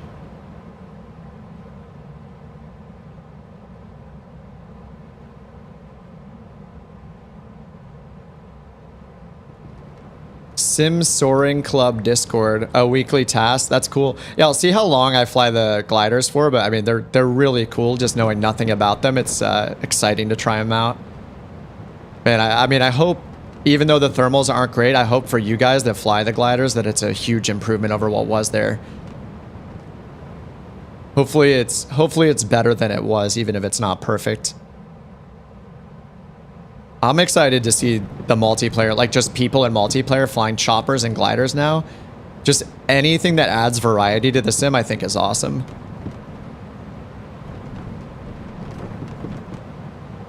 Oh man, this spot right here is great. We were just at 3,000 feet per minute for a second.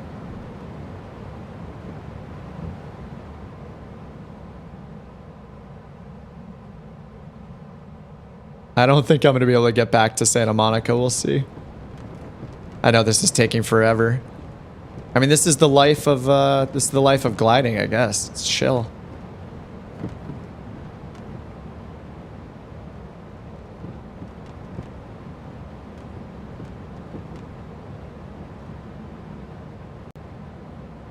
All right, we're only at oh, I didn't change my altimeter setting.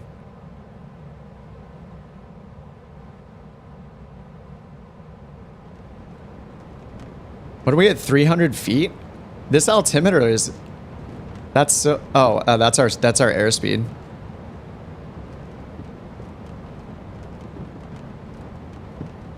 Is there no altimeter? Wait, am I... Oh, the altitude's here. Okay. 347 meters. It's all combined with the vertical speed. Got it. What is the update with multiplayer?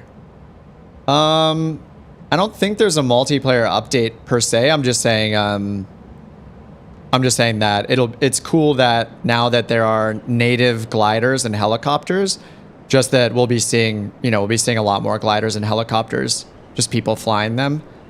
I just like that it's going to add variety to the sim. It's going to be cool to see not just regular planes flying around. There have been gliders and helicopters both in the, third-party gliders and helicopters, but since I don't have those installed, they just look like floating Cessnas. How am I seeing them? Well, if anybody's used, now that the update is out, anybody flying these gliders and the helicopters that are now part of the sim for everybody, it'll just be more likely that it'll be accurate, If somebody flies a helicopter today, like in the, the H-135, you would just see them as like a flying Cessna or a hovering Cessna or a hovering Bonanza or something like that, if you didn't have it installed yourself. But, now that there are 2 gliders and 2 helicopters built into the sim for everybody, it'll just be more accurate. You won't see a hovering 172 anymore. If they're flying one of the built-in ones, you'll see the actual built-in glider or helicopter that they're flying. Gaining a little bit of altitude here. This is cool for bringing more options and realism for the sim, but for me, gliders are unappealing and boring. Yeah, I mean, whatever you like flying. I'm going to do the Spruce Goose massive aircraft. I'm going to try a bunch of the historic ones right after I land here, so I'll pull up a few more planes, yeah, and fly them horribly, probably. So Santa Monica Airport's right there, I think. Yeah, here's the runway right here. So I'm going to try to set it down over there if I have enough altitude. We'll see how it goes.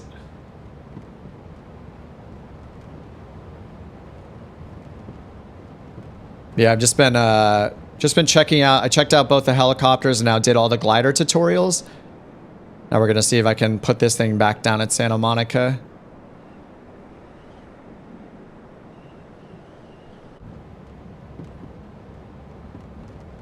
If not, you can always land on the pier. True. There it is in all its beauty.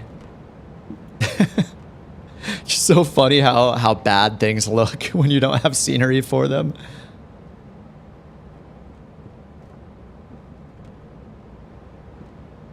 All right, there's the runway right there.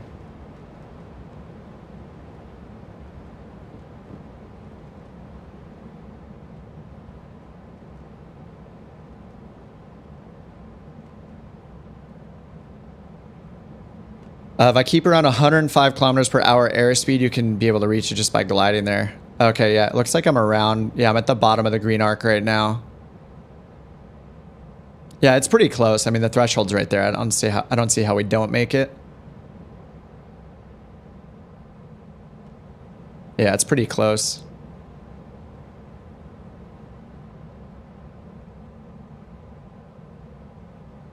Just make sure to remember to put the landing gear down.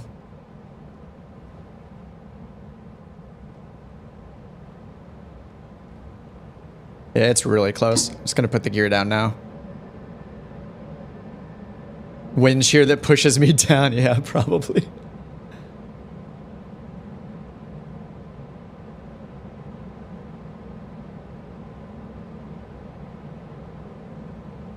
Someone said that the spoilers are for altitude.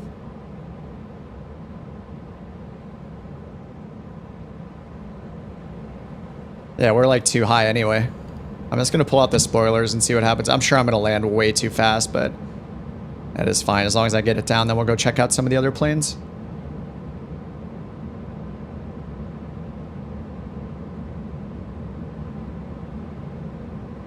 very, very fast here. It's like a 6,000 foot runway or 5,000 or something like that. We'll be okay.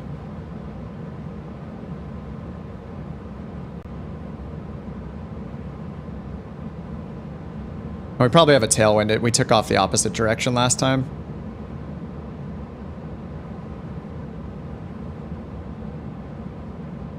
Give it a little slip. Spoilers make you sink faster. 5 to 10 kilometers per more because you'll stall sooner. Makes sense. I'm still way in the green arc, so we get a long runway.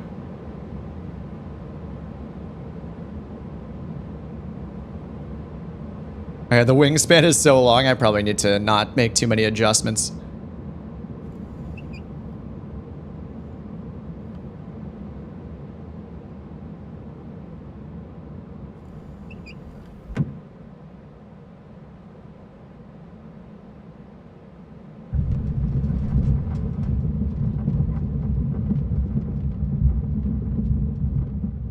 Somebody help me off the runway.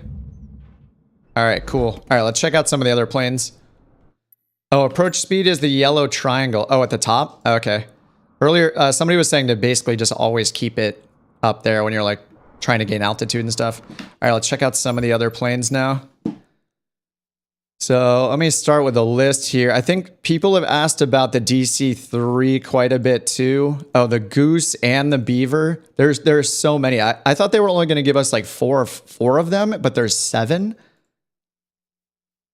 I wasn't expecting that many, but let's start checking them out. I guess let's start with, and the DC-3, it's probably gonna take me a while to get started in that. Yeah, I started with the choppers. Yeah, the choppers are really cool. I'm bad at flying them. Okay, here's the DC-3 Classic. Oh wow, there are a lot of liveries. Oh man, these liveries look great. The Metal Classic, Old Dusty, Blue Stripe. Oh, this one looks awesome. I'm gonna go with the Direct Cargo. All right, and where do we... Oh, the Marketplace package. Okay, let me check that out. New releases. Oh, okay. Free Airbus A310 Enhanced. This is what you guys were talking about. Available in 6 liveries. PC upgrade offers 4K textures, a modeled passenger cabin, fully functional passenger flight screens. So it's some enhancements for PC users, I guess. I think didn't it already have all these liveries?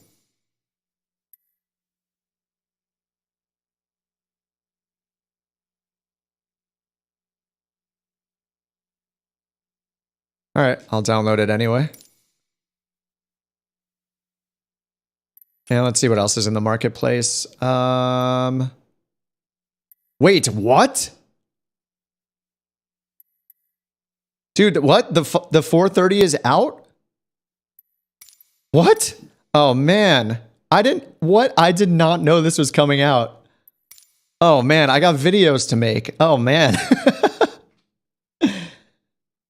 Let me just give this a 5-star rating instantly. Dude, I did not know this was out today. I have to start making videos immediately. I got some work to do. Oh, that's awesome. I did not know. That's so cool. All right, done. 530, 430, done. Oh man, am I gonna stop streaming today? I'm gonna have to look at that too. Oh yeah, those are gone just because I've downloaded them. Highlights, M20 I have, new FS Academy stuff, Denver. So there's some sales going on too. Oh, DC-3 enhanced as well. Okay. Package includes 8 liveries. I don't understand. These liveries are already I already have the liveries. I just saw them also. Oh, the upgrade for PC has 4K textures. So I guess these are really just texture upgrades for PC users, but the liveries are I already have those liveries available, so that must not be part of it. Better versions. Okay. It seems like pretty minimal. Dude, rate this 5 stars. There we go. Well, here we go again with the working title stuff. So it's in the marketplace. So if you guys played with the NXI, then I'm sure this is the same deal. Early access. It is inside the marketplace. And I assume, eventually, just like with the G1000 NXI, this will eventually be the default again. But for the 530, 430, this is so awesome. Satellite acquisition screen, vertical nav screen, VNav screen. Oh man, I'm gonna have to try these too. This could be the best day of all time in history, is right now. Okay, so I have the 310 enhanced, DC3 enhanced, and is that it? Any other free stuff got added? Okay, that looks like it. So DC3, A310 enhanced, and the Garmin 430, 530. Oh, you gotta love it. Okay, cool. That's all downloaded. All right, let's do any of the historic planes have a 530, 430 in them? I think this direct cargo classic looks cool. Let's fly out of, should I go somewhere in Europe? I probably should. Oh man, look at all the traffic in LA right now. Dude, there's so many people here. Let's just take off from LAX real quick. With these 800 other people. KUAO, what's that? KUAO. Aurora State. Is this in Oregon? This is in Oregon. All right, Aurora State, runway 17. Sounds good. I do not know how to fly the DC-6 or definitely not the DC-3, but we're just going to take a look real quick at each of these planes. And then I'll probably jump in and play around with the 530 and 430 next. But yeah, let's just check out each of these planes and see what they look like. I'm not going to know what I'm doing at all in any of these, but we'll see what's up. Oh, man. Dude. I'm not going to be able to appreciate this the way that many of you are, but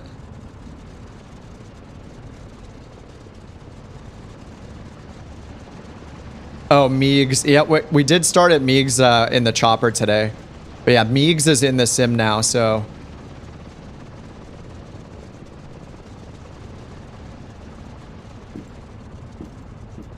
this is so cool looking. All right, let me check out the instrument presets here. So we have a compass here. Instead of a heading indicator, we just have like a compass.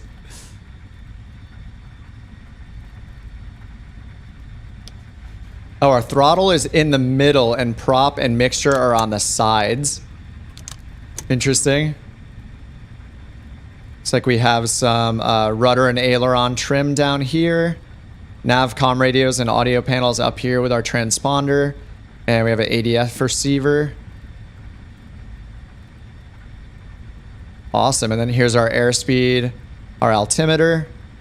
And this thing is crazy. I don't know what our rotation is. Maybe it looks like it's around 110 or so. Let's just fly. I'm just going to briefly take off without knowing much about these planes, just to fly the thing around.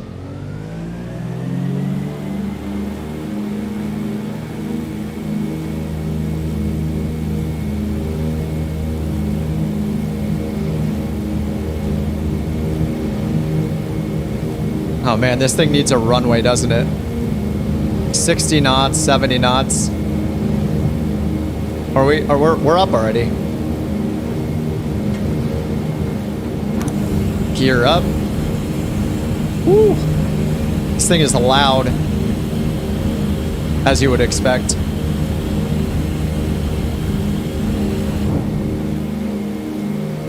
All right, that probably 110. Maybe that's our VY speed or something.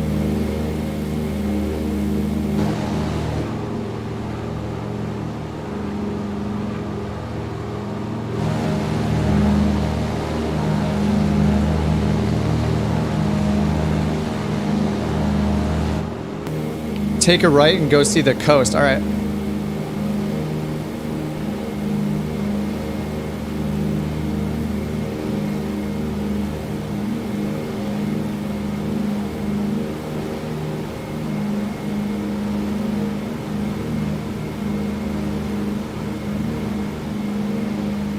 Oh, that's, what the heck?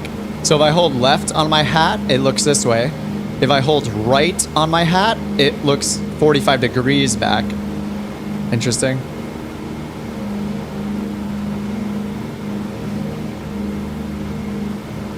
All right, what's our airspeed looking like? Oh, like 180 right now. All right, this thing is going now.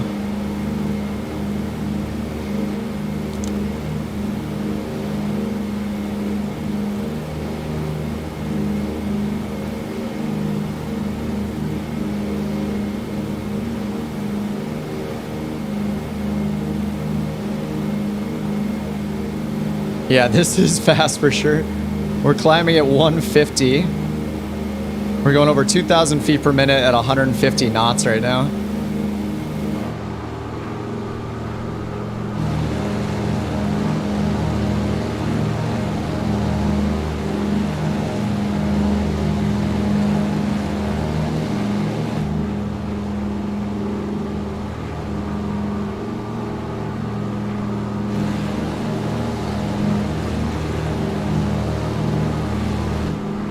This thing is really cool. Does it have autopilot? No, I don't think so. Oh, maybe it does. Wait, I just hit autopilot master. What? Is there some sort of like basic autopilot in this? I think I need to turn the I need to turn the engine sounds down just a little bit. I turned them up earlier for the helicopters, but they're extremely loud. I know you guys want to hear that stuff, but if you can't hear me, or maybe that's a little better. Up in the top, yeah, let me take a look.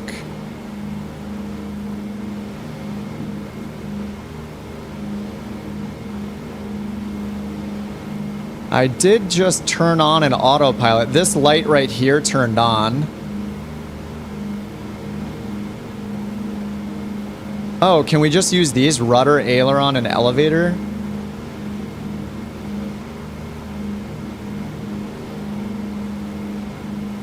Let me turn this elevator knob. Oh, can I hide this? I don't think I can hide the yoke.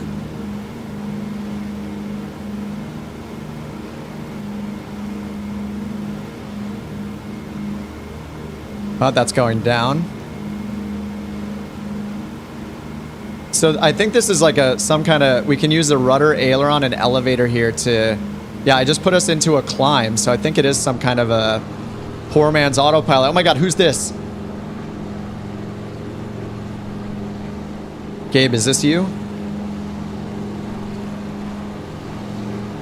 So it doesn't have autopilot. Not an autopilot as we would think about one normally, I guess. But this, I'm able to, I don't know if this is electric pitch trim or like a kind of a poor man's autopilot. Yeah, I can change, like if I move this down, our climb increases. So we're controlling our elevators, ailerons, and rudders right up here. I don't know what this does. I might as well click it. Oh, that's the engage, disengage button. So when I hit autopilot master, that's what happens. So it is like a poor man's autopilot. So it'll just keep us climbing, I guess. It's kind of cool.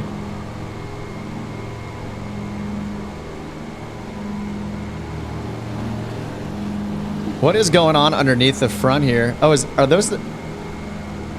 Dude, I don't know what this is. Does this control the our primary control surfaces here? I have no idea. I mean, I would assume one of these is a pitot tube. Maybe they're both. This is maybe just our pitot static system right here. Static port and a pitot tube. Well, the static port's usually right on that side, right? I know nothing about the DC3. It's pretty cool though. All right. Let's try the rudder trim here. So we have, or not rudder, let's try ailerons. Okay, they're locked. All right, so this aileron can't be moved. Interesting. All right, so it's pretty much just for, it's like an autopilot just for pitch trim, I guess. I'm not sure. So if I turn it off, then the aileron comes out. Okay, I can't actually turn the ailerons. It's just like a, it just locks it. And the rudder just pushes in or out. So it looks like it's just more like a lock. Like a rudder lock, an aileron lock. So pretty much you only have control over the elevators with this like... Oh wait, is it... Where's it turning us to?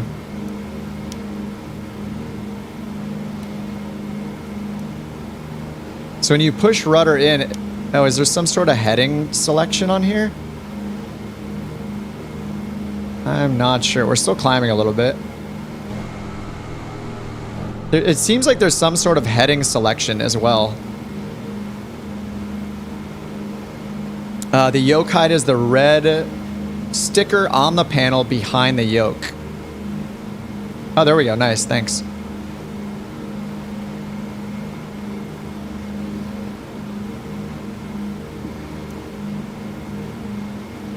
Oh, there we go. This is change. Okay, so when you, it is turning the ailerons.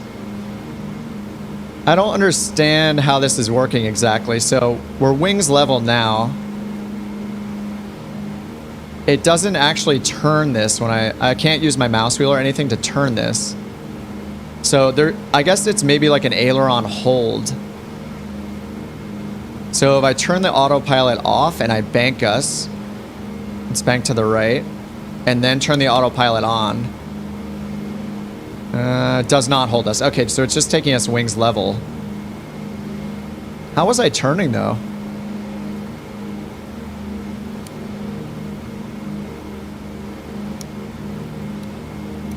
This is just a toggle switch.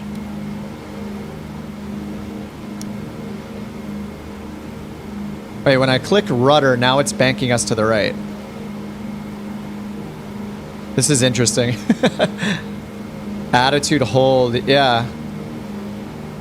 So it's banking now, so it looks like you use this center switch to turn left or right. Let's see if this will take me left.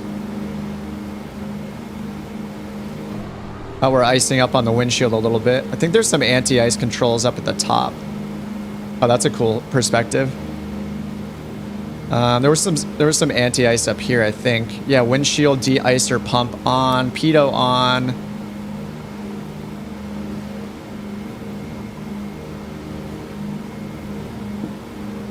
What else do we have up here? Prop de-icer. Probably a good idea. So the rudder, when I click this, I can click it and it banks us to the right. Okay, now it's not banking us at all. I'm very confused.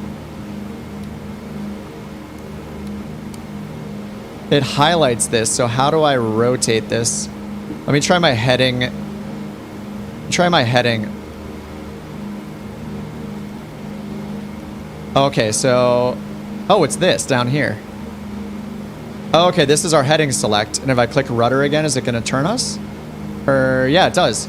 Oh, it's going to turn us to 270 maybe. Let's try closer to where we're at. Let's try 090. Oh, that does move the tape. Okay, that's what you're saying. Oh, nice. Okay, so we have heading and elevator. So then, is there a way... It's weird. When you click ailerons, it clicks rudder. So this is basically turning the selected heading mode on and off. And then this changes our selected heading. And then we have elevator over here to just choose whether we're pitched up or pitched down to change our vertical speed. So let's go ahead and turn this back to neutral. Just watching our vertical speed when I do this. That's pretty cool. I mean, we don't have GPS, but we do have heading mode and basically an autopilot for pitch trim. So autopilot will hold our elevator trim up or down as we set it here. Neat. Yeah, that is pretty cool. Big Radial's Goose has a similar system. Okay. Awesome. That's pretty cool. Alright, I think I need to cheat with like a VFR map or something to land this thing somewhere, find an airport. I mean, I have to try to land it, right? For maximum embarrassment about not knowing how to fly any of these planes that are brand new.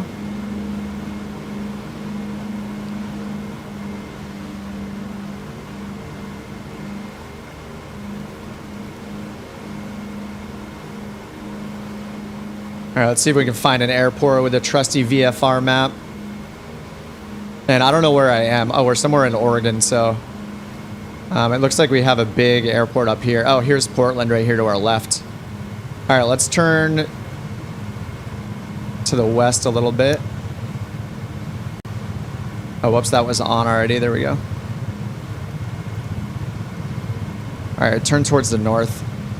Sorry, I said west. Turn towards the north. And I don't know what that sound is, but it doesn't sound great. We're going 230 knots right now. All right, I'm gonna pull this back. And it looks like our RPMs are pretty high. I'll pull them back to 2,500-ish. There we go.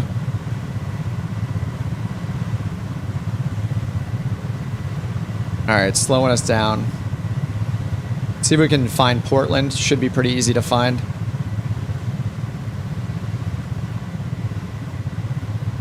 This is cool. I mean, it's got heading select mode, and it's got a elevator, like a pitch hold, basically for our elevators.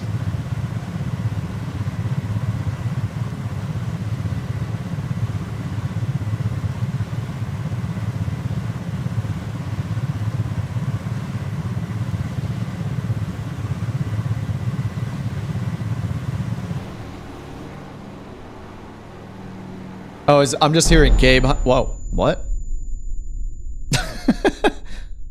All right.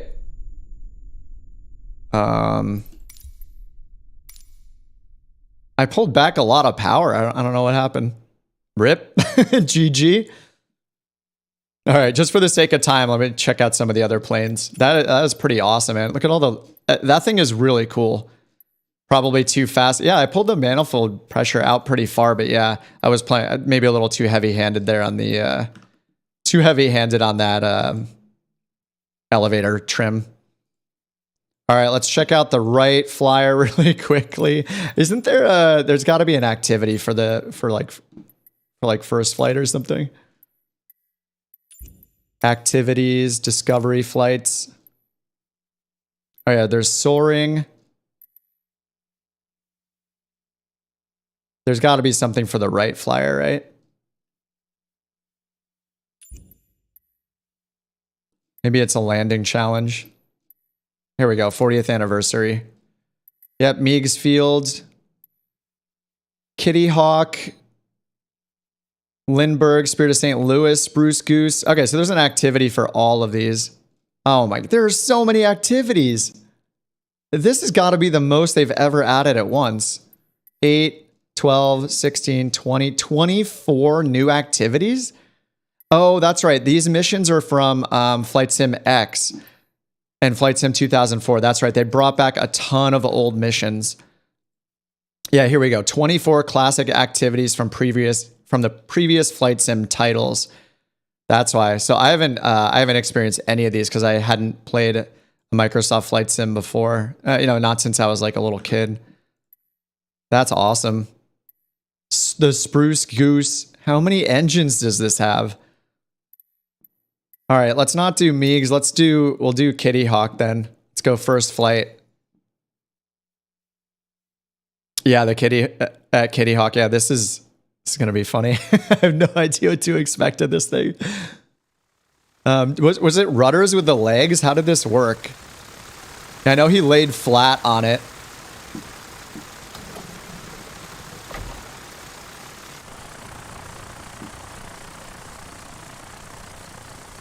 Oh yeah, is this like a counterweight system to get the initial speed going? Cruise speed 24 knots. That's my kind of speed. They actually have him here. Mustache and all, looking glorious.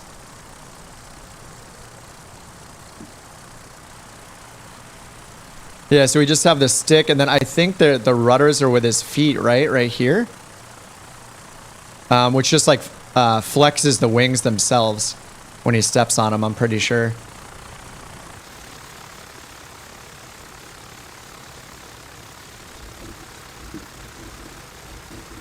There's our elevator. Yeah, the ailerons actually flex the wings up and down. And oh, there are no rudder inputs, are there? I don't think there's actually. Yeah, no, there are no rudder inputs. It's just part of the aileron mechanics, I think. Yeah. So when you for the adverse yaw, I guess when you pitch left and right with the ailerons, it's automatically moving. Basically, the rudder at the back here. All right. I don't know if there's some way to... I guess it just starts launching automatically.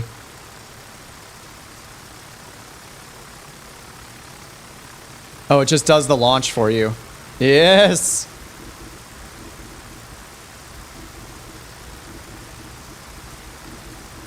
Uh-oh. Uh-oh. Oh, no. No! Wow. Good thing I wasn't the pilot then. Oh no. Let me try this again and keep the nose down. Mach 10. The original Dark Star. Airstrip to the left? Oh yeah, there is. Yeah, you're right. Yeah, right over there. Whoa, we went off way faster that time.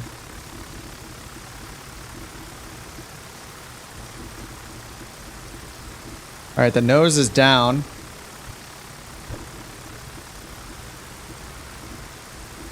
No stalling for us.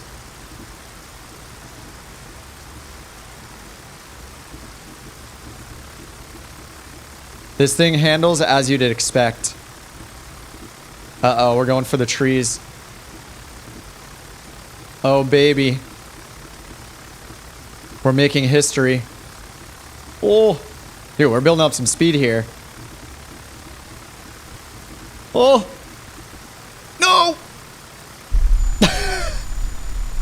That the water's coming out of it. Spirit basic economy. What's going on here with the I don't know what this is, but I like it. Let's try one more time. All right, well, that launch off was way better than last time. I don't know. Then you just go full throttle. I mean, obviously full throttle, but it makes your launch speed faster. Okay, gaining altitude.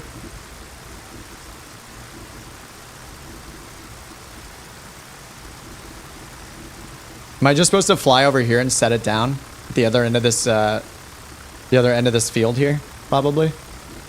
Lousy landing gear. Yeah. Oh, my landing gear handle is up. Maybe that's contributing to what's happening here today. This is so cool, though. Dude, I appreciate this. This looks amazing. All right. I think I'm just supposed to land it. I mean, he circled around a bit, too, right? So it's just very hard. I'm like pretty hard on the stick right now. This is like flying a helicopter, but it's a plane. To be so... Oh, not good. Oh no. It stalls so fast too. Ryanair landing. This is worse than Ryanair landings, 100%. Animated engine, yeah. Got like the bike chain here. Really cool. Okay, one more. I have to do better. Is there a landing challenge with this? Ryanair 2.0. All right, let's go again. I feel like I just need to start my roll faster.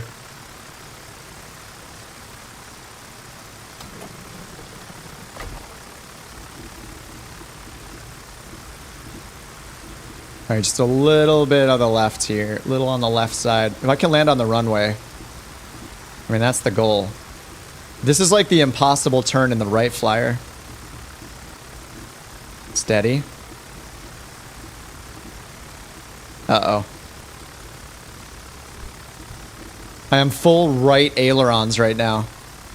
Oh, no! Rip. I have some gauges. Oh, yeah. We do have some gauges. Wait, what are these?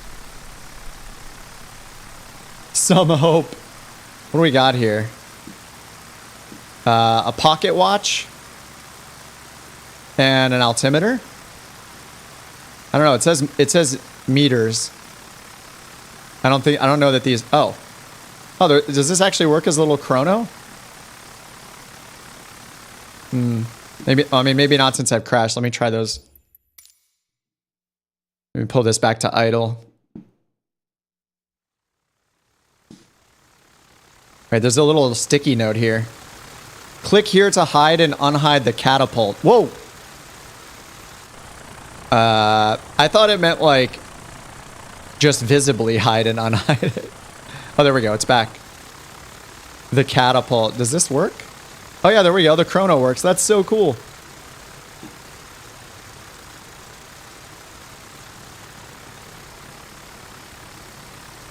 There must be a headwind. Yeah, I would hope so. Oh. It just went. All right, nice and steady. If I can get over these trees, then I'll probably set a world record.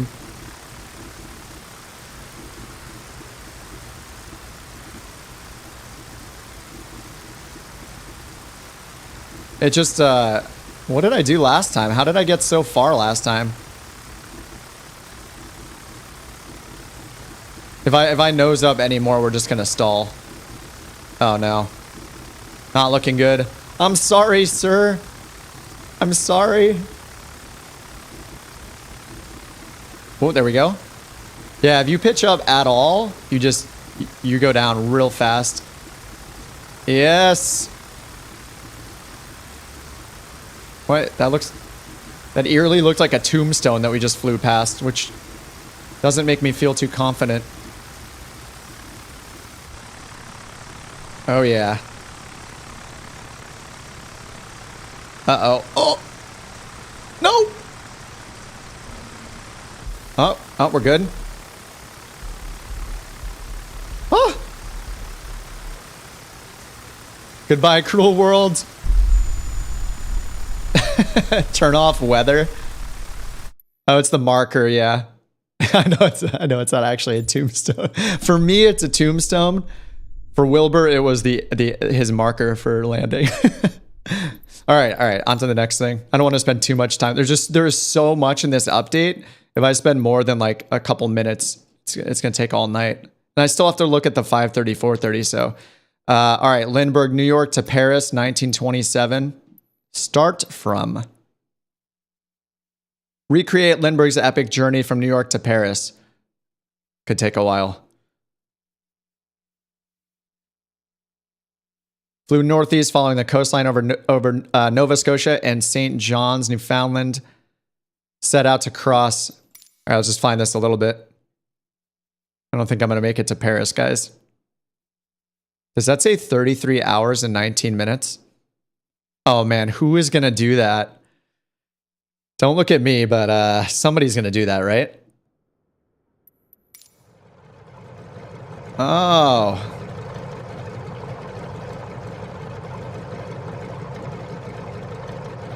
Well then, I don't really see too much out of this. Airspeed, the Pioneer compass. There's our altimeter. Turn coordinator. We have some levels here. This is our attitude indicator, or this is this is basically our attitude indicator right here. Fuel. We're not even filled up all the way, but we're going to Paris. 33 hours in a steam train. Here's our mixture control. Oh yeah. Dude, that is really cool actually. Magnetos on both. And then we have, is this like a log? This is like a flight plan, I think. And then we have a chrono right here.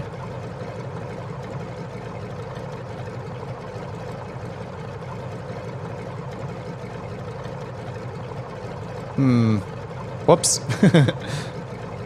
Not really accurate anymore. How am I supposed to fly this? I can't even see in front of me. We got our stick. There's our throttle.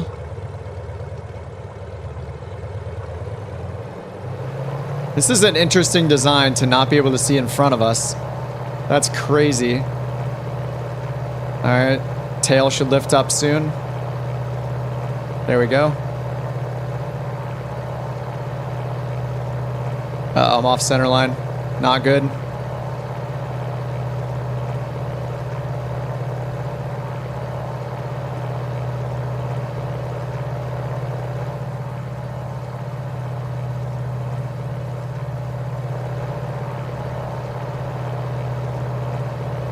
This does not like climbing, does it? Man, I'm so used to planes, just modern planes. Wonder if there's trim in this thing.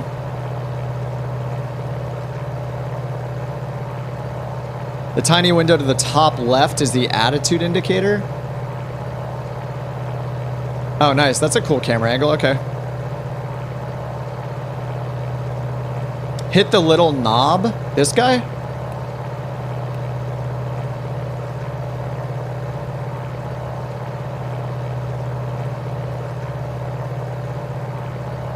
This little knob?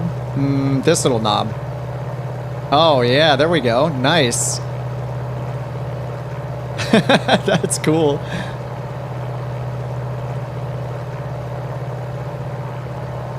How do you land that thing? Let's see. Is there a pitch trim? I don't know if it's realistic that it has it or not. But I'm pulling my pitch trim wheel right now. Yeah, it seems to work. I don't know whether it's...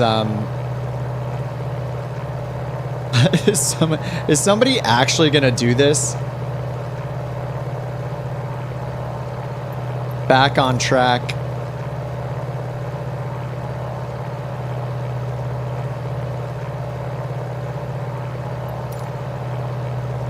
You bet someone's already doing it. Could be. And it loves to turn on the HUD. And this is really cool, though. I can't believe... we're, like, not even halfway through trying everything out. I can't believe how much is in this update. This is amazing. Oh, what do we got down here?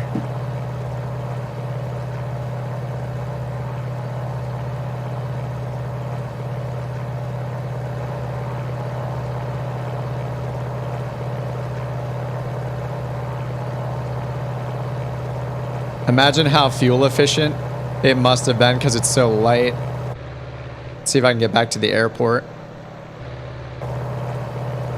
Man, if somebody is gonna do the gonna do this, aren't they? Fly to Paris in this thing. Some crazy person.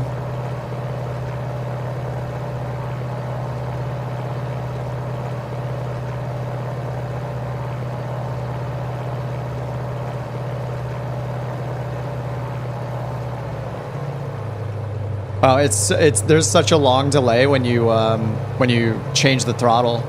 It's like a 2-second delay every time you change the power. This looks out the right side. I don't know the shortcut to look out the left side, which would be helpful right now, but I guess the right side will have to do.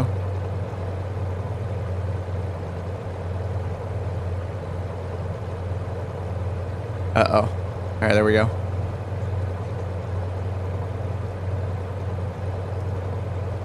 Oh yeah, I'll change it to nighttime, sure.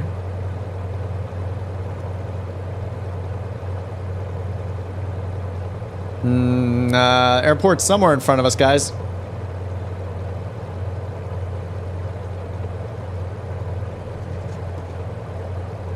You'll just have to pull it to the right a little bit at the end.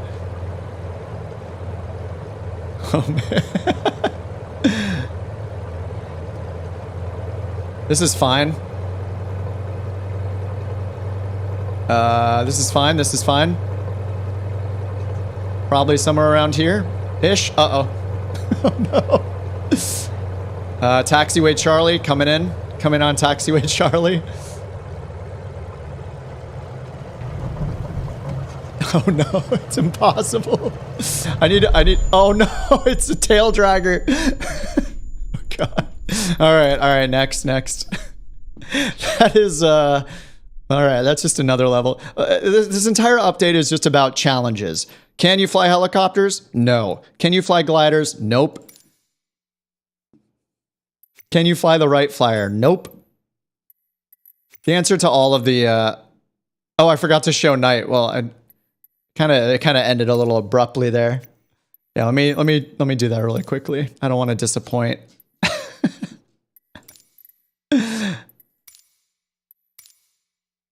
I'll see if it lets me change the weather, change the time of day. Worst pilot these days. True. I don't know if you use the Spruce Goose. Wait, let me check this. All right, external view. Oh, I don't think it's letting me change the weather. Nope. It is not letting me change the weather right now because it's a bush trip.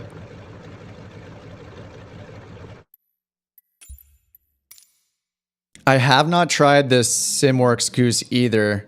It's weird they included it when the SimWorks version is fantastic. Yeah, I don't know. Did they have it in Flight Sim X or something? I feel like maybe they ported it over or something like that.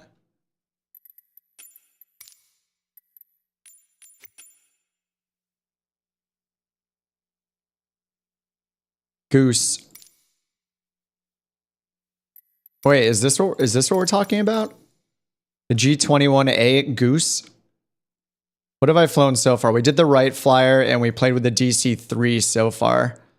And the Spirit of St. Louis. So yeah, the Goose, the Beaver, the Hercules, and the Jenny.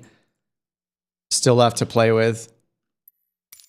Let me see what the inside of this looks like really quickly, just because you guys are asking about it.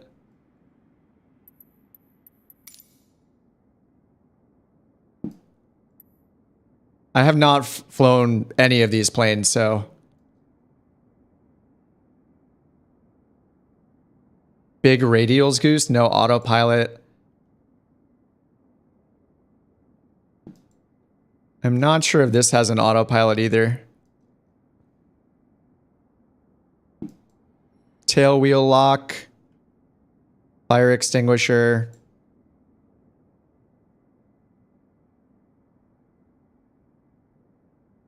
Not sure, it looks pretty simple.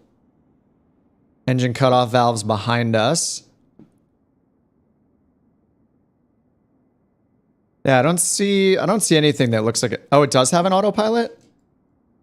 I mean, the DC-3 has a very simple autopilot. I don't think this one does, though. All right, let's continue with the activities here. Yeah, I can't believe how many activities. This is crazy. All right, let's do the Goose. Wait.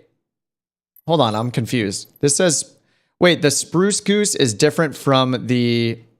I see what you guys are saying. There's the G21 Goose. But then it's showing the H4. The Hercules is, so the nickname for the Hercules is the Spruce Goose? Okay. Yeah, I know nothing about these planes, obviously. So you guys are saying it has 8 engines? Okay, the Hercules is the Spruce Goose. Okay, got you.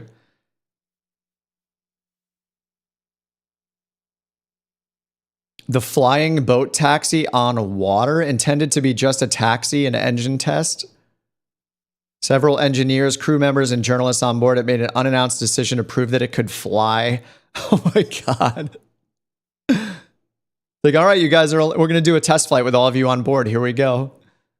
It lifted off the water to fly just under half a mile at an altitude of 25 feet above the water for 30 seconds. It never lifted off again, though the one flight changed the course of aviation history. 1927. Wow. All right, let's check it out. Spruce Goose is the nickname of the Hercules. Okay. If you go to the Evergreen Aviation Museum in Oregon, you can go inside of it. The second largest aircraft. Oh, the Aviator is about it. I will watch that. Yeah, because I'm not a huge aviation buff. Like getting into the sim 2 years ago. This is my introduction to simming. Just started 2 years ago, so I'm a complete newbie compared to most of you. So I have so much to learn. The Aviator. I'm literally writing it down on my pad here. After all this simming today, I'll have to check it out tonight. All right, let's look around this guy. Oh, we got our checklist here. Oh, cool. There's like a poor man's EFB on a clipboard right here. Side curtain. Oh, this is really cool. Are these for the passenger cabin? What are the side curtains? Oh, they're, I don't know. Oh my god, this is cool. There's some lights there. 8 engines. Where are the side curtains? Left side and right side curtains up and down.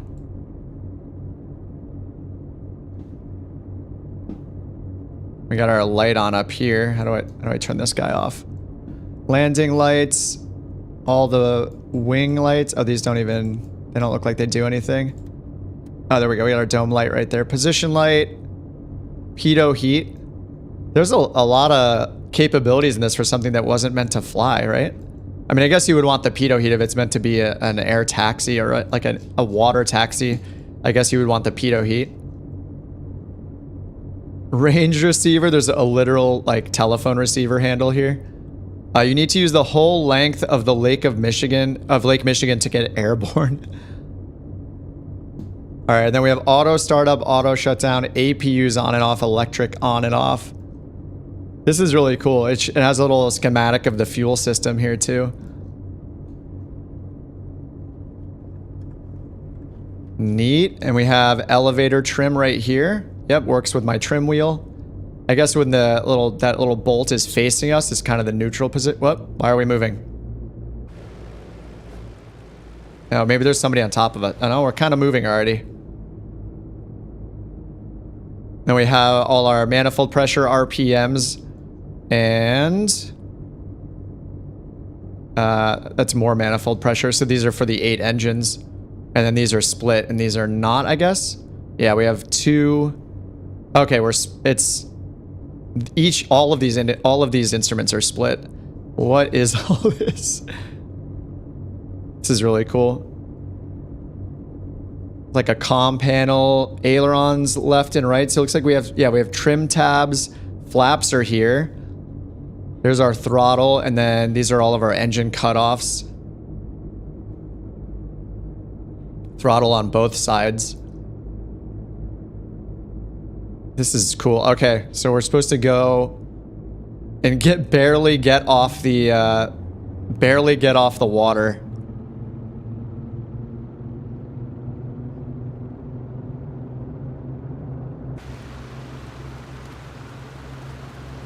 We are hauling. I assume the flaps are already set up for like a takeoff config. We'll see, I guess. Oh. I think we're up. Oh yeah, we're up. Dude. Alright, we're taking this thing to Paris.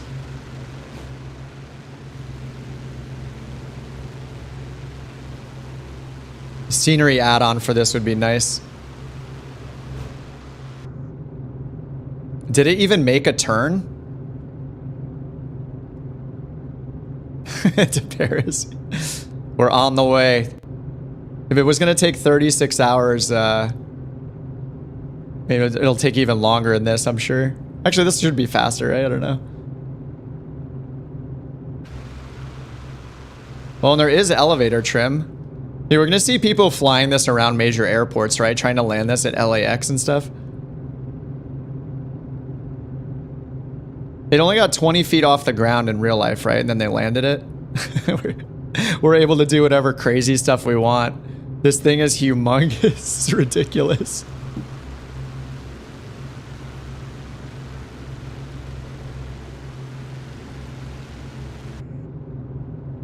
It's gonna be funny seeing this fly around. Oh, thanks, Kyle. Your videos are amazing. Someone who started 2 years ago, especially the helpful G1000. Yeah, well, now, like 20 minutes ago, I learned that the 530, 430 is in the marketplace. So I am going to check that out here, and I'm going to need to make some tutorials on that. Oh, flaps up. Oh, I think they might have been up already, actually. Oh, yeah, I think they... oh, maybe they weren't up all the way. Yeah, maybe they were down one position.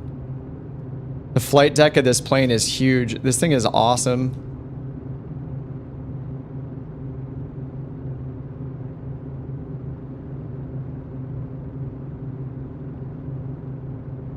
I mean, it's literally a boat.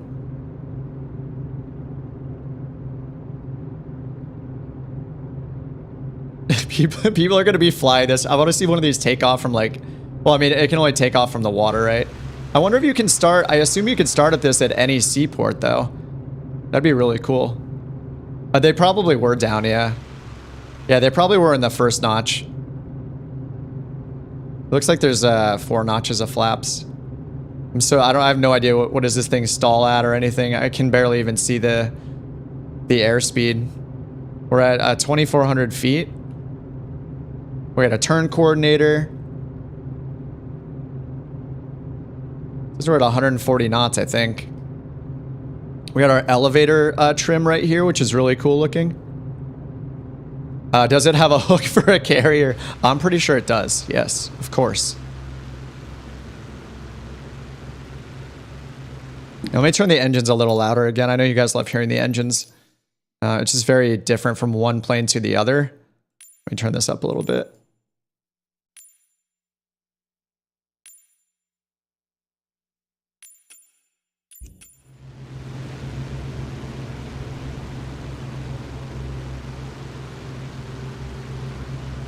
Yeah, flies contrary real life. Yeah, I'm sure they gave it like 10x the horsepower, 10x the thrust, so we could fly it around. I think it's really cool looking. This update is absolutely crazy. Like, I thought Sim Update 10 was huge. I mean, mainly for personal reasons, like just because I'm obsessed with the G1000 NXI. But we have like, are there 14 new planes? 11 or 14 new planes? 7 historical planes. We got the A310, free for everybody. 2 gliders, 2 helicopters, 24 like missions brought in from the other flight sim. Got amazing stuff like this to fly around. Just, I don't know. This is such a crazy update, and there were a good amount of bug fixes and things too. So I mean, this is it just seems like this is like the best update they've ever done. I haven't changed anything either. I have not. I haven't removed any community mods. I haven't had any crashes. I haven't had to do any troubleshooting. All right, let's cut the power. I don't know what my flap settings are here.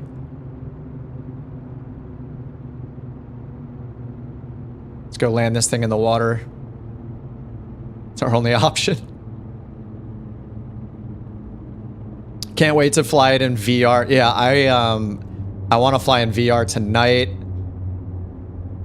Probably shouldn't cut the power completely.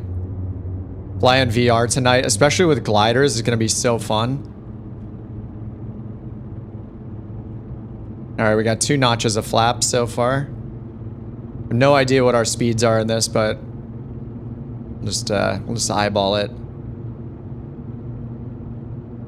You've sat in this seat in real life. Nice. Yeah, someone was just talking about how this is in, where they say it's in Oregon. You can go... Was it this one, or was it, or was it the other plane? I forget which plane you guys said. I don't know if it was this one or not. I don't even know where we are. Where is this taking off from? I'm unfamiliar. Trying to open the VFR map, but it's not working. Oh, it is this one in Oregon. Okay. You can tour it.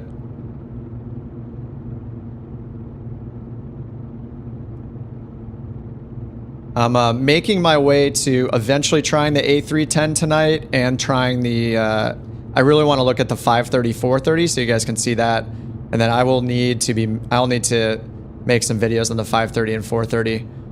Yeah, I need to do an ILS. Although 530, 430, it's going to let us do LPV approaches and everything. So I just need to do a bunch of full flight videos, show you guys through the 530 and 430 if you haven't used it yet. But any smaller planes that don't have a G1000, a lot of them have the GNS 530 and the GNS 430. Either one or both of those models in it. Kind of the predecessor to the G1000, and it's awesome. Yeah, there are so many planes with the 530, 430. So I'm gonna look at that in this stream as well. It's gonna be a long stream. All right, we're making our way down here. I'm gonna put another notch of flaps.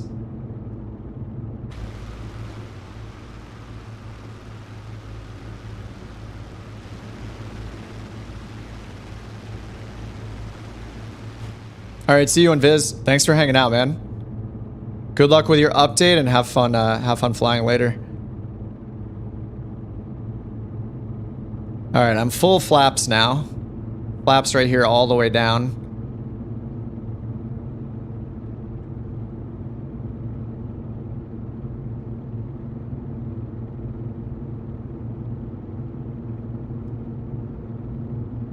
Our vertical speed indicator right here.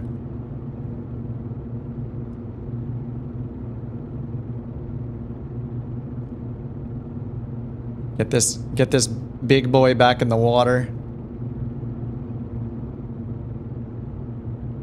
I mean, the most gentle descent in the world. For once, I want to not black screen when I land. Uh-oh, is that all of a sudden like some sort of pier in front of us? What is this? Oh no.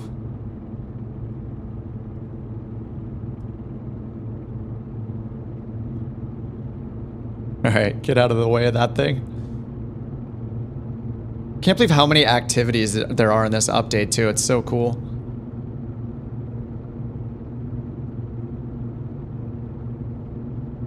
Alright, we're at about 200 feet per minute here.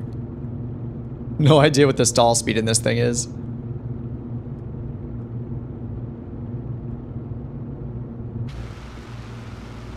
Look at the size of those flaps. Oh my god. Look at the size of everything. I think there are new landing challenges. Yes, Nudie. I'll take a look at some of those too. I'm just making my way through all of the missions. There are 24 like missions that they pulled in from previous flight sims. So, what was it, FS 2005 and Flight Sim X? Anyway, there's like 24 missions all revolving around all these historic planes.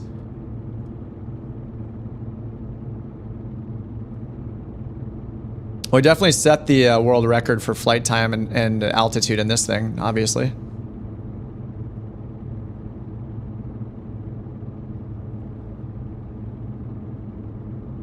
I love the pitch trim wheel right here. It's like a sprinkler it's like a sprinkler nozzle with a bolt on it.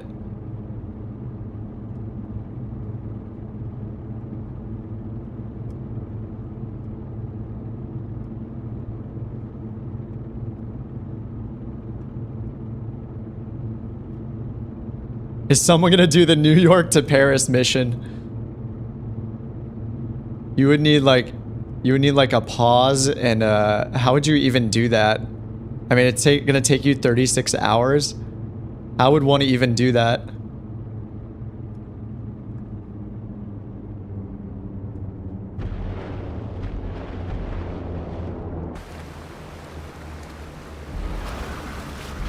That is awesome. This thing is so cool.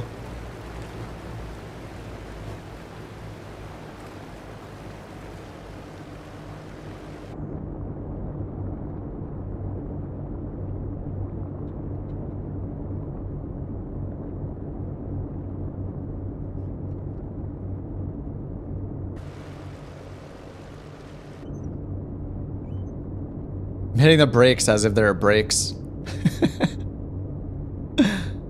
Pull the mixture out. Shut all the engines off. Oh, we can't shut the engines off, can we? Alright, these don't work. And mixture doesn't seem to do anything either. Oh, are these the engines? Oh, these are the cowl flaps. Open throttle close? Whoa, what? I have no idea what this is. Uh-oh. Oh, that's our throttle? Oh, what the? Oh, that's where the wait.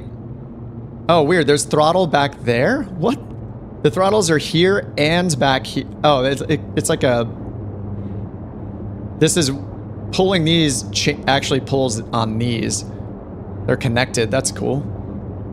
Interesting. All right, that's enough for this one. Let's go next. Oh man, am I ever going to get through all these activities? This is crazy. Museum aircraft group flight. Everyone in a different classic plane. That'd be cool. All right, whoops. I hit marketplace. Activities. Let's keep going. Only 1 million more to go. We've done 4 of them so far. Cargo run. Oh, is this? Wait, is this? Okay, this is the regular Goose, right? Okay, the G21A Goose. Not confusing me with the Spruce Goose anymore. I call the Wright flyer. We'll see you on the ground, Delta. He'll take off for 3 feet, land, and have a beer, and then we'll all be we'll be the suckers still flying. Alaskan air taxi operation. You make your living flying up and down the islands. What's the Aleutian? Is that Aleutian chain?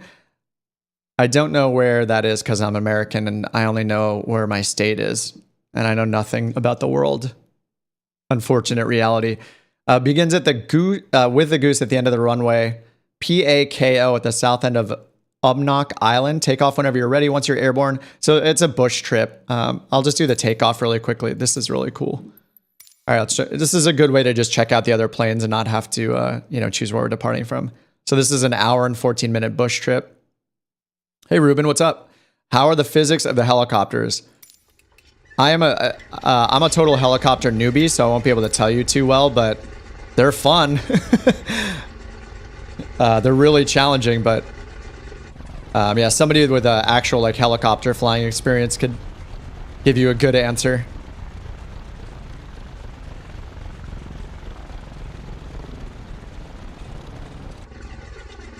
Dude, this thing is really cool too. So we got our throttles up above our head here, Twin Otter style. Mixture that I just pulled out, that was smart. We have our prop, and then there's carb heat here. Flap control. It's like the flaps are all up by default. But we have 30 and 60 degrees of flaps. What?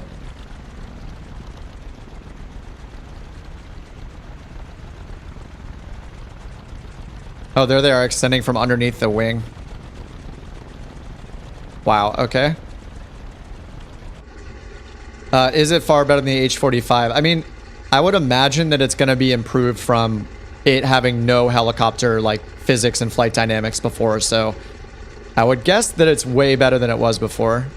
Okay, that's what Havner is saying. Yeah, better than the H-145. Yeah, I mean, now that there's a real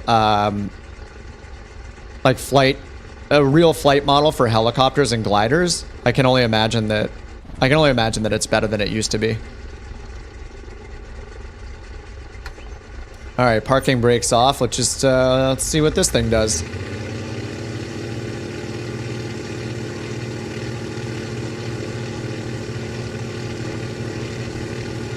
Oh, I'm hard left rudder. What's going on? We even have decent winds. Uh-oh. Why is that there? Oh my god. What?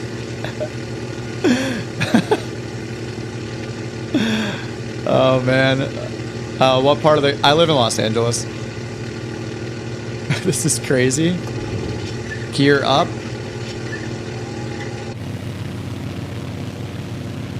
Oh, this has floats too? I guess we can land this in the water. Oh yeah, water landing, 55 nautical miles. Let me bring the gear back down. I'm actually curious what the gear even looks like when it's down. Oh, is that the wheel tucked in to the side right there?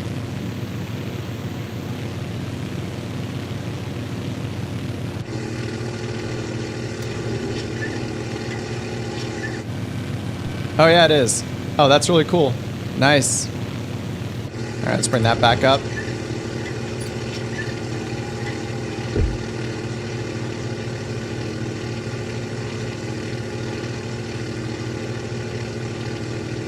And we got prop control up there, mixture and throttle right in front of us. This plane, oh, this is the type of plane that goes to Catalina? I have not been out to Catalina. Once again, the engines are extremely loud. I wish there was some kind of normalization for these volumes. Like I know you guys want to hear them, but at the same time, they can just get super loud. There's a lever inside on the left for the tail wheel. Yeah, where is the actual gear control here? Is this it? Tail wheel locked and unlocked. I probably want it locked.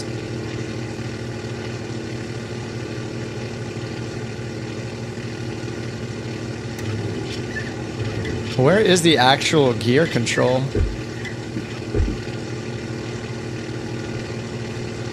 I hear it obviously when I switch it with my hotkey, but I don't know where it actually is.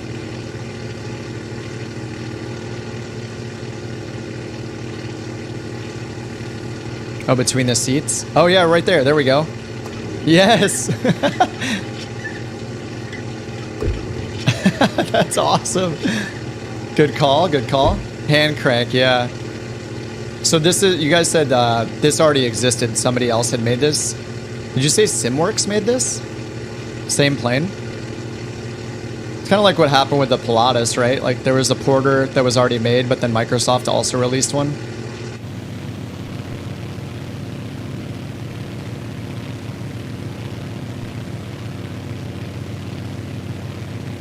Oh, big radials.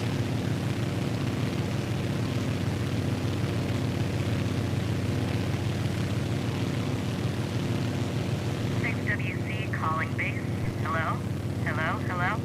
6WC, this is Dutch Harbor Base. Go ahead. Amazing. Sounds like you're right down the street. But we're hundreds of miles over Shemya with A2 on the horizon. If I squint real hard, I can just make Like they added in like a story, End of the Earth in sight. You still planning on staying out there for the night? like added some like historical voiceover stuff in here. You don't need the plane until noon tomorrow, right? Correct. We gotta take that documentary. There's some role-playing action going on. And the engines are so loud though. Oh, because I have the voices all the way turned down. That's why. For ATC. There we go. Gotcha. Severe clear out here. So yeah, I'll spend an exciting evening out on the town on A2 with a handful of the Coast Guard's finest. Got one on board now, and we've been chatting the whole way. Navy SEAL during the 60s. Full of stories. I bet. Don't believe everything he says. I used to be married to a SEAL, you know. Oh yeah, forgot about that. Oh, by the way, we're pretty sure we saw an Akronoplane in Amchitka Pass. Sure you did. No, really.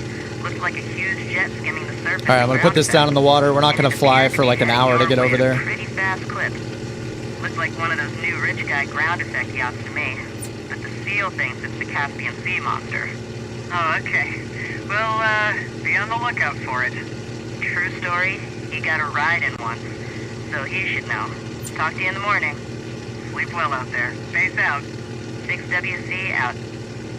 It's pretty cool. They have they added some like voiceover stuff, some voice acting narration happening during the flight. Pretty neat.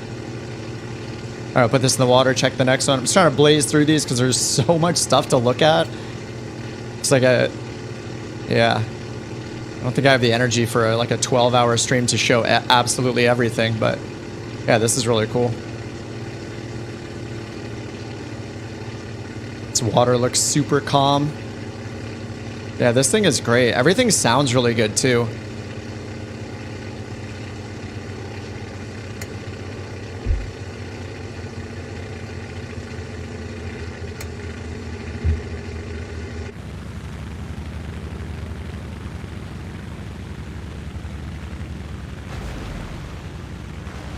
Probably a little fast there, but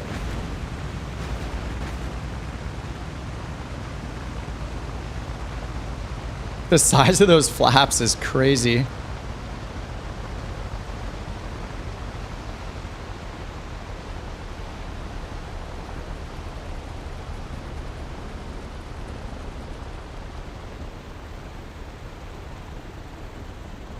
I keeps turning the HUDs on because these are bush trips, so it kind of forces the HUDs on in the third person camera, chase camera.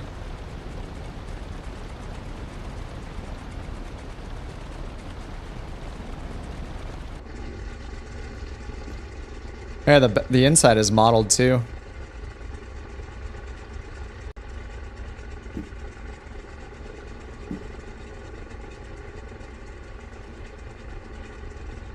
Oh, we can't go in here.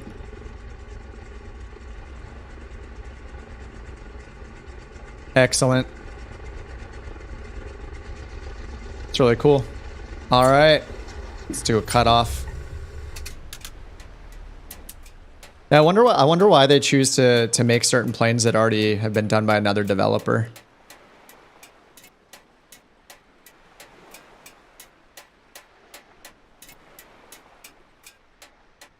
Live traffic seems to be way better. Oh, really? Yeah. What did they made a bunch of updates. One of the main things I noticed here in the release notes was the departure procedures here under navigation traffic. Yeah, it says added departure procedures to air traffic. And then related to that is this one right here, I think. Live traffic planes no longer turn and fly over the airport at a low altitude before the initial climb. I had noticed that recently where like a plane, they'll just be like a 737 or whatever flying just right over the airport at like 500 AGL, which is it was super weird. So I guess they say that they fixed that and then also fixed live traffic using the same runways and then fixed live traffic cruise altitude. So there's a lot of live traffic. Yeah, there's even more down here. Fixed live traffic planes cruising at extreme altitudes and getting stuck at the center of the airports. Which that may, I wonder if that's where you see the plane like spin, like break dancing in the parking spots. Yeah, there are a bunch of other updates, not just all this content. I mean, there are like too many things to check out. Oh, here's a helicopter one. Grand Canyon Scenic Tour from FS 2004. Caribbean landing. This looks like that looks like the A310, I guess. San Juan Island run. Looks like maybe is that the Cessna with floats?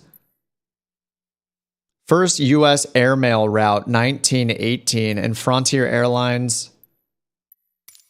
So Frontier Airlines, okay, we looked at the DC-3 already briefly, so I'm not going to look at that one again. We haven't looked at this for the JN-4 Jenny. 1918, U.S. Postal Service dignitaries include President Wilson gathered in D.C., for a send-off for the U.S. and world's first regularly scheduled public airmail.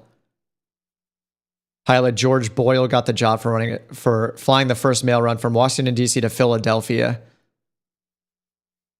Awesome. Yeah, it's just another bush trip. I'll just start the flight really quickly and check the plane out and then move on to the other stuff. I do want to look at the A310 as well really quickly. Just do a takeoff in that, and then I want to look at the 530, 430 because that's part of this release. Doing my homework, I'll need to make a bunch of videos for that, so that'll be really fun. I love the 530. That's the first one that I used. Oh man, dude, listen to that sound. Yeah, this is fine. I feel safe.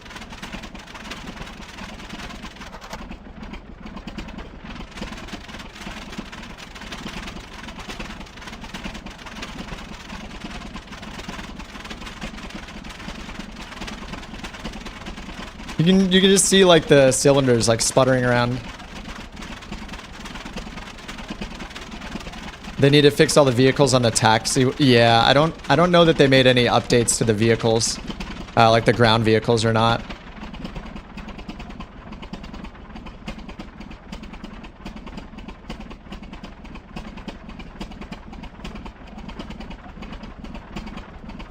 Oh, valve. Sorry. Yeah.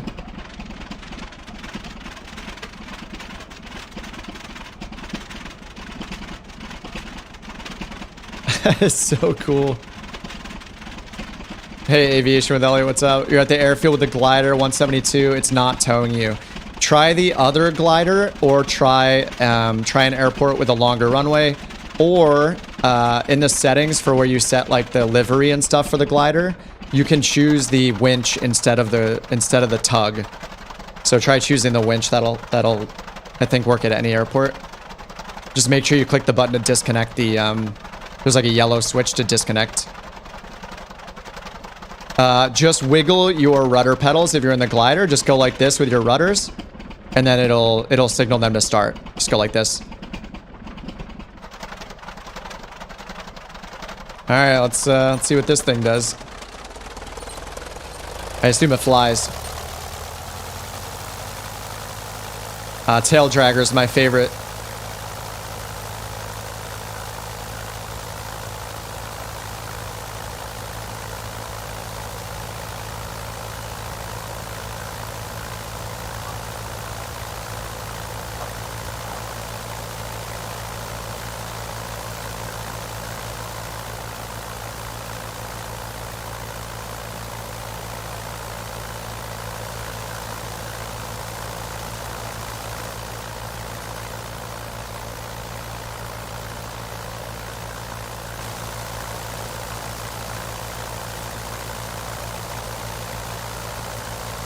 Yeah, I don't know the difference between the 3 winch options. I assume maybe it's, I don't know, is it the power that it pulls you with maybe? Maybe they're stronger, one's stronger than others.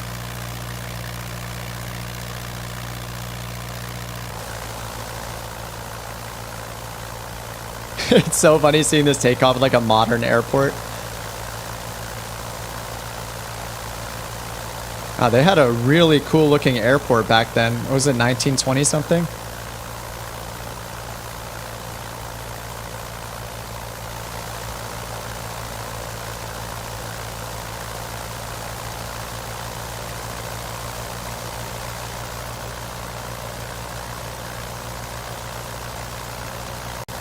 Next video, tutorial on sarcasm or the 530.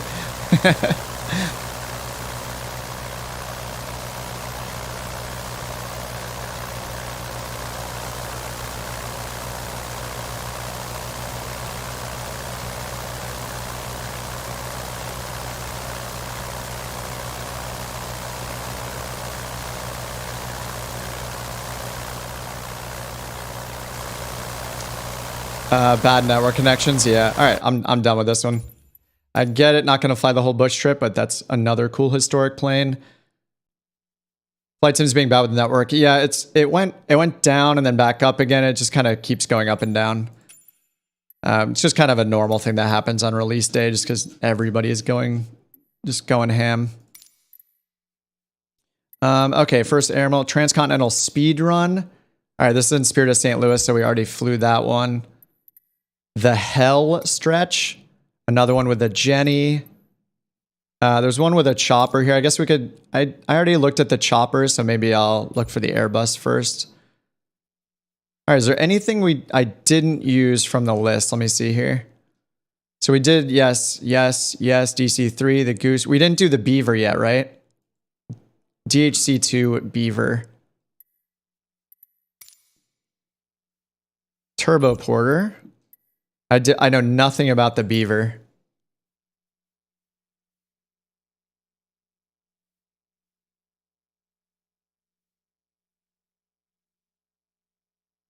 Wait, is this the I don't know what the Beaver looks like. Let me see what I'm looking for here. I know nothing. Yeah, I think that was the Beaver, actually. Yeah, it was. Okay, cool. The DHC2 Beaver. So there's a floats and a wheels version. Oh, a bunch of... Man, there's a ton of liveries for this one. Very cool. Okay, yeah, let me go to that that activity with the Beaver. Single engine Otter. Okay. Yeah, I think it was... where is it? This one right here. As a pilot for Kenmore Air. So yeah, it's another mission type bush trip. And this is with the floats variant. Snooty says, I bought the 1935 Payware airports in the UK. Oh, wow. I didn't know those existed. Recommended for anyone into old planes. Makes the airport set in that time with grass fields. That's really cool. I had no idea that existed. I wonder if that's on sale right now. Is it part of the... Is it in the marketplace? It would make sense that if it's for sale right now as part of this update. Oh, we got the 530, 430. Blackbird simulations. All right, I guess they made it. Oh, nice. Pedo covers. Here, this is the new 530, 430 then. Wait, I downloaded it. Oh yeah, it must. How do I tell if it's the new one?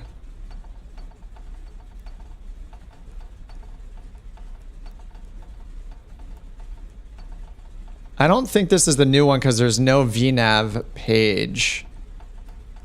Oh, there is, but no, this can't be the new one.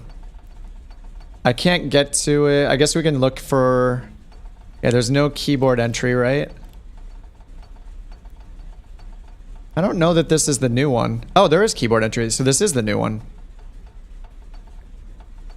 I wonder why the VNav page isn't listed here.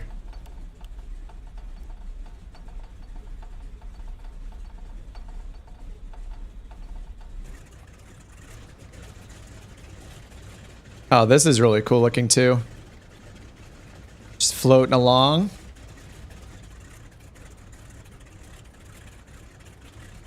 Check in with base. Here, let's take a look around. So we got a 530 and a 430 audio, our audio panel up there, transponder, our ADF receiver. What is this? Our fuel selector?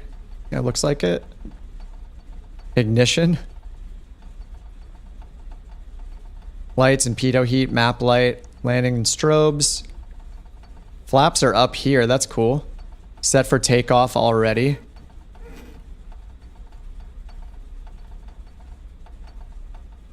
Carb heat.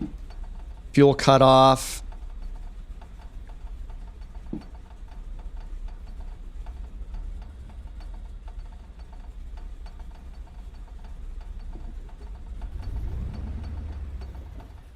Whoops.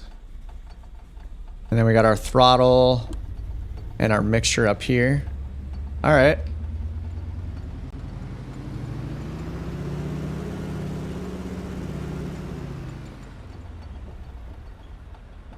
So we probably have like a rudder up down button, water rudder, we'll see.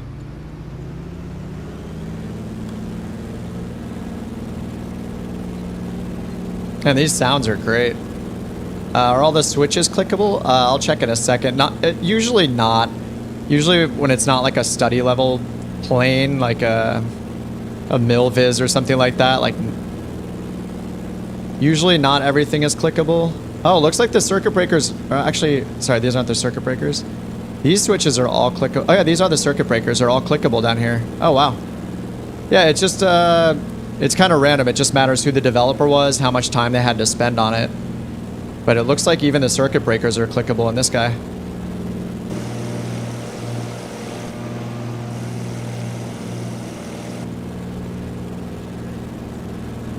Dude, the sounds in this are great. This engine sounds awesome. Oh, in the marketplace, cool. New releases. There are 2 new 1935 era airports complete with vintage planes parked in the area. Oh, nice. Oh, this is Milviz? Oh, they changed their name? I was wondering, yeah, I didn't know what Blackbird simulation was. Kenmore Base.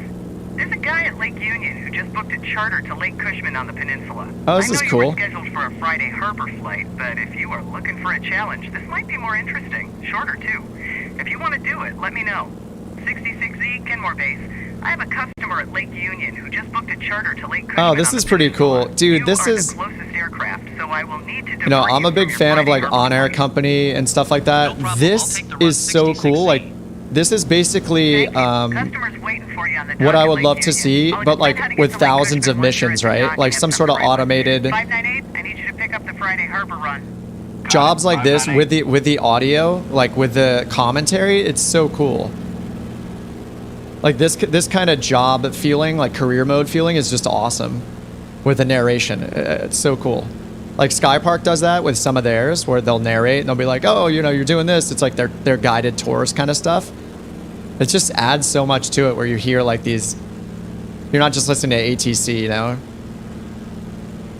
So we need to land at Lake Union. This is really cool.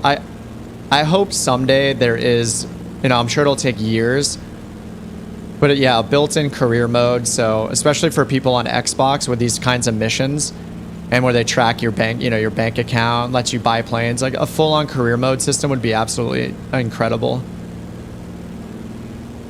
They could start small like this too, with like there's little bush flights, air taxi and mail deliveries, whatever. This kind of stuff would be great, and then eventually move up to airliners and boarding, and that would be really cool.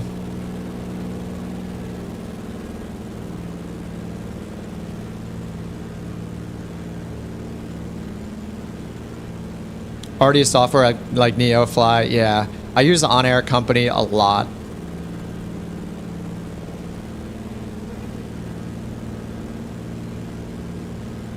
Yep, work your way up. Yeah, it's cool. I think this is all of these like style missions, I guess, were imported, basically ported over from older flight sims. So from Flight Sim, what is it? 2005, is that what it said? Or Flight Sim X? Is it 2004, 2005? But they brought these, they basically ported them over, I think. Yeah, nothing like that for Xbox. I don't think they technically can do it on Xbox yet, so.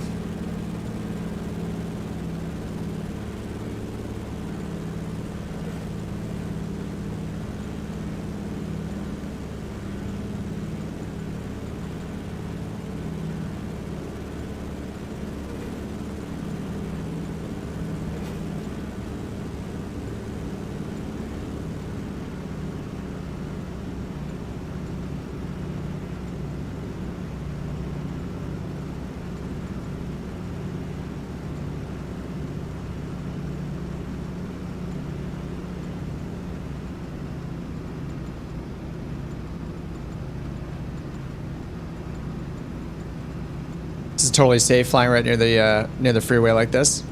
Yeah, motorway is busy. I do have an add-on for the wow, they're just going under the bridge. Classic. Yeah, this thing is really cool. I didn't realize that Milviz had renamed to Blackbird. Reporting arrival at Lake Union. 660, roger. This is cool how they're like communicating with like the narrator and stuff, communicating with home base.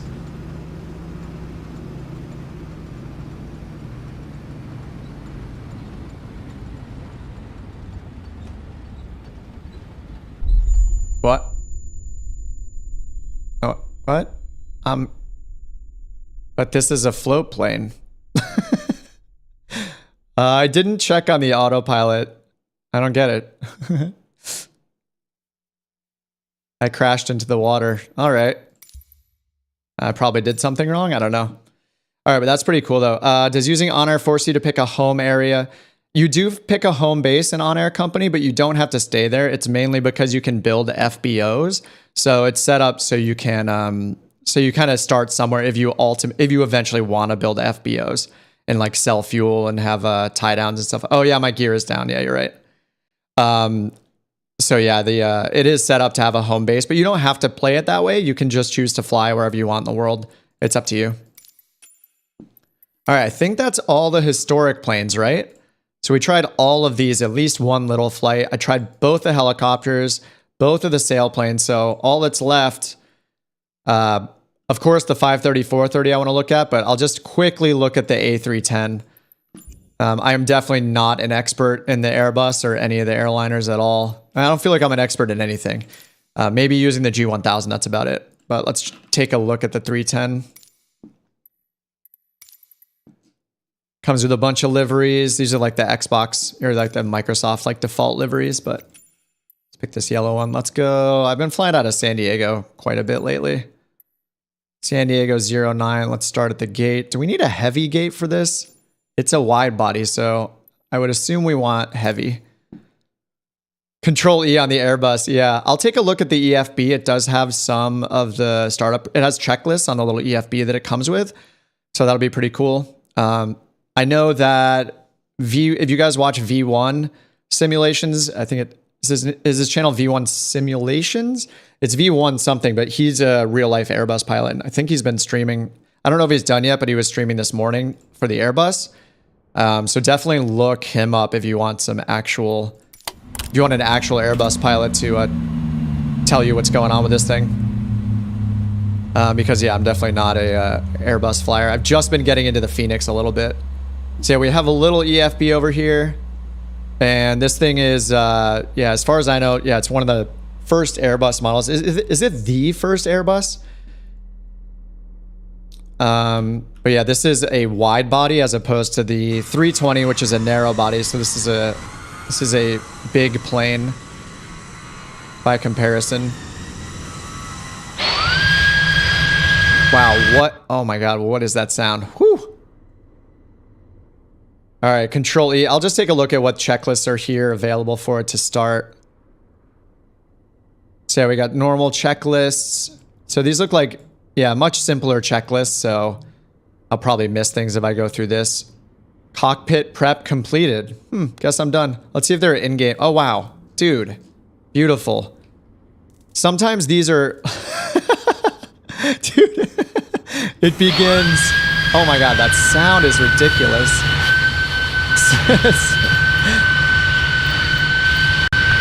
Oh my God, my ears.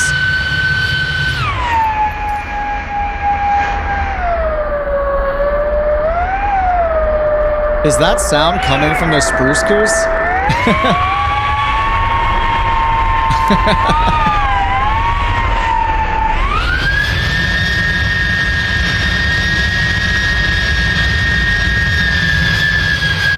Oh my God, that, sorry about that. That is so loud. Ooh.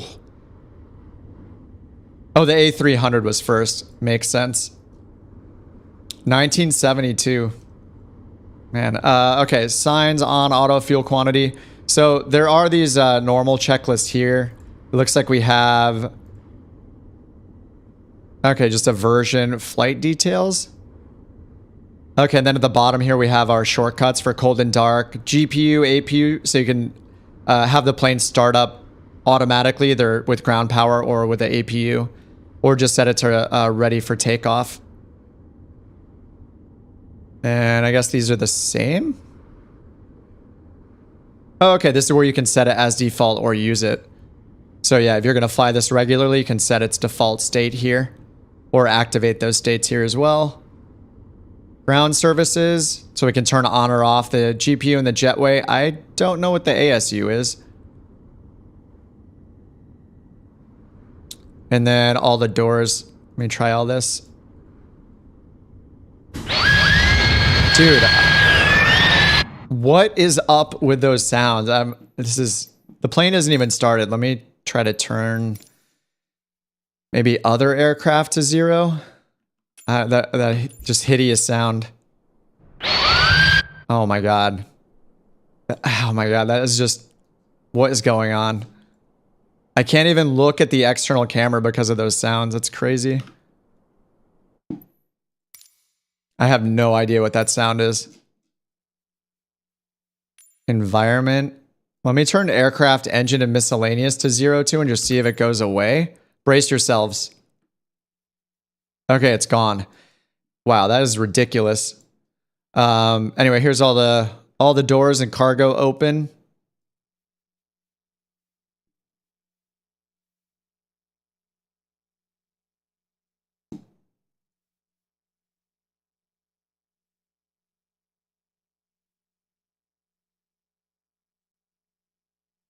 I don't think it's what they added a sound for the drone.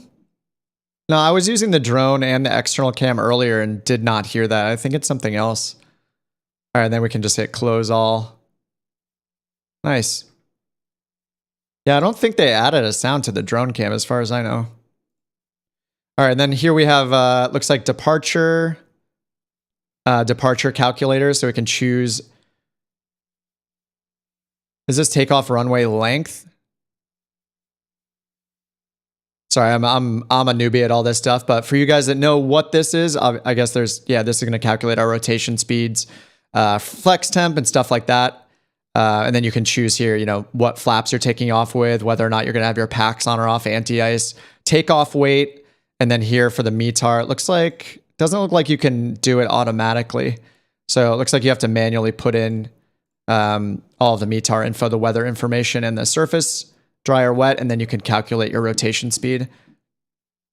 So if we wanted to do that here at San Diego, you could just go into the VFR map. We can just look up KSAN. Grab the METAR down here and put this info in. I assume this is runway length or takeoff runway altitude. That might be altitude. Surface, dry and wet. Runway, I do not know what QDM is. This is probably the runway slope, right? Probably something about the runway slope. You guys will educate me on this before I'll learn it probably. So 300. And there's no slash. How do I do? Oh, what the? Let's try this again. Okay, it automatically advances to the slash. So we can put in winds are 300 at 0.6. Outside air temperature right here, 19 degrees. See what I can put in here to get the what minimal info we can put in here. 3002. I assume if you click, it'll change it. Oh no, it looks like it's stuck in inches of mercury. Maybe it's in settings. 3002 for the altimeter setting. Takeoff weight, I have no idea. So let's go to weight and balances. You can plan fuel, 0 fuel weight, payload. Okay, I can't click any of these, but oh, we can set our passengers. Nice. Okay, nice. Oh, you can go to live up here too. Okay, there we go. So maybe I can just go down here, set some fuel, cargo. Let me put everything to max and see if it tells us if we're like out of limits or something.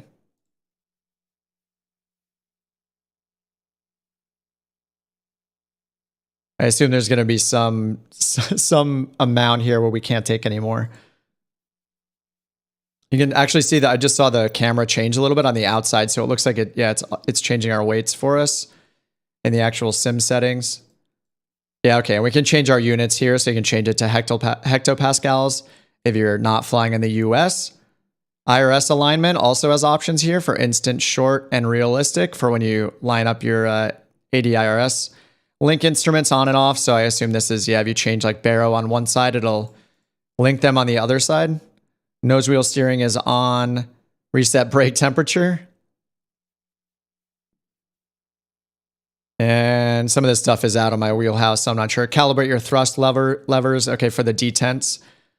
So I don't know what detents exist in the A310, but there's some sort of lever calibration over here for your throttle. And also you can make sure that the reverse thrust is set correctly. So full reverse is for me at 0%. And that's if I hit my reverser button. So you might need to adjust this. You're still updating. What are the helis any good? I mean, supposedly they're much better. I mean, they didn't have a helicopter model, like a physics model in before this update. So I can only imagine it's a lot better than it used to be. I barely flew the H135. But yeah, I can only imagine it's better. I had a lot of fun with the gliders for sure. The gliders are incredible because I'd never flown those before. I'm probably going to spend a bunch of time flying those. It's really nice. But yeah, other people that are in chat have said that the DCS helicopter physics are better, but that it's also improved in flight sim from what it was, which was nowhere. So yeah, ground level looks like crap. Yeah. It's probably, your experience will probably be much different, mattering if you're flying in areas that you have scenery for or not. Okay, let's check. Let's see if I can do those calculations. So takeoff weight in pounds. 33 basically. 330,000 takeoff weight.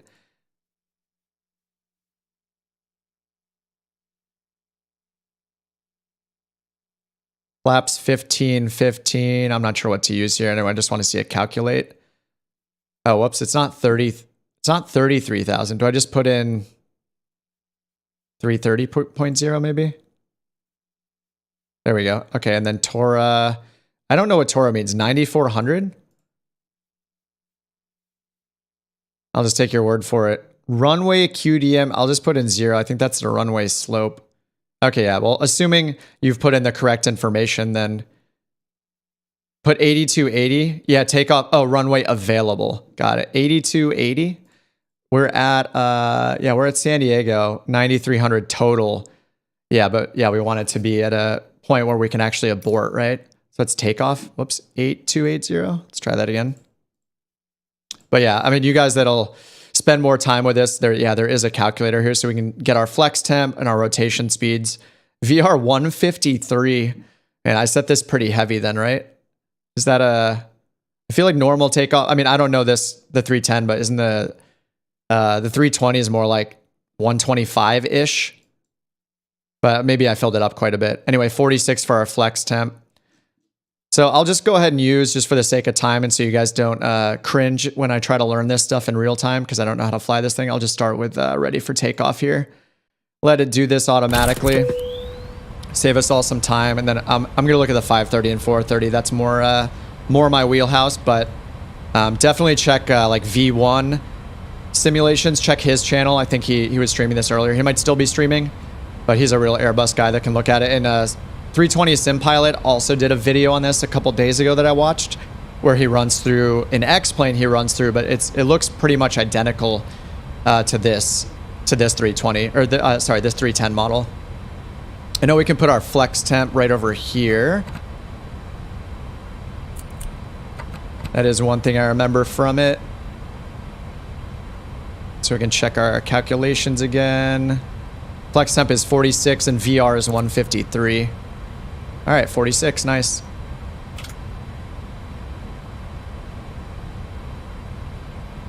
And then I also saw in his video you want to set your speed here to your V2, which is 158.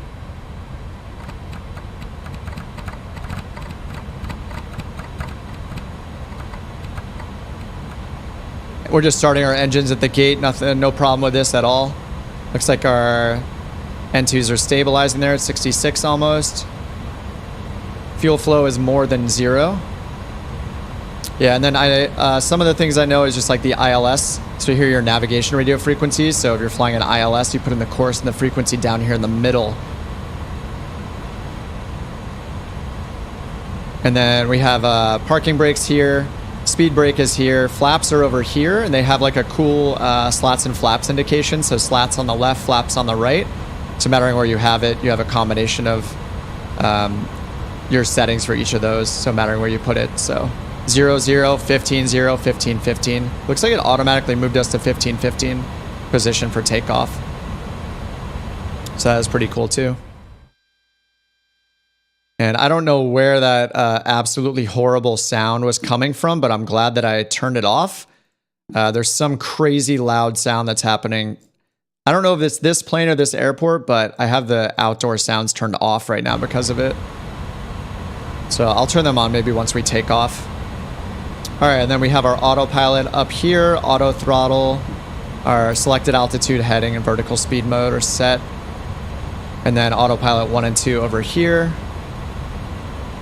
And then these are pretty familiar from the 320. We have map and plan and arc modes for our ND down here. 10,000 feet set there. I'll just hit B to set our altimeters. So we do have our altimeter here and our speed tape, but then we also have the analog instruments right next to them. So we have our airspeed indicator here and our altimeter right here. And this is our like VOR DME instrument. And this is our traffic, our TCAS.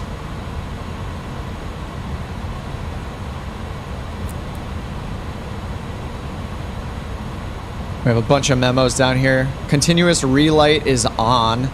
So something I noticed is like these presets for control 1 through control like 0 or through control 9. A lot of these seem to zoom in really, really far on the instruments. So you might need to set those later. I'm going to turn this to ignition off instead of relight. Compared to the 320, the engine start is up here instead of in like the center pedestal area. It's one of the few things I know. And then the IRS alignments are all up here. I think this is 1, 2, and 3. But they're up at the top separated like that instead. Yeah, besides that, yeah, you guys will want to check out like V1 or 320 Sim Pilot or those guys that actually fly the Airbuses.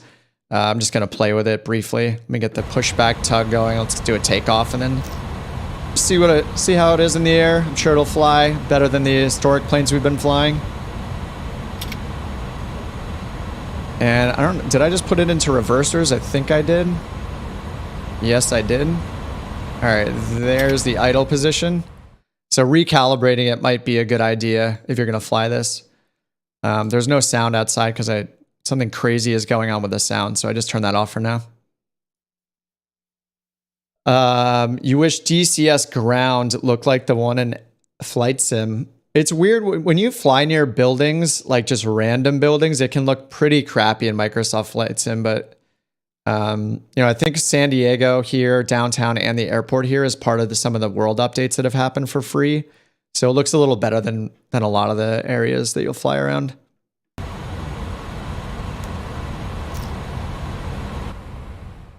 I think I have the parking brake off. Yeah, that's on. That is off. It's weird not hearing the external sounds, but I don't know what was going on. But I had to turn them off. Not seeing any ground to AI traffic. Could be, man, look at, did they improve that? That looks awesome. Just the way the like dust, the debris is kicking up when it landed, or like the smoke from the tires or whatever is going on. Whatever happens when you land at that speed. Assume it's all of those things combined, but that looked much better than it did before. I think before, like those landing like ground effects had some weird bugs where it was like these vertical like spires coming up. I think my parking brake is on still, but I have it set to off. I'm not sure what's going on. Let me turn some of these sounds off. These are just so loud. It might look crappy, but there's nothing better in flight sims. I almost prefer like, oh, where am I hearing all of that from? Warnings, user interface. See, I don't know where all that sound is coming from. Oh, I guess it's just cockpit.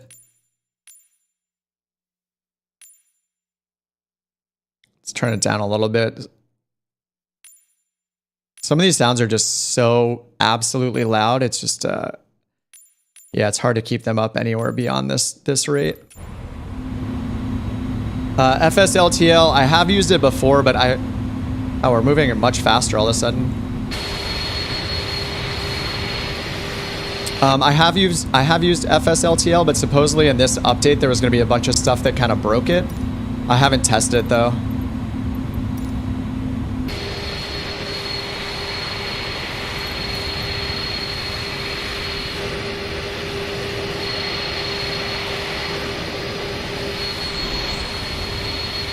How many 310s are we going to see around here today?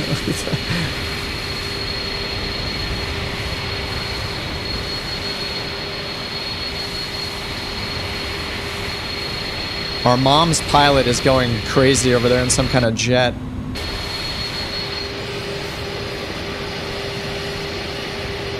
Oh, your Bravo controls didn't work with this plane. Yeah, I assume that pretty much in any airliner, the Bravo's not going to work right out of the box.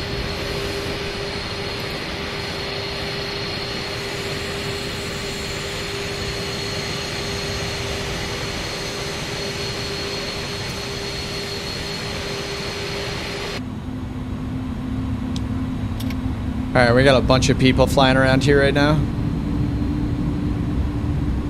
Which GPU? I have the 3080, the Founders Edition, so the original 3080.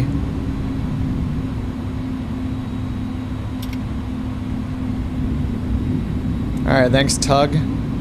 Yeah, there are a ton of people here in San Diego right now. That guy's driving right through the jetway. It's my drone. Really? But I don't see, I'm confused. You're not the first one to say that, Sean. Someone else was saying that too. Jimmy was, I think. But I was using the drone earlier and the drone wasn't making any sound at all day today. So I haven't heard that until just now. Unless it's like specific to the A310. So I'm not sure.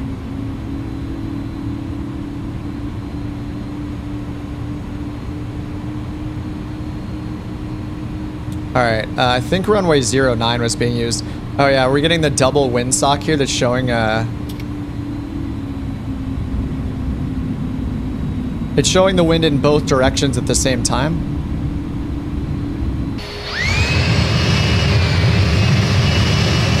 That doesn't sound like a drone to me. Whoa, why are we tipping?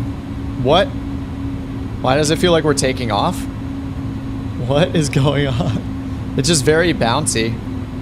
Steamer, I'm on, I bought it through Microsoft Store, so Xbox. I mean, I'm on PC, but I bought it through the Microsoft Store.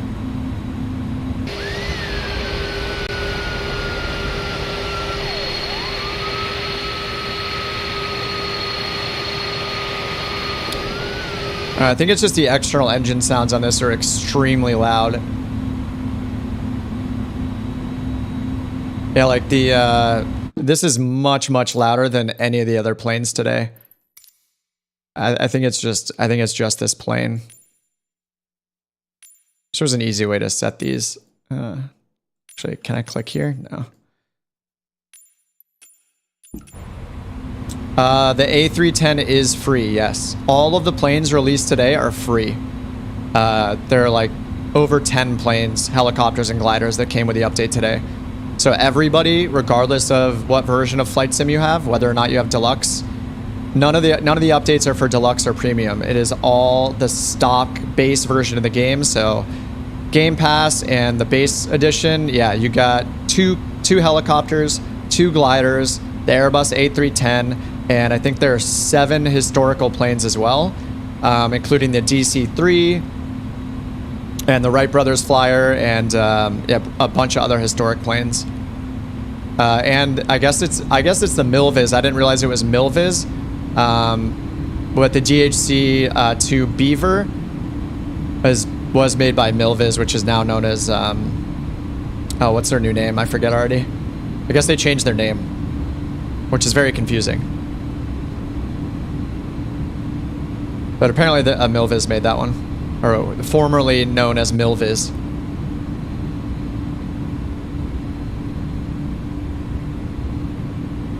Okay, all the lights are already on. Whoops.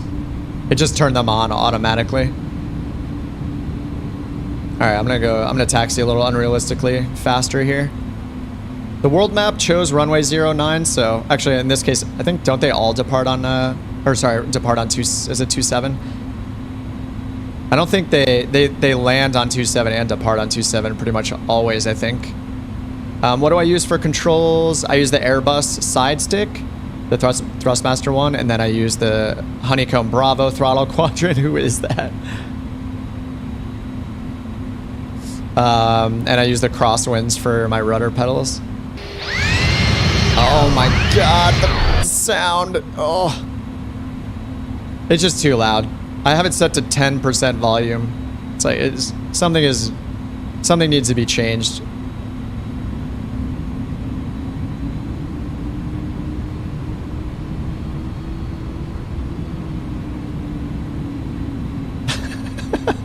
Oh man.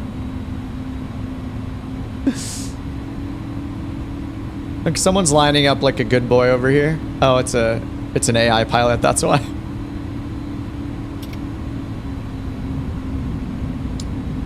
Yeah, I should recalibrate the throttle, so if I'm below the 50% position on my throttle, it'll put the reversers on. That was the passengers screaming. Hey Darren, yeah. But there is a recalibration over here on the EFB. Maybe while we wait for this Southwest to go, I'll just see how this works really quickly. Settings. Oh, there's audio settings here. Oh. Oh, that's so much better. There are independent audio settings over here. That is kind of weird. I don't know why you would do that, but at least I found it. Oh my god, my ears. It's so much better. Alright, let me calibrate this. So, start calibration. Whoops. It's actually putting it into toga. Confirm reverse position. Alright, I'll just put here as the full reverse position. Idle's going to be just ahead of it. And then Toga's going to be all the way, which it seems to be doing right now. All right, that's a little bit better. All right, and then we calculated, what was it? 153 for rotate. All right, I'm not going to do a full flight, but I just want to get it started up and take off for you guys. And then after this, I'm going to go dive into the 530, 430. Check that out for a bit, and then I'll probably be done for the day. There's a helicopter. Look, it's someone flying a helicopter, and we don't see a floating Cessna 172. I mean, they're kind of, you know, this is what I look like flying a helicopter, so I totally understand what they're going through right now. This guy's full vertical. Yeah, it's pretty much me in a helicopter, but hey, we see a helicopter and not a floating 172. He's going down. We're going to see a lot of that today. Rip.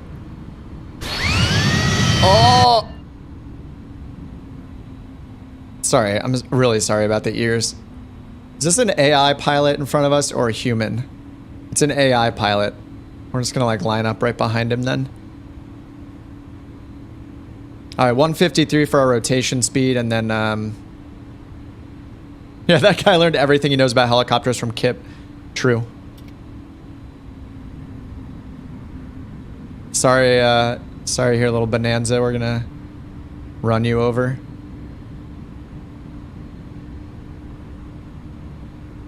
All right, our flex temp is set. I don't think we have a...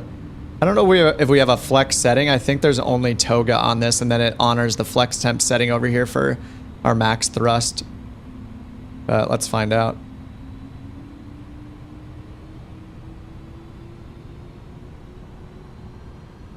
It is set to Toga. All right, we're looking for 153. All right, there's 90, there's 100.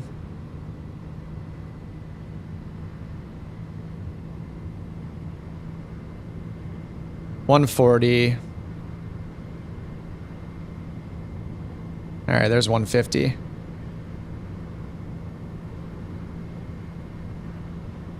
Gear up.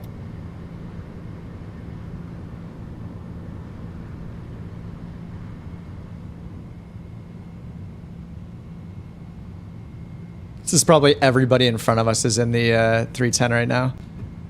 All right, one notch of flaps up. Tower's asleep at the wheel.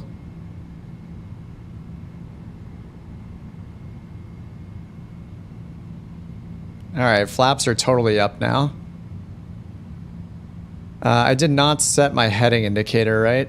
Can I pull this? Looks like I can. All right, autopilot is on.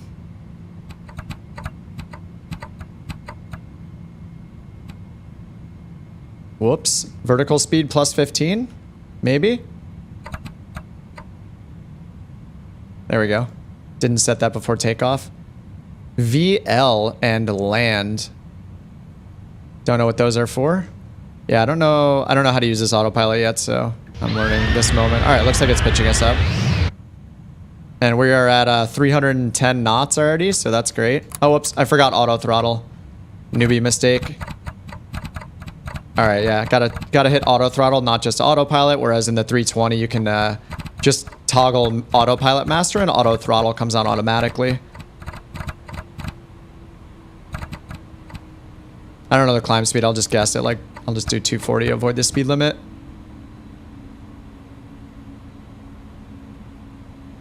All right, slats and flaps are up. And I didn't put in a flight plan or anything like that. Just doing the little takeoff. Heading select, so then there's a nav mode button right here. God, I gotta... Those sounds are insanely loud. Settings. Let's turn that down to 1%. Oh, man. Oh, that's the engines too, right? Nope, it's not the engines. So interior works fine. The exterior, I don't know if this actually does anything. Oh. Yeah, maybe there's a bug there. Show how this looks at night. Oh yeah, sure. Yeah, sorry, you guys asked about that earlier. Let me turn inland a bit here. Actually, I wonder if my Bravo heading selector works. No, it does not. All right, let me just turn more northbound here, and then I'll switch out. We'll switch to nighttime.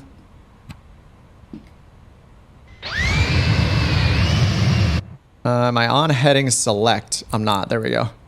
I wasn't on heading select before, so it's probably just in like a pitch hold mode, or in a bank hold, kind of leveling us out. All right, and let's just keep climbing this thing up. I will check. Oh, there's also level change. Oh, let me hit level change. I assume it's like FLC or FLCH mode. Man, these things, the sound on these click, click, clunk, clunk, clunk, clunk.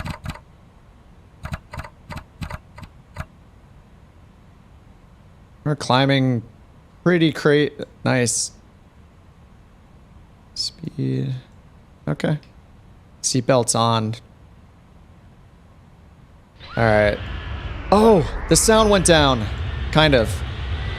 Alright, let's see what it looks like at nighttime as requested.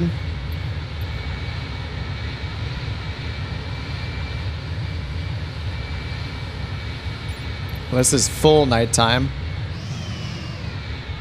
Oh, it's very dark. Oh, you couldn't play today? Game gave you an error, you had to delete it? Oh man, that's a bummer. Yeah, that sucks. Is that you're on Xbox? Or are you on PC tech review? 2 days trying to reinstall. Oh man, yeah, today the servers are gonna be, you know, so saturated that it's gonna be pretty harsh on the bandwidth.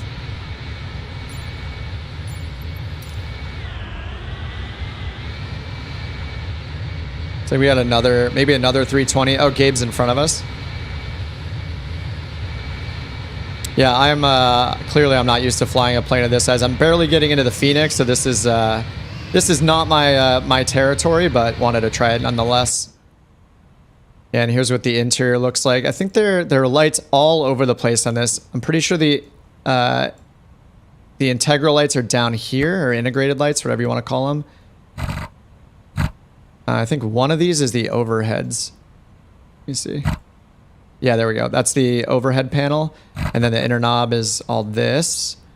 There are lighting switches everywhere on this guy. There's some to the left, right? Yeah, here are floodlighting. There are instruments. And then there's going to be the other ones on the other side as well. There we go. What is the thing called when you show other players' names? You can set the keybind yourself if you go into your settings. It's called, I think it's just called multiplayer nameplates, I think is the name of the shortcut. I set mine to Control F12. This is weird that, oh, that's exterior. Okay, there we go.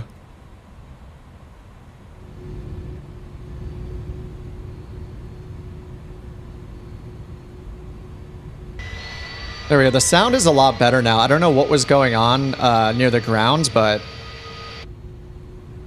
yeah, that's kind of crazy what was going on with the volume. But yeah, I guess it's something that's good to know is these audio settings in the settings menu are really important to not destroy your ears.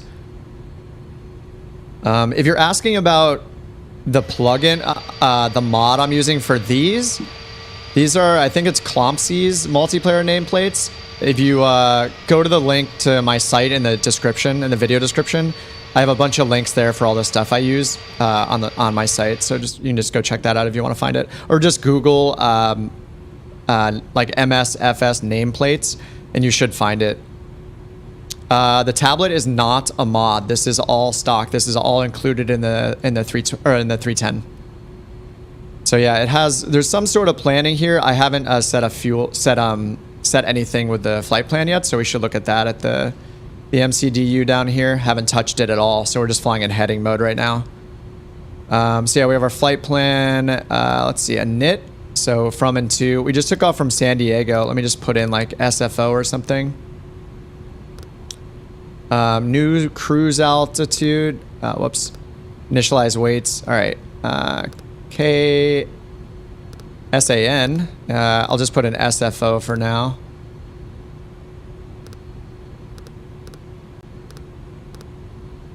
There we go. Cost index, I don't know anything about those. Cruise, let's just put in, I don't know, let's do 36,000 maybe. Nav accuracy upgraded. Oh, I guess I guess the alignment, maybe the alignment just finished. All right, 360. Hit clear to clear that message. Cruise wind, I have no idea. We have an alternate, and then we can go to flight plan, it looks like. Yeah, there's only one page for the init screen. Then we have flight plan, and then we have approach, and I guess takeoff would have shown here, but it's not because we're already in the air. All right, then we have flight plan. Let me just put in like an airport, like Santa Barbara's kind of along the way. Waypoint not in database. What did I type in?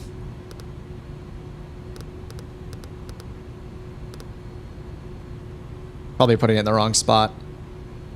Let's just put in VTU. There we go. Ventura VOR. What else is along the coast? I don't know. All right, so yeah, we have a little bit of a flight plan.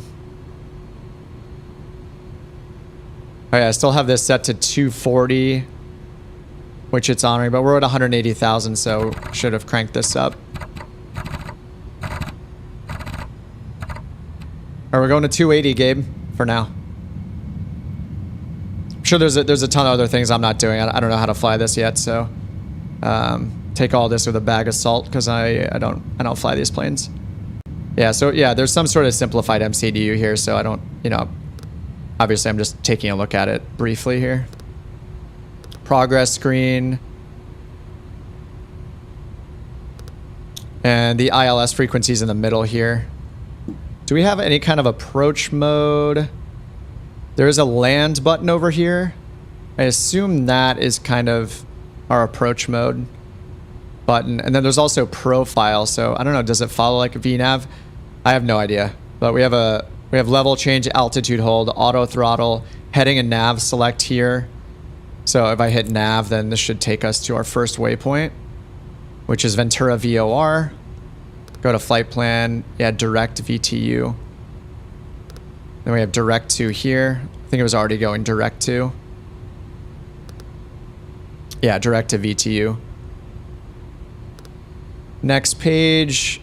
Yeah, it looks like we have constraints here. We can put wind in and temperatures. I don't think there's any kind of VNav capability in this thing. That would be probably too futuristic. Yeah, so it's cool. The VF or the EFB is part of it. So everybody will have access to this stuff.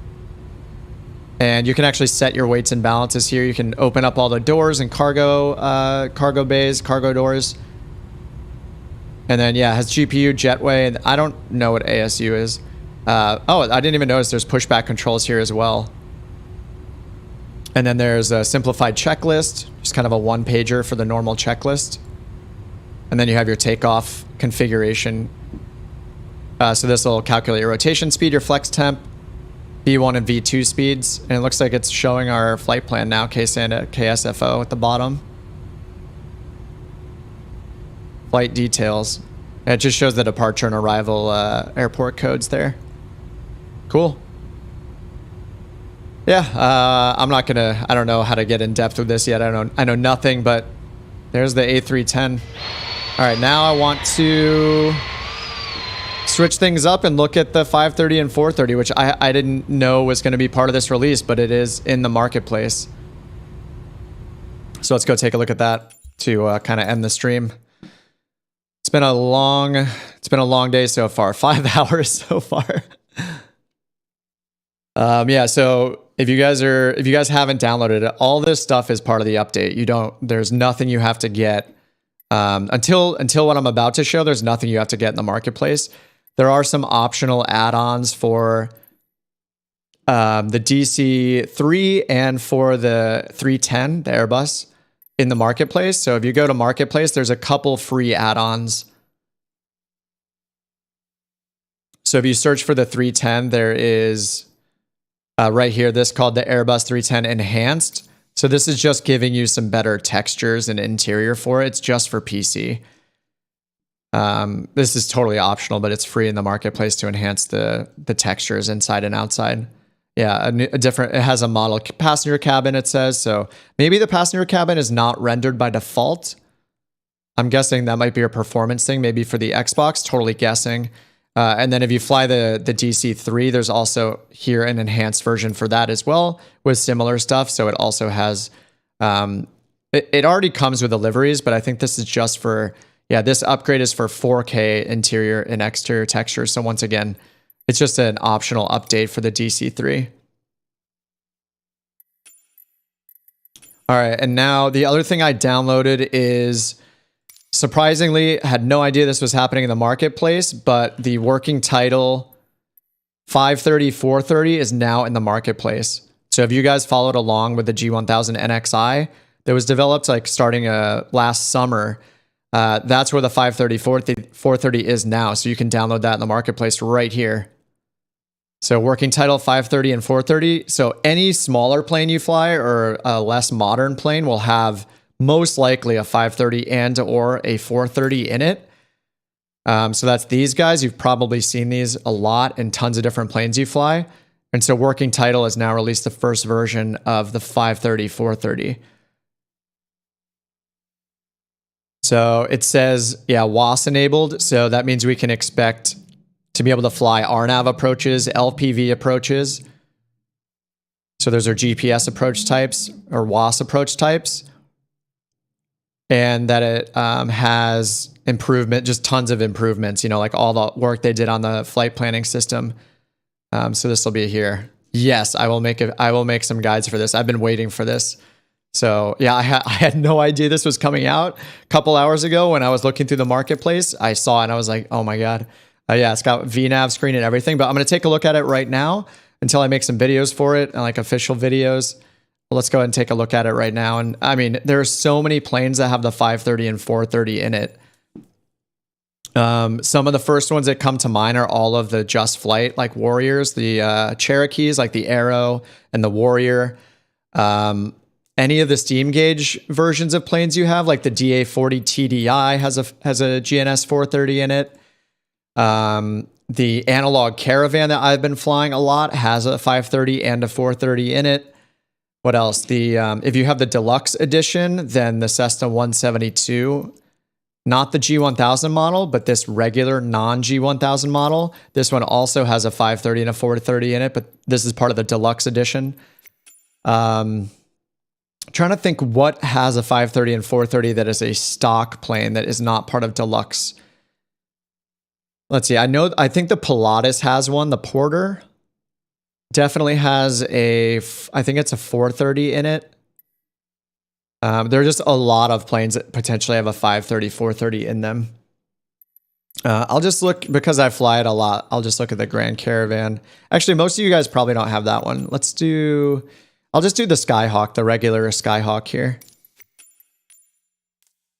All right, where do we want to fly from here? Yeah, I do have a Discord server. Yeah, here, I'll hit the command for you. All right, so let's go to where didn't I fly recently? Camarillo.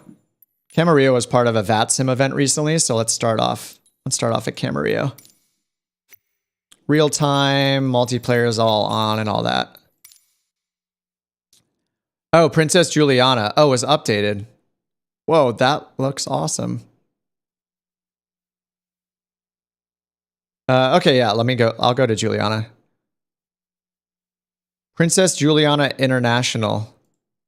Oh, St. Martin.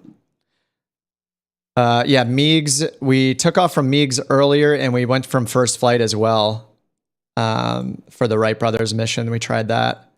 Kai Tak and Princess Juliana. All right, let me go back and start there. Oh, does my Discord command not work? Whoops.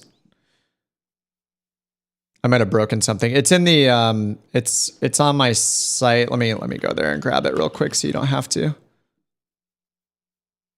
Copy link. I guess I broke my Discord server bot. I'll have to fix that.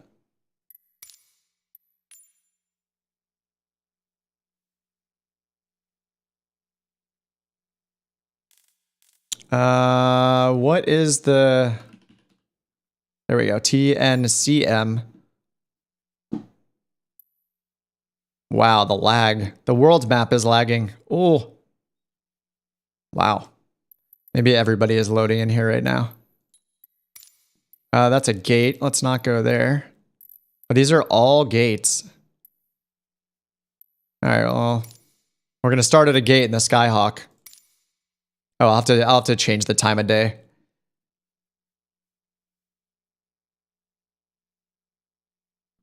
All right, I'm going to go and fix that bot command while it's loading real quick.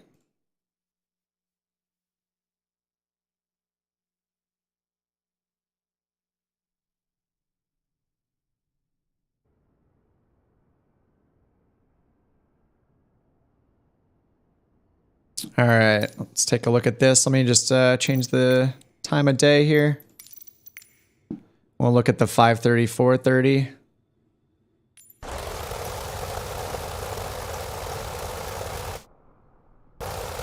What is that sound? Dude, there is something wrong with the sim. Like, I have no idea what's going on. Like, there's no sounds outside. I mean, what am I even hearing right now? Is that this?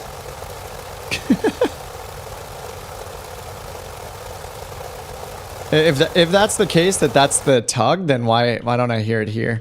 I have no idea. All right, let's do a quick drone fly around here. I don't know that I've ever flown out of this airport before.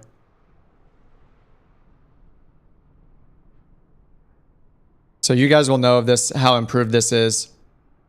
Hey Zoldrin, what's up? Didn't I turn off some of the sound earlier? I turned it low. I think it's still on. Let me double check. Yeah, it's still on, just very low. I mean, this stuff all looks handcrafted right here, all these buildings, so. Yeah, I assume it did not look like this before. Bunch of aircraft on the ground over here too.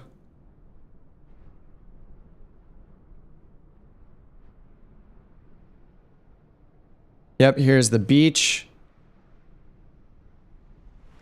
Yeah, this all looks great. Yeah, I don't think I've ever flown out of here actually before now, so. This is super detailed.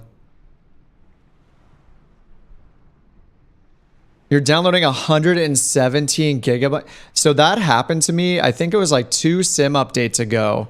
That same thing happened to me where it basically re-downloaded the entire game. The entire sim. Man, these are really detailed.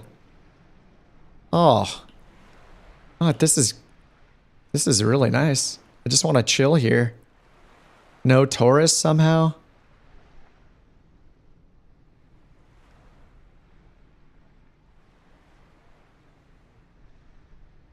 Gabe, I see you over there.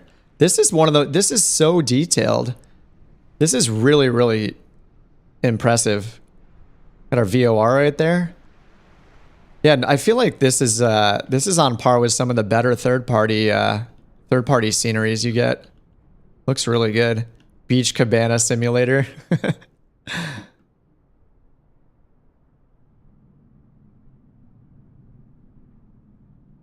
Yeah, this is very, very detailed. Awesome. Gabe, are you actually in a Bonanza, Gabe? I'm guessing you're not actually in a Bonanza.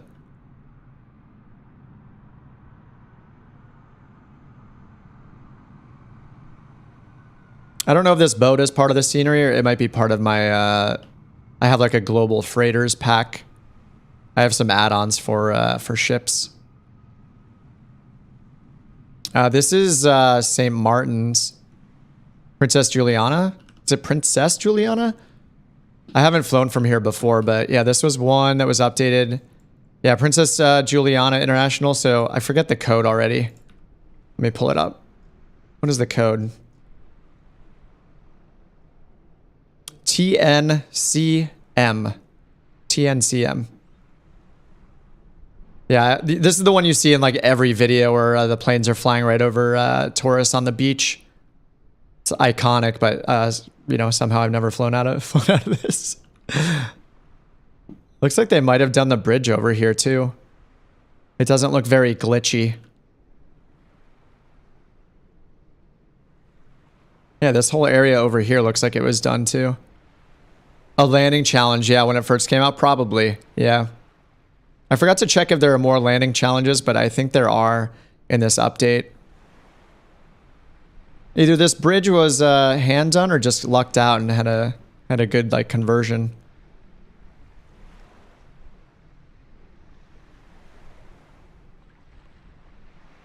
Oh yeah, this was definitely done by hand. I mean, look at all the ladders and stuff. And there's just a ton of ships here. I don't know if these are stock or if these are part of the add-on that I have. It's probably a mix. This is probably part of my add-on as well. I have one of the is it LVFR marketplace add-ons. All right, let's get this thing started up. Just gonna hit Control E, and what we're looking at now. Oh, I guess Control E turns on the interior lights now. That is that's new. Yeah, it kind of turns all the lights on inside. It's kind of annoying, actually. I don't really like it. Well, not when it's daytime, I guess. All right, here we go. The working title 530 and 430. Can you turn on nav mode? Yeah, definitely. Yeah, so the nav so the 530 and 430, as long as assuming your autopilot has a nav mode, yeah, these are GPS units, so these are basically predecessors to the G1000. But now we have the working title 0.1, 530 and 430. So I'm gonna have to make some videos. Probably make one that just steps through all the basics of the controls on this and the main screens. And then I'll have to make a new I'll have to make some new approach videos, because this is gonna support all the RNAV approaches that we could do in the G1000. So we can do LPV approaches, LP approaches, all of those WAS approaches. Yeah, this is gonna be awesome. So yeah, you can change from VLOC to GPS mode right here using the CDI button. So this is how you make sure you're not using your nav radio. If you were navigating using your navigation radio, so you were flying like an ILS approach, or you were flying to a VOR from a VOR. Yeah, if you're using any radio-based navigation aids like a localizer, a VOR, you would use VLOC mode for VORs and localizers. But otherwise, you want to hit these buttons to change it over to GPS, and you want to make sure that any of your course indicators, so your CDI or your HSI, indicates GPS over here as well. So yeah, you want to see GPS, otherwise it won't be coupled to use the GPS courses for following legs in the 530 and the 430. So these work independently, so you can have one on one screen and one on the other screen, which is really useful. So like if you want to keep your flight plan active at the bottom for the text, you can do that and then have your moving map up here. So there's like a map mode. The first nav mode is actually like 120 degree kind of track up or heading up mode instead. And the second one is a north up map mode.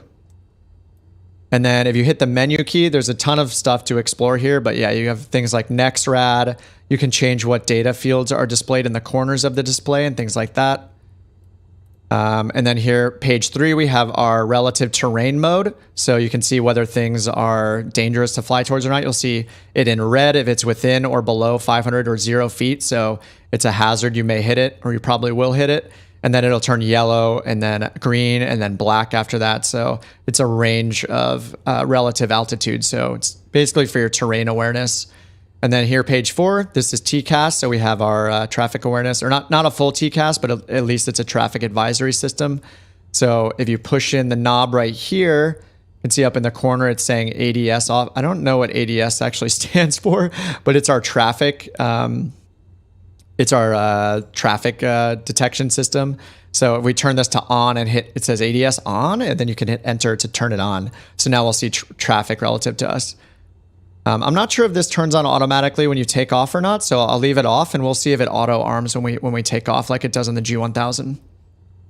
And then lastly, we have our actual satellite, where the positions and strength of each satellite is.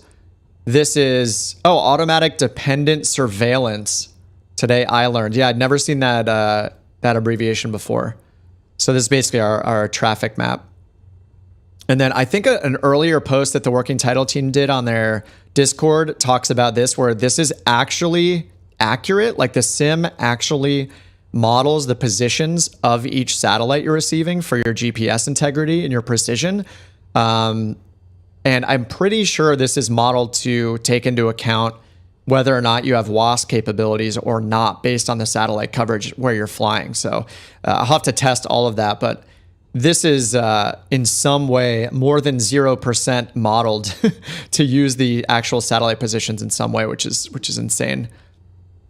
And then the other pages we access with the big knob.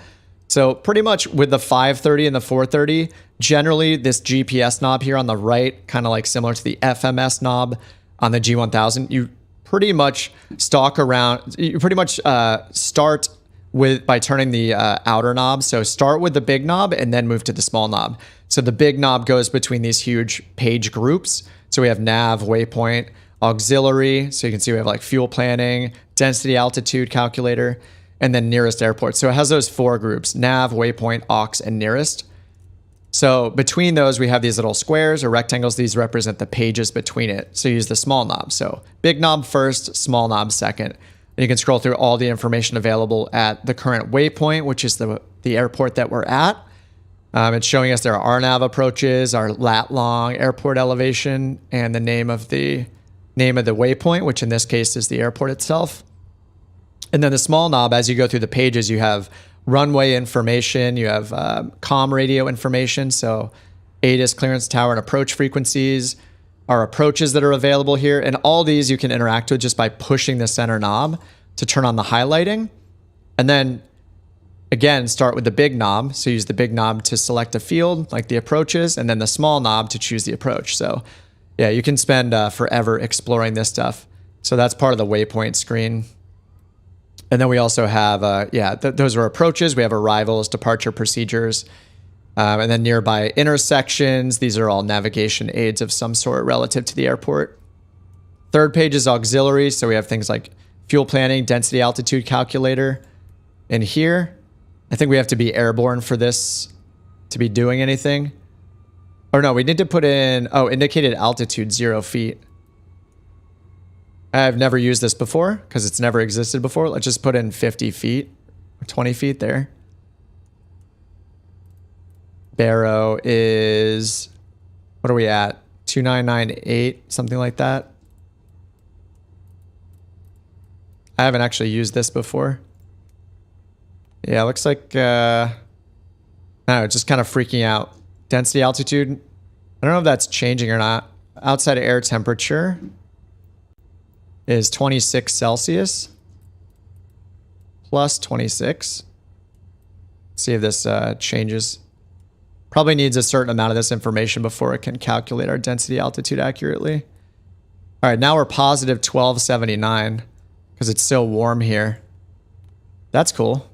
Yeah, so because it's so hot outside, that gives us a high density altitude. So it's as if we're at 1,200 feet based on the temperature, the pressure, and our current altitude. So it's as if we're taking off at something that's at 1,200 feet of elevation. All right, and then finally, yeah, we have like a flight plan menu here, so we can put in our current airport. Let me just put in a quick fake flight plan. Maybe we'll just go direct somewhere. And we got keyboard entry mode, so you just click on this little tiny icon right here to enter keyboard entry mode. All right, and what is nearby? I'll just make a poor man's flight plan here with the VFR map. Let's just fly over here, I guess. TQPF.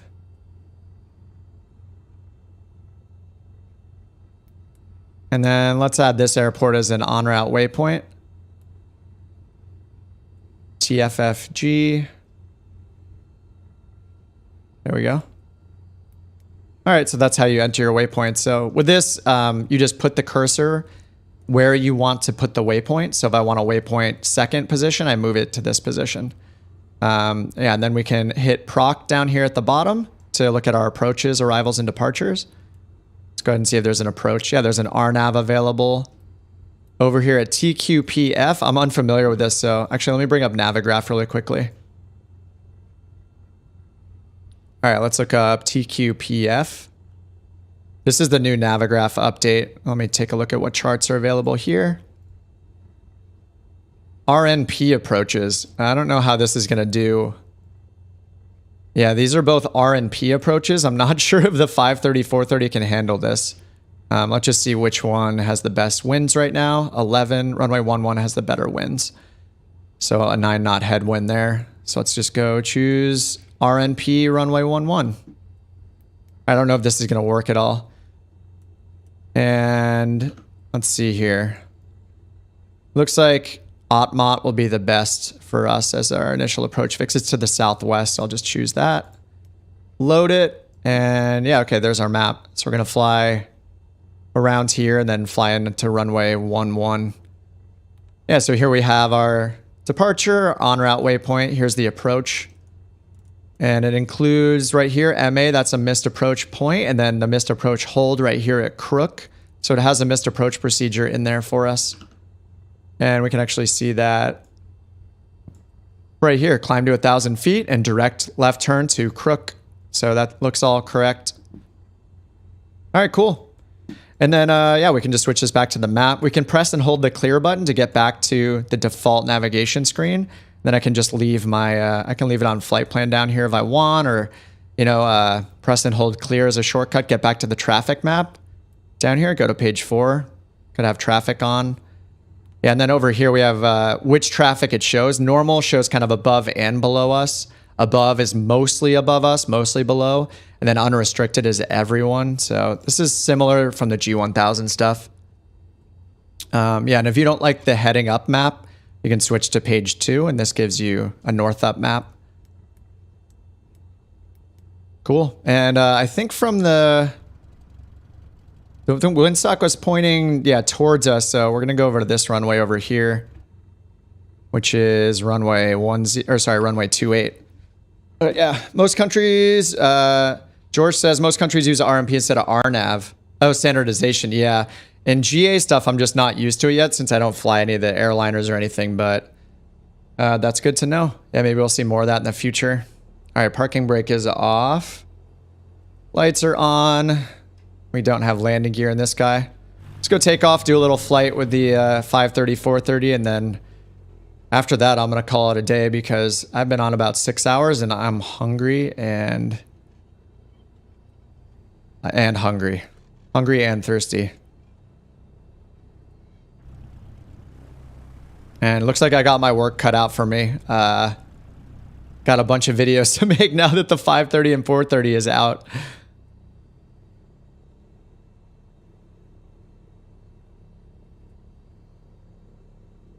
We also have a VFR map as part of the update with Navigraph, which I have barely used, but it gives you some cool things like airspace. And as you can see here, all the map types give us diagrams now, taxiway diagrams, when we zoom all the way in, which is super cool. Yes, VNav does give you descent guidance. Yep. Yeah, so that's available on both. The 530 has a shortcut button to it. If you hit VNav down here, you can just hit VNav to get to it. But there is also one of those screens on the 430 as well. Is this our last entrance for the tech? No, there's one more. Oh, there's a bunch more actually, as we can see in the taxiway diagram here. Oh wait, no, this is the last one, isn't it? Right in front of us. Oh, interesting. If you hit up twice, it shifts us over to the right seat. So that's a new thing because they added another thing. Normally you just, on my hat, I just hit up or down to go like to this view or down to this view. But if I hit up twice in several of the planes now, it switches me over to the other seat, which is pretty cool. Hey Raid, what's up? Flight controls, I got the TCA Airbus side stick, Honeycomb Bravo throttle quadrant, and these aren't, I'm not on a taxiway anymore, whatever. And the crosswinds, the MFG crosswind rudder pedals.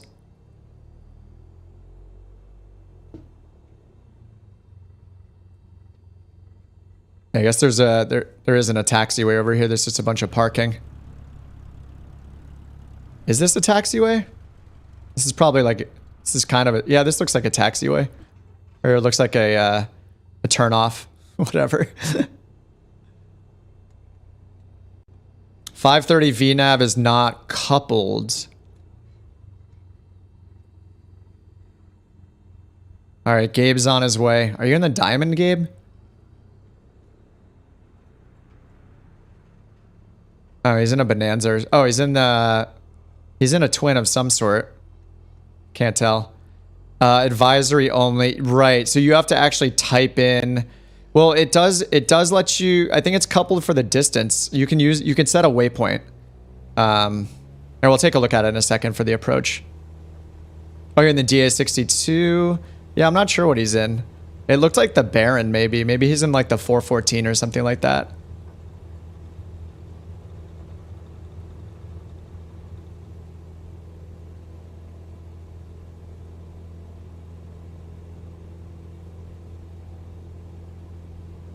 Yeah, the new scenery here looks awesome. I don't think I visited here beforehand, but it looks good. We're going head on with somebody here. Sorry, Army. XD Army.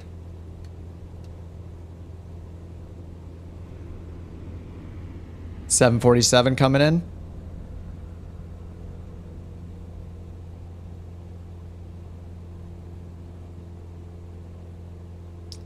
The flight model is wrong. Yeah, probably. Yeah, you set the vertical speed. Yeah, so you have to, there's no like VNAV like you can use it in the G1000. So the G1000, you can put in all the VNAV altitudes and all that stuff. Yeah, it's much more basic. Much more basic in the 530, 430. So it's just a calculator basically, but it does let you choose a waypoint. So you basically put in, you know, I want to be at this altitude, this many miles before this specific waypoint, and then it'll just tell you when to start your descent and how fast to descend. But yeah, there's no VNAV or VPath mode on the autopilot in this thing. All right, let me get the autopilot on. Sync our heading bug straight ahead, heading mode, and then nav mode. Just go up to like 5,000 feet. All right, vertical speed mode. Let's turn the traffic on. ADS on. There we go. So we can see traffic here.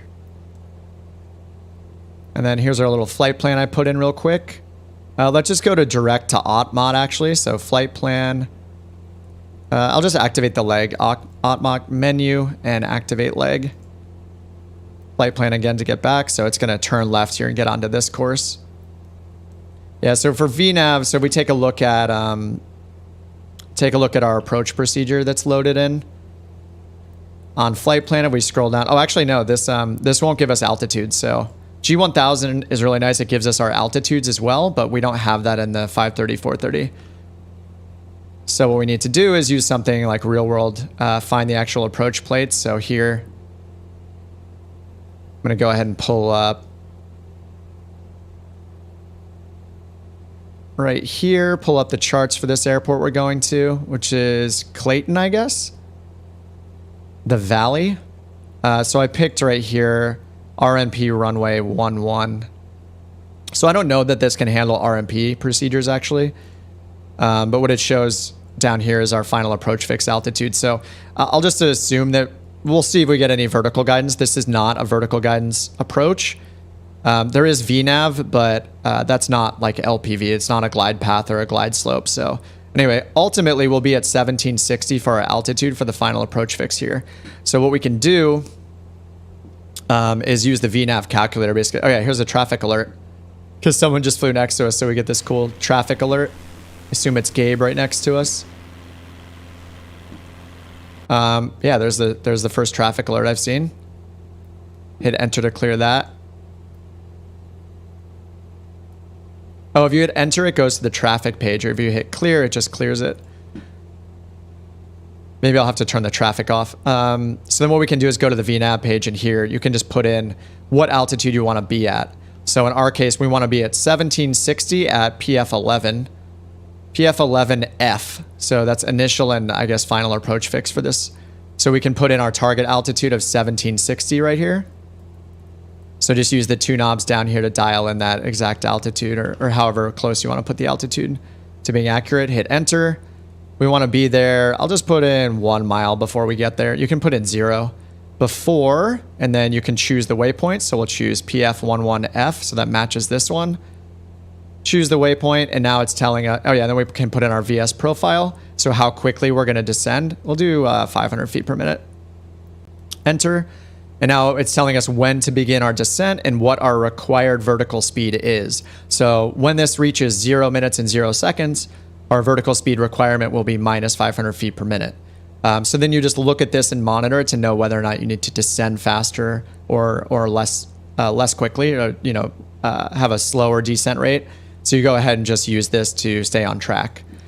So now that that's in, the difference between these two is down here on the 430. There's not enough space on the screen, obviously. So when we go to that screen, which is the last screen on the nav menu. Oh, there's a bug here. I can't change anything here. Oh, there we go. The last screen here. So it'll show us the vertical speed required, but you'll see we don't have the begin descent marker here, the countdown.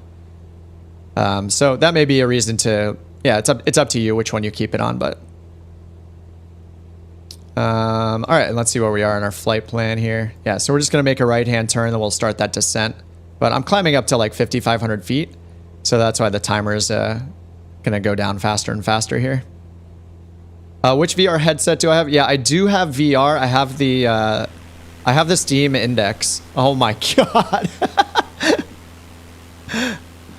Oh, wait, let me turn off the proximity thing really quickly. I have the Steam Index, the Valve Index. Gabe, are you in the 747? Yeah, I don't use VR very often, but I will be using it over the next couple days, over this weekend. Absolutely.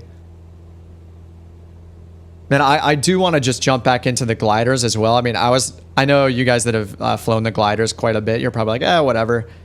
For me, because I haven't flown the gliders a lot, they're just really exciting. I think in VR, that'll be incredible. And the helicopters, of course. I definitely want to try them. I did invest in a head tracker, as you can see. But it's a little weird because my microphone goes right in front of my face. So it has a hard time kind of picking up my head movements. But I did pick up the Tobii eye tracker, head tracker. It's pretty cool.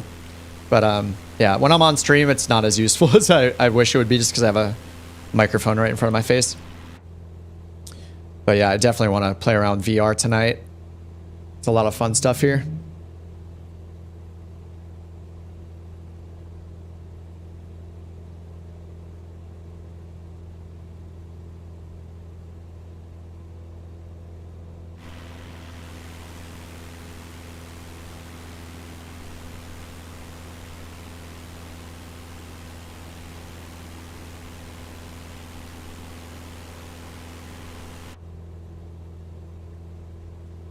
Don't mind me, I'm just taking a bite of food here for the first time since about 9 o'clock this morning. All right, and so we have a message here that says descend to target. So it says approaching VNAV profile. Now it says descend to target. So you can see the vertical speed requirements getting greater and greater. The longer we wait, the more of a descent, the faster we need to descend, because you're basically above our glide path right now. So I'm going to go ahead and do that with some shortcuts on my Bravo here. Yeah, we need to bring this down to allow us to get down to 1,700 feet or so. So we just match what it says here. So it's more than 600 right now. So we're going to go down to 700 feet per minute to start, so we can catch up to that. Watch our airspeed. I have no idea what this is going to do for this approach, because it's an RNP approach and not a WAS approach. So I'm not sure how well this is handled in the 530, 430, or even the G1000. I really don't fly the RNP approaches. So you can see the vertical speed's getting less and less now because we're going at 700 feet per minute. So we're catching up to our glides path basically. So now I go down to 600, and then once it gets to 500, I'll go to 500. But yeah, this is giving us our descent down to get to our target altitude that we put in 1 mile before that waypoint. But we could change it if we want to get over this waypoint precisely when we cross it, kind of like how VNav does in the G1000. You can just change this target position to 0. But yeah, the best thing about the 530 and the 430 being the working title version now, the absolute best thing is going to be the handling of all the instrument procedures. So all of our departure, arrival, and approach procedures are just got a gigantic upgrade. So being able to fly not just ILSs, because we could do that before, but being able to fly all the RNAV procedures, like the WASP procedures, and we'll see here in a moment if we can fly this RNAV procedure. At the very least, we'll be able to fly many of the RNAV GPS procedures that are available. So LNAV, VNAV, and LPV and LP procedures, all of those. All the stuff we can do in the G1000. So yeah, with this VNav system, you just keep an eye on your vertical speed requirement and just keep matching it. You'll just have to go up and down. This is where a shortcut for changing your vertical speed is really nice. So I have one on my Bravo throttle quadrant. So instead of always reaching down and hitting the up and down buttons here, I can just turn a knob and that'll change my vertical speed right here on our VSI, vertical speed indicator right here. Oh, the Pico 4, is that a new VR headset? I don't keep up much with the VR stuff. I just, I trust Valve very much. I know the index is a little older now, like it doesn't have the best resolution compared to things like the Reverb G2. I know that one's getting old now too, but yeah, the resolution on the Valve index is not incredible. But the refresh rate was good out of the box at like 144 hertz, so. What's really cool is the VFR map improvements the working title team did. I think this is part of the work they did in Sim Update 10, but you can see it even shows the missed approach procedure here at Crook and our hold pattern. So if we do fly the missed approach procedure, we see that on the VFR map right here. Really cool. Check our VSR here, 550. We're going at 600 right now. I'm curious how this is going to behave for the vertical profile here. If we get any kind of actually, we shouldn't get any vertical guidance, right? Because there is no vertical guidance on this approach. Sorry, this is LNAV VNav, so we're using VNav and then LNAV. So maybe I guess what we might get is a +V, an advisory vertical glide path down, where the Garmin itself calculates it, where it's not. It's basically like a synthesized or like an artificial glide path to bring us down to the runway. All right, we have another message here, approaching VNav profile. I think it's just giving us that again because we have another waypoint here coming up. So this profile right here we have dialed in is for our final approach fix right there. PF11F, that's our next waypoint. And we are 4 miles away from it. We can see that in the corner of the G1000, or sorry, G1000, the corner of the 530 right here. And you can customize what's shown in these fields in the corner just by going to the menu button and then change fields. So you can see it'll let you scroll through and highlight each one of these and change it to a different field. But I'm gonna leave them on default right now. Hey, Bruno, what's up? Do I know, how is it called, capable of the glider? Yeah, I'll show that again after I land here because I want to play with the gliders again anyway. But yeah, when you're choosing your glider in the aircraft selection menu, look on the left side, you know, where you pick a livery and stuff like that and set weights and balances. There's a new one, there's a new selection, a new item there called launch mode or something like that. That's where you can choose between the Cessna to tug you, or you can choose a winch, which will basically slingshot you down the runway. So if you're having trouble with the Cessna not working, just go ahead and choose one of the winch options. And then what you need to do is, when you're on the runway, ready to take off, just wiggle your rudder pedals back and forth, left and right, and that'll start the process of being towed or winched along the runway. All right, so we're still...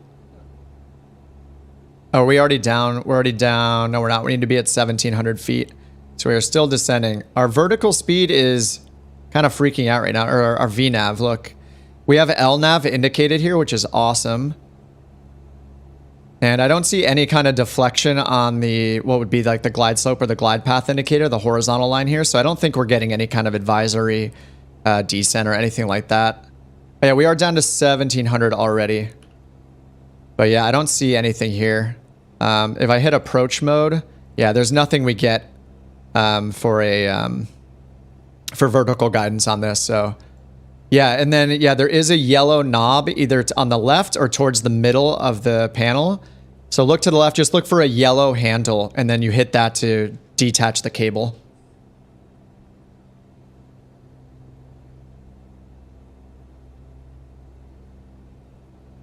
Am I blind? Where is the runway here?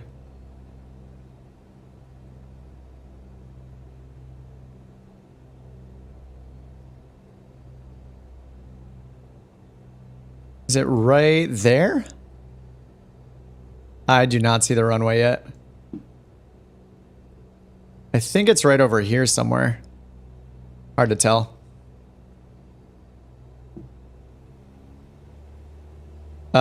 What's the name of the cable? It's named on the game controls.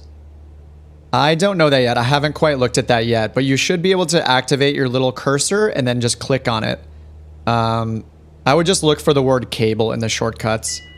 I would just search cable. Sorry, yeah, I haven't looked at that just yet.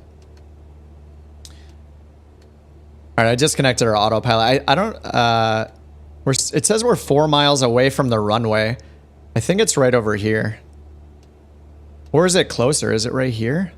No, it's got to be out here somewhere. I have no idea. Why can't I see the runway?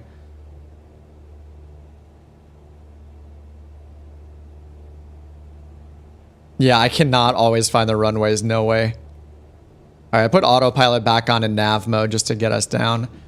And if we look at the speed here, it says we need, for our descent angle, 3 degrees, 100 knots, 531. My ground speed right now is 98 knots. So, and I'm a little late, so we need about 600 or 700 down right now to get to it in time. Yeah, where is the run? Oh, there it is right there. Yeah, it can take a while for it to come in. But yeah, this is an LNAV approach, so this is basically the precision of... It's basically the precision of like a VOR approach. It's not giving us a really, really precise alignment with the runway. It's a low precision approach. Yeah, it's kind of like a VOR. We'll just get slow and land here behind Gabe, who is in a 747 or something.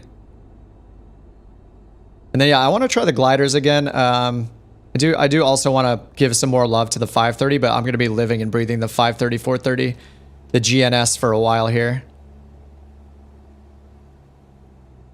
All right, let's get slow. Oh, we got some wind here. All right, first notch of flaps can go down at, I think, 120 in the Cessna, so I'm doing that.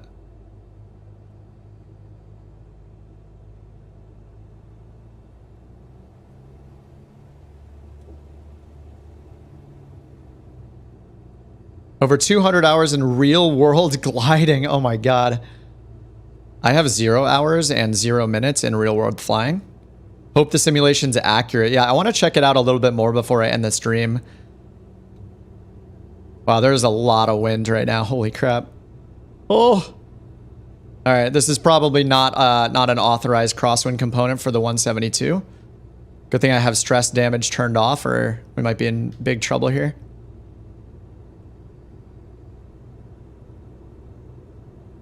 One red dot. 2 red dots.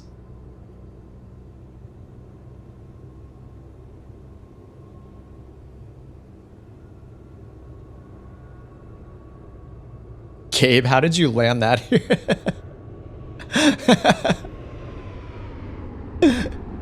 Dude.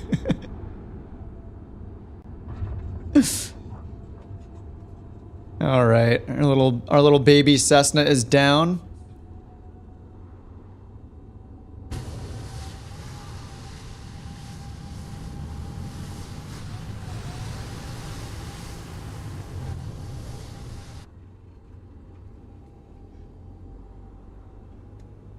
All right, so that was an R&P approach. It's an LNAV approach though. So yeah, I don't think the 530, 430, I'll have to look at the manual or I'll just try another approach real quick, but I'll do the glider real quick and then I'll find an LPV approach so we can bask in the glory of the new working title 530, 430.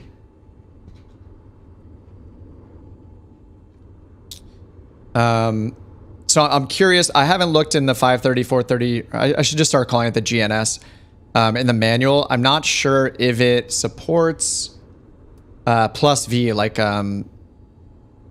the advisory vertical guidance, the artificial glide path and stuff like that. So I'll be curious to see if that works. All right, I'll pull the mixture out, shut this thing off. All right, sweet. All right, main menu. Let me show the glider really quickly, just in case you guys haven't seen it. Just to show you how to take off if you haven't done it yet. I did go through the training. So first of all, if you go into flight training, there's an entire new glider training section here. So I did this early in the stream. And as you can see, I did pretty poorly, but I did get through it all. The craziest things are like you have to pull up at like a 45-degree angle, which feels very unnatural to me as a non-glider person, non-glider pilot, no experience in any gliders of any artificial types. But anyway, the other thing is there are two ways to launch it. The first way is the tow from a 172. So you just follow the 172 and it pulls you with a cable. The other way is a winch launch. So the truck is parked at the departure end of the runway. There are 3 different variants of the winch that you can pick from. And it will, it'll basically pull you towards it. And so you have to detach the cable and pull up. So there are 2 ways to remove your, to take off. So I'll just show both of those really quickly and then I'll go back to the GNS for a little bit. So let's just pick a, actually let's just, how good is the terrain around here? I guess we could do it from here in a glider. So up here in the new filters section, you can pick from the gliders. They're right here. There's a 1 and a 2-person glider. I've had more luck with the 2-person one, I guess, but yeah, the wingspan is different. Glide ratio is a little different too. I don't really know much about this, but yeah, there are 2 gliders to choose from, a solo and a 2-seater. You don't have it bound. I don't have it bound either, so I'm just clicking on it. But if you're on Xbox, then it may be more challenging. So we'll take a look right now and see if that's possible. So when you choose the glider, the important thing is, mattering which runway you're taking off from, you may or may not have enough distance to use the 172, like the arrow tow. So here on the left side, there's launch method. If you click this, it reveals the different tow methods. So you can use the 172 to tow you up and then detach once you're airborne, or you can choose one of 3 winches. I haven't used anything but the first one, but I assume they're probably more powerful. I have no idea. So you choose one of these for a winch tow. Let's just choose the middle one here. And then you just hit fly. Oh, oops, I have to choose a runway here.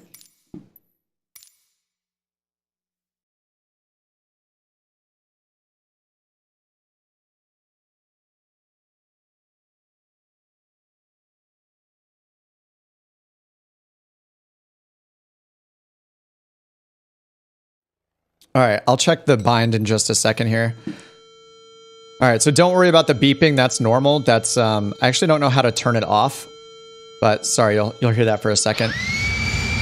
There's that sound again. Is it the... They need to get rid of this sound. Yeah, if that's the drone, they really need to get rid of that. It is super annoying.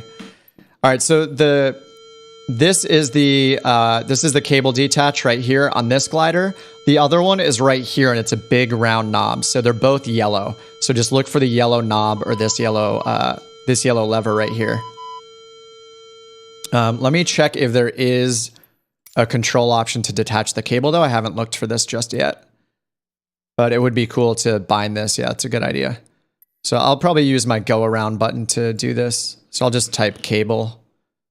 All right, yeah, there is no cable. No cable thing at all. Oh, here we go. Tow plane winch release. This must be it. Yep, release the tow plane or winch. There we go. So I'm going to set this on my... I'm going to use my toga button right here on my Bravo. So this is what it's called. Tow plane / winch release. Find that. All right, so I'll have a shortcut to that now. Let's go ahead and fly. So to start, all you have to do is wiggle your rudder. So when I wiggle my rudder pedals, he says, let's go. And now the winch is gonna start, and I'm gonna get ready right here by hitting that button. So I have it bound now. So once you take off, you hit the cable to detach it. I probably did that a little too early. But now you're listening to...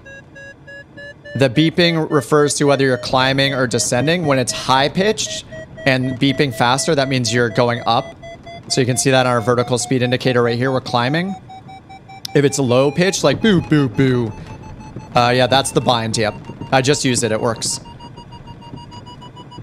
And then when it goes down like this, low-pitched means you're descending. And that beeping is a stall horn. And then the other thing to know is up here, if you go to the weather menu, at the bottom right here, there's a show 3D thermal button. If you hit that, it'll show you all the winds. So here's all the, this is all the wind. This will show us the thermals to go for to gain an altitude to get some lift. Oh, cockpit knob called volume. Where is that?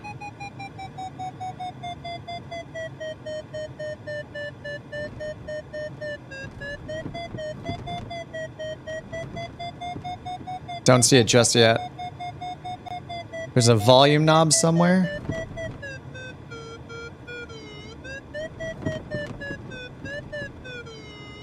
I don't see it. I'm probably just blind.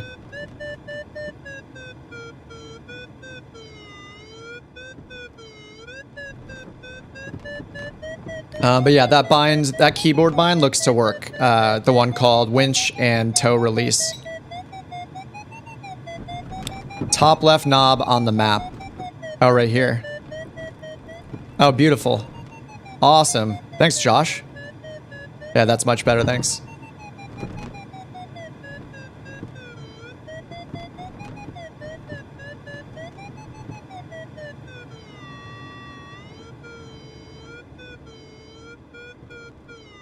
Yeah, this is going to be so fun in VR. Uh-oh, we are losing altitude.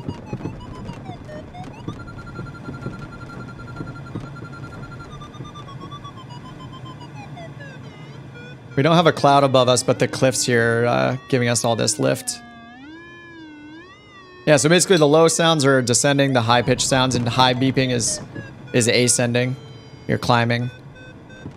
But yeah, I would recommend checking out the tutorials that are built in, because I just went through that this morning when I first started streaming.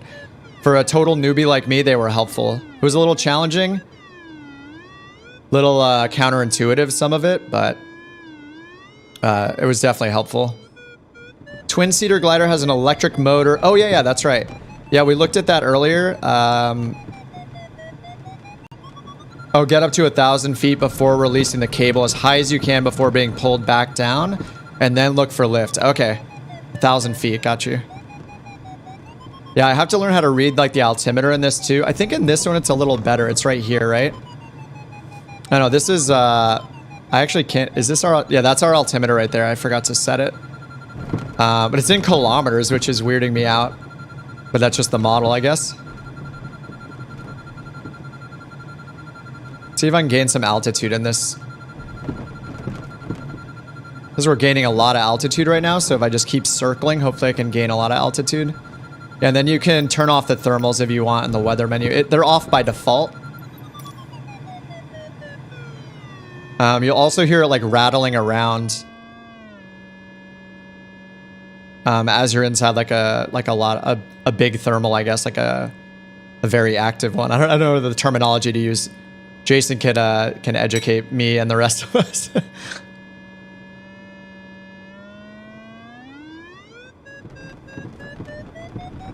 Yeah, so this area right here is giving us a lot of lift right here. Yeah, stay there and climb. It's hard. Yeah, I know. It's said to do 45-degree banks. It takes a lot of a lot of rudder and a lot of counter steering. A lot of nose up as well. Probably nose upping too much here. Yeah, it's here on the left side of us, right over here. There's a good spot right here. It's really small though. You got the cable? Nice, nice.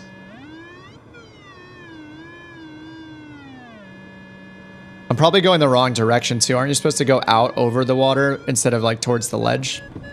I think that's what the tutorial said. I haven't been able to get this really high though, so it's I have not haven't gotten a lot of climb. I've been pretty low to the ground. Like been really low to the ground the whole time. Maybe this just isn't a good spot. Let me go over to this other peak over here.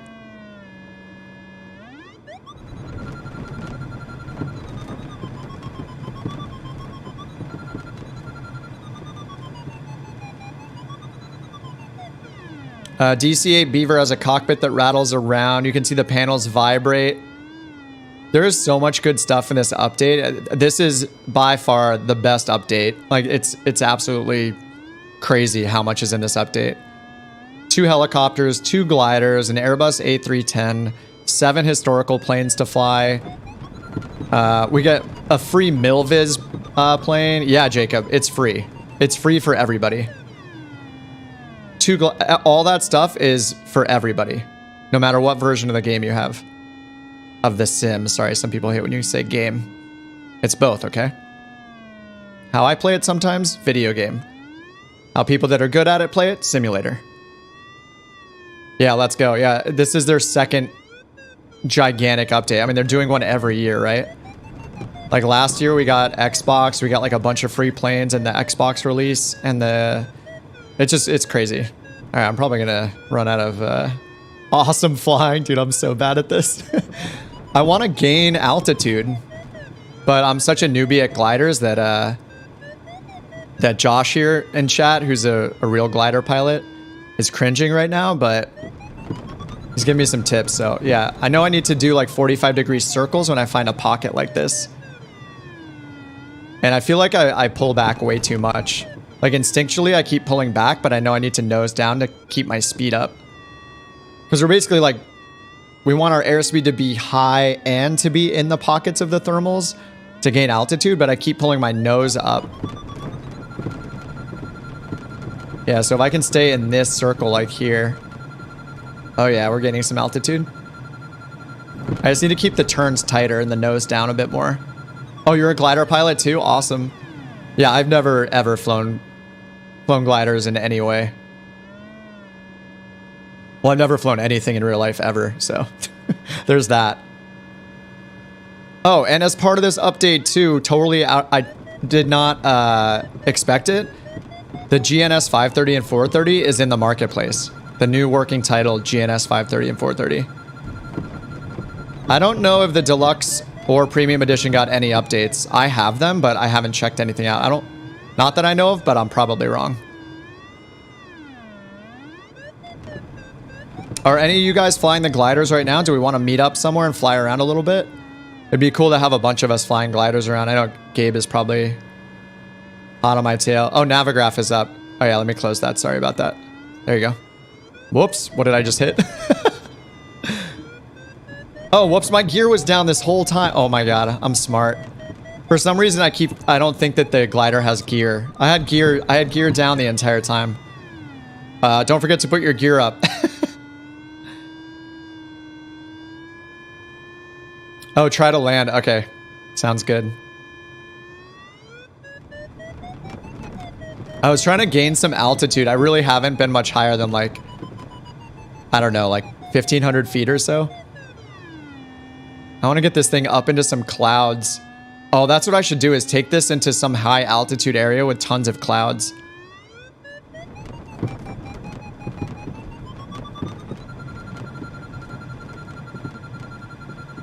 I'm trying to circle.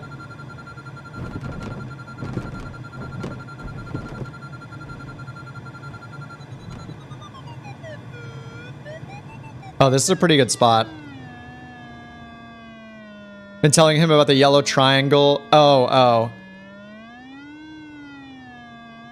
The yellow oh, this, oh, right here. So I need to pitch up that much? Okay, okay, let me try. I'm so slow. Oh my god. This is so, it just feels uncomfortable.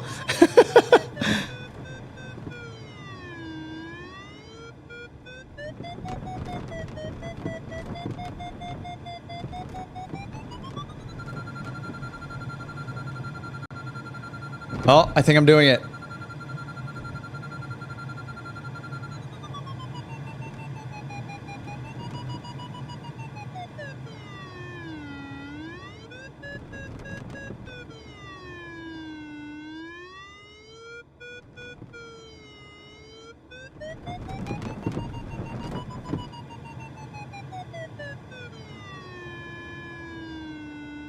I realize I'm putting in too much rudder. You hate to admit it, but you've used slew in the glider. I mean, this is a workout.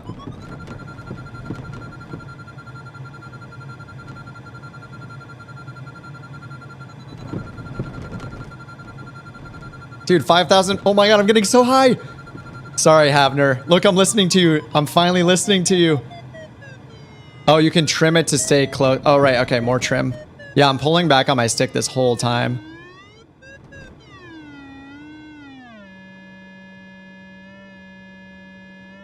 Go outside so you can see the plane quickly.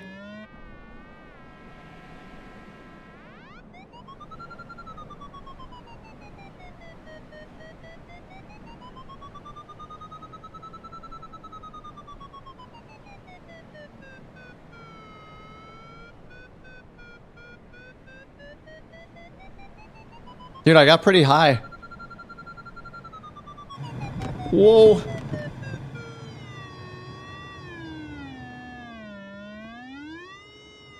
Woo. This is 100% a hand workout.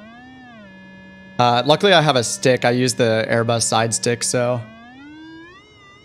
right, let me try to get back to the airport.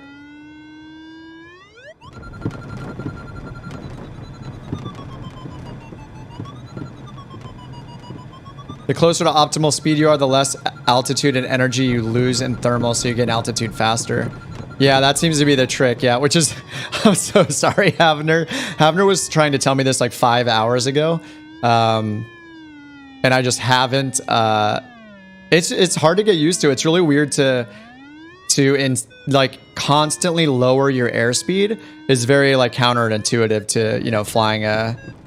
Just flying a regular plane, I'm like, oh, my airspeed's dropping, and then I just am like, uh-oh, it's a problem. All right, let me just go land on this runway.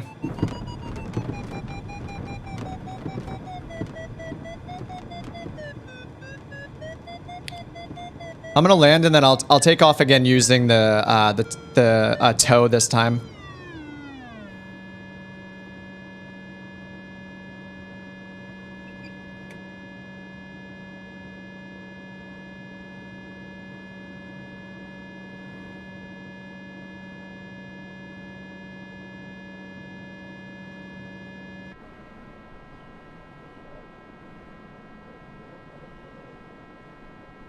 Favorite aircraft? The gliders for me. 100% the gliders. The gliders are so fun. I mean, it's just a totally different experience. The helicopters are cool too, but I'm most excited about the new types of planes, you know? I did put the gear down already. I remembered this time.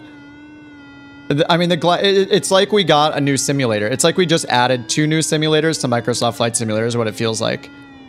I just pulled my throttle out for no reason, because I can't help it.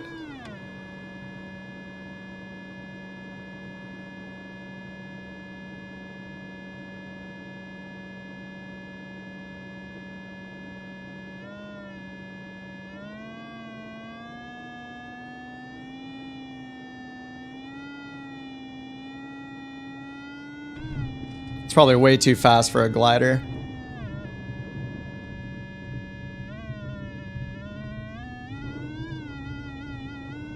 Oh! I don't even know if this has brakes. Glider probably has water. Optimal speed higher with full wings. You need to drop the water? Drop water?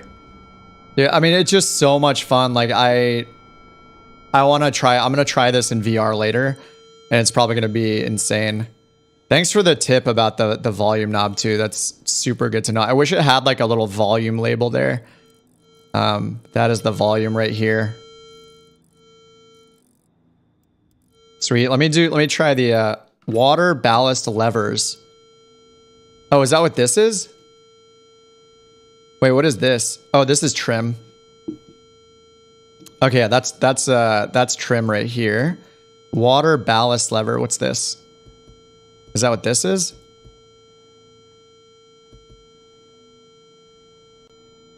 Oh, let me turn this off. 20 to 40 knots landing. What was I at, like 90? I don't know what this is. Oh, that's landing gear. Whoops. Okay. Whoops, I just put the gear up. All right, that's landing gear. Then what is this?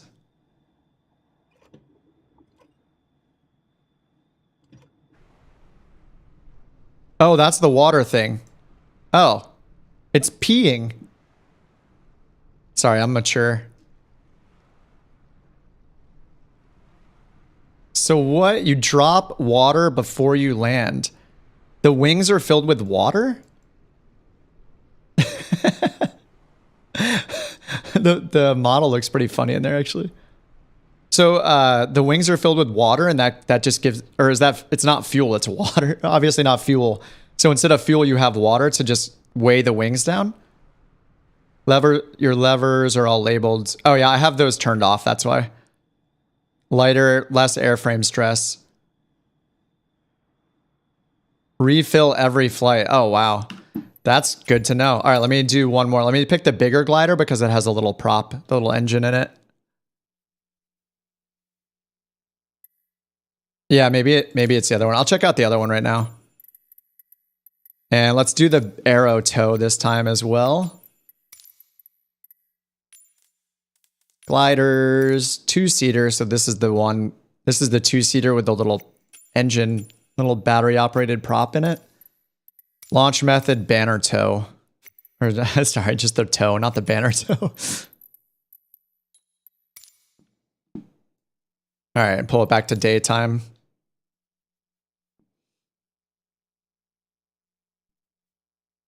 Refill it after every flight. That's crazy.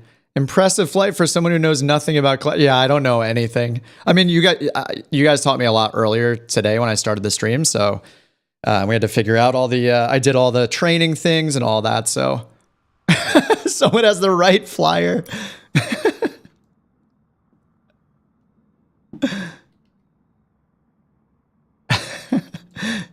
Who's in the Wright flyer? XD Army. Oh man.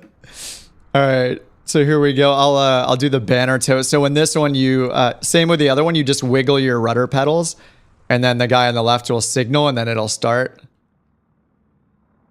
And then here's the this is the detached cable knob right here that I bound to my push button.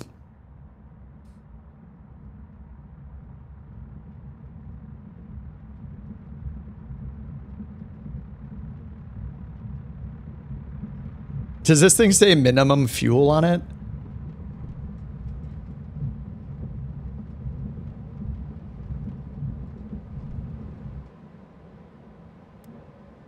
All right, gear is up. And just follow this guy.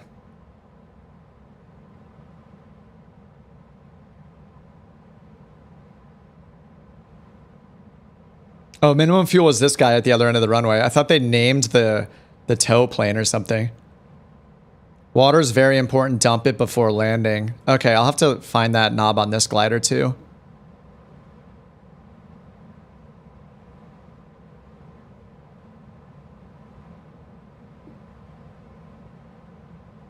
And I have to get used to using my my pitch trim wheel a lot more as well. It's also something that I'm not used to using as so much, but in this it seems pretty critical. Let me turn up the wind sounds again. I keep messing with these all day. But yeah, environment sound will be great for flying this. And then, yeah, cockpit sounds. This stuff is going to be very important.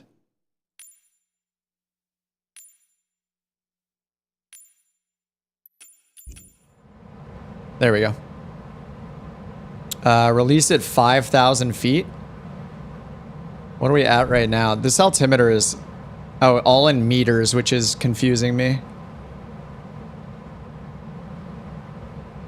We're like above him. I think I need to release it right now. Oh no, there we go. Okay. Just need to kind of slow down. Do I need to use spoilers here or something to like slow down? Keep the string on the windscreen straight. Yeah. That's basically like my turn coordinator, right? All right, I'm detaching now. That's a little too crazy.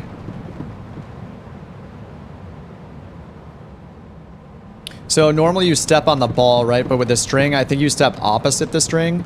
So you're basically pulling the string instead of stepping on the ball. Yeah, this is weird. Are these all in meters? Is it generally how they are, is in meters? Yeah, 500 meters, so that's roughly, what, 1,500 feet? Speed's actually looking pretty good right now. It's at 100.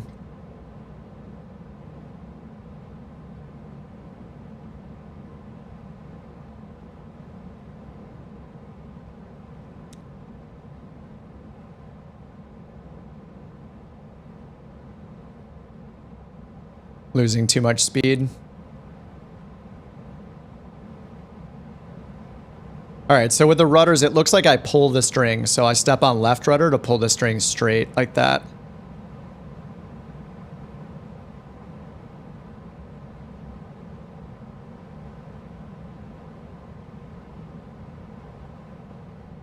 All in meters, okay. Yeah, I guess they're both European manufacturers for the gliders.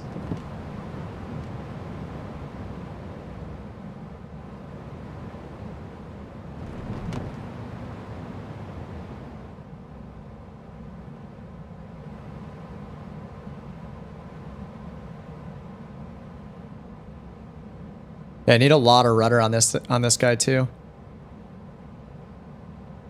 Hey Michael, what's up?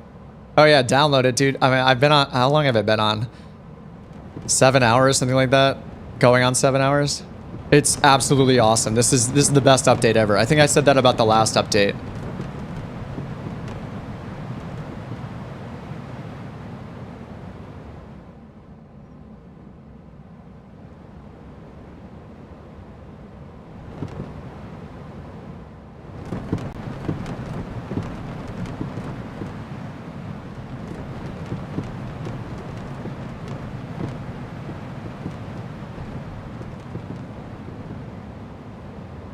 Sound effects are pretty awesome. I don't know how realistic they are, but how long until this update stop? What do you mean?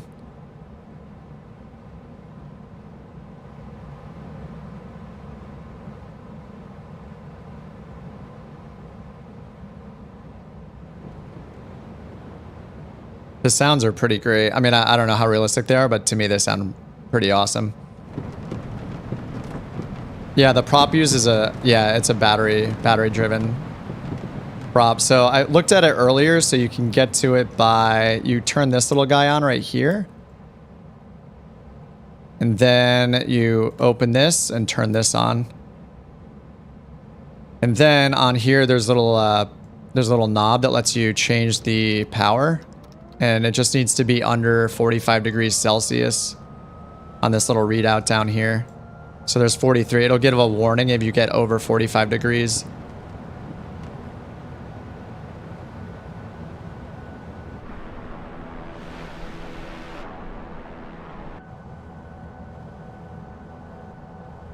How long until it's what do you mean not downloadable? Jacob, this is the newest version of The Sims, so everybody has this forever now. I'm not sure what you mean. It's an update, so it's like upgrading your phone software, you know? Everybody gets it forever. This is the latest version that includes all the gliders and helicopters and everything. Yeah, this version is for everyone from now on.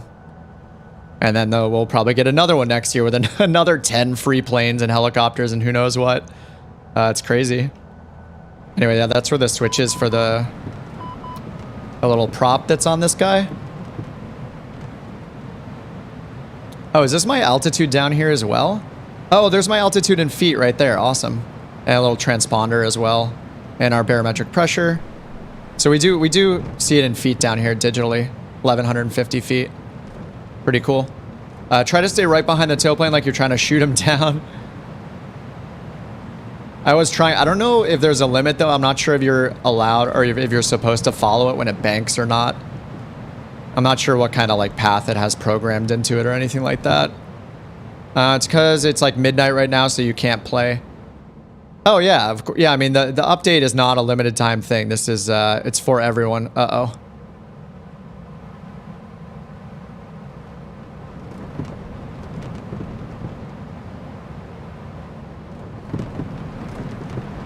I'm not sure if this one has the barometer or whatever it's called. The beeping. I'm not sure how to turn that on in this one. What's ACL?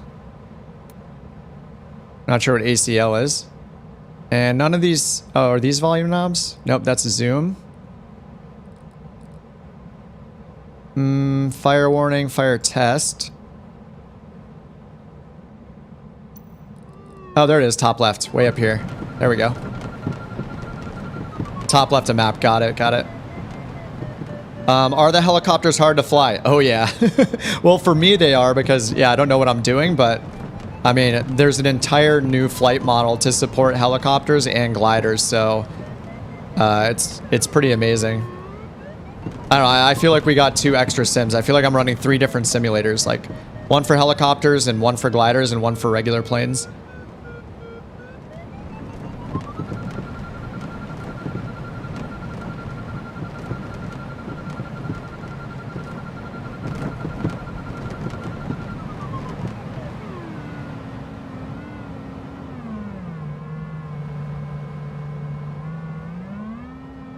All right, 1,200 feet.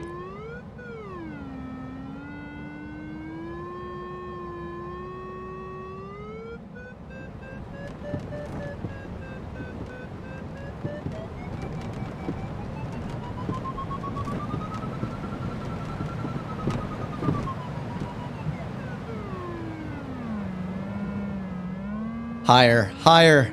Must get higher.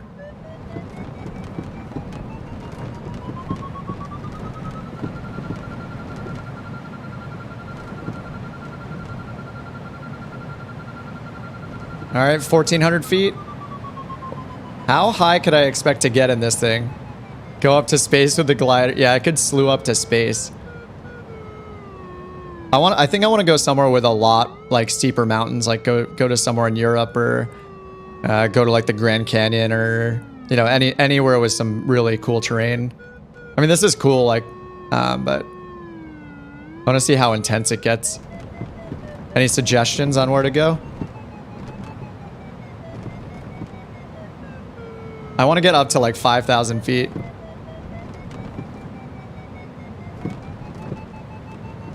Yeah, the Alps.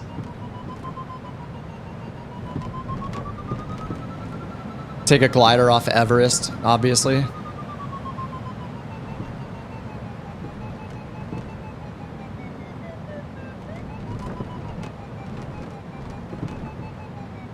$1,700 feet. Slowly gaining altitude. Innsbruck, okay.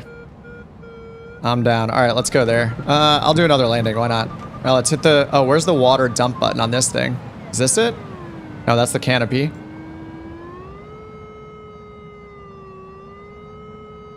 Here's a little hose button. That must be it. Oh, yeah. We're spewing stuff out.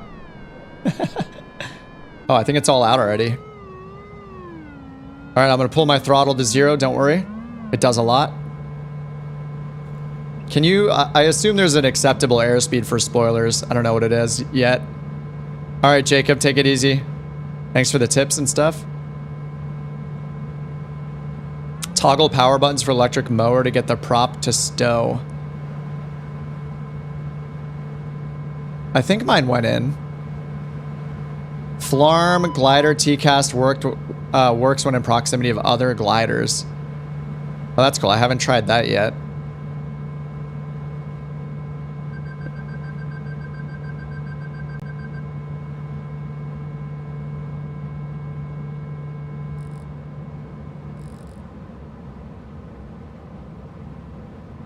Did someone just do a loop behind me in a glider? Is that what I just saw?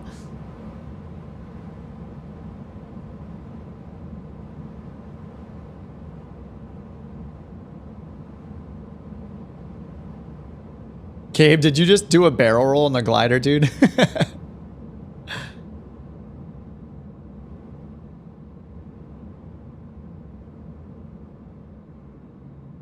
Ooh, that was smooth until the end. Dude, these things are so fun. So once you get it on the ground, what, like you have to have somebody pick you up and take you off the runway, I guess. Kind of awkward. You just plop right down. Oh, is my prop out? Oh, it is. You're right. So you said you had to toggle the power buttons for the mower to get the prop to stow. Where is that? Is it just this right here?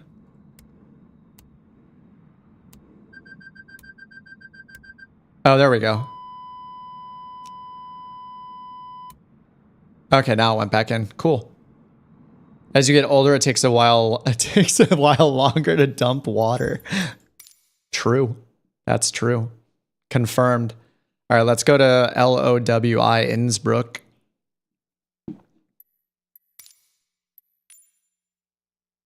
I mean, gliders are so cool. Puts us on runway 08 to start. 6,000 foot runway. I think that'll be enough. Man, the world map lags like crazy when you go from one region of the world to another. All right, runway 08. Let's try this mega winch and see what this does. I think I want to fly the small one. Let's fly the baby glider.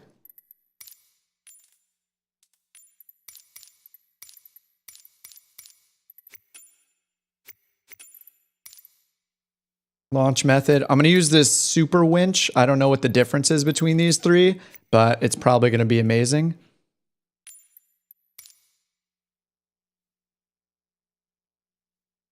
All right, here we go again. I'm going to take a look at the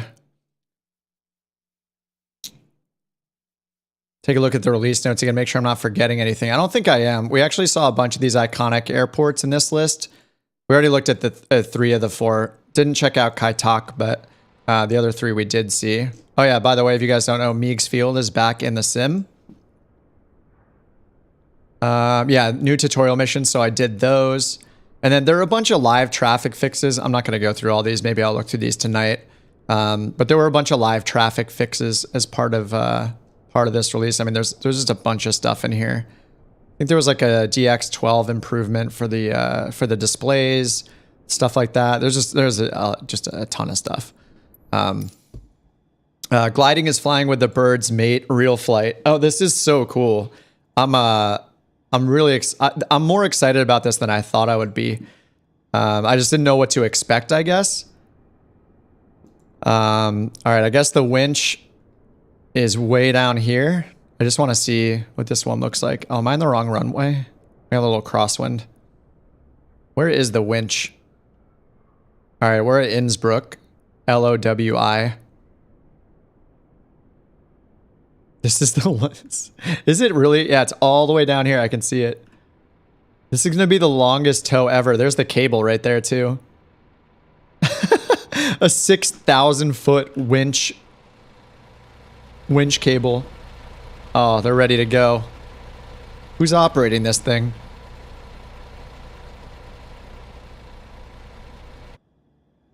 All right, so last time we did the banner tow, right? What up, Gabe? What's up, bro? That's no VFR weather. Yeah, this is horrible, which is, oh my God. That is so cool, though. It's just a little hazy. We'll be okay. All right, Gabe, hit it. Gabe, I want to see you go. Go, sir.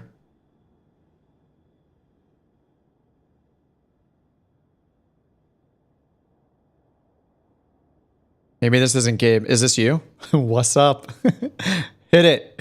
Hit it, Gabe. Oh. I'm wiggling mine now. Whoa. Oh, shit. I think that was a little glitch.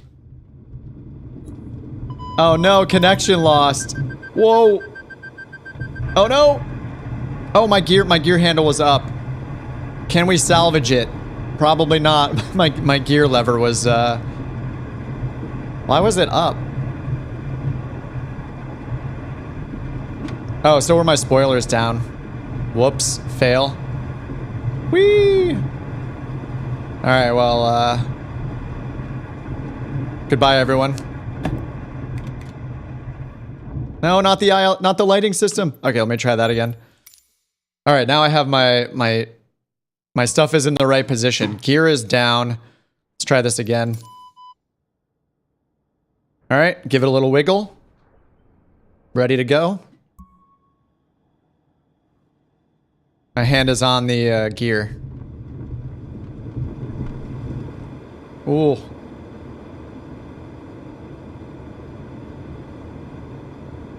I don't know what kind of distance we have left on the cable.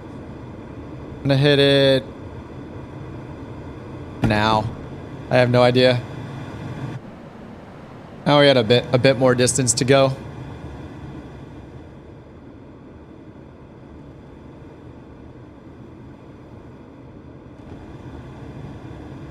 I can barely see the airspeed indicator. Oh, it's stalling, that's why. Everything's fine. Neutral. Opposite rudder. I'm dead. Oh my god. Dude, from that distance, I just can't see the airspeed indicator. I thought it was in the bottom right, like the 4 o'clock position. I probably just need to change my zoom setting. Like I have mine zoomed out really far in the settings. It's probably like a default here. Yeah, I thought it was this. I thought this white line right here was my indicator. I was like, oh, I need to pull up. Rip. Kip rip, yep. All right, let's try this. Let's try this again.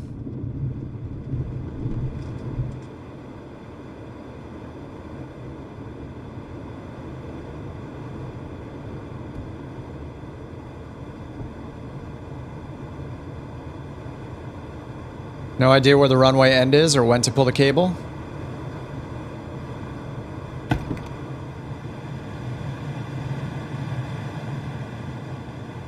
I got some more height that time. Alright, it is...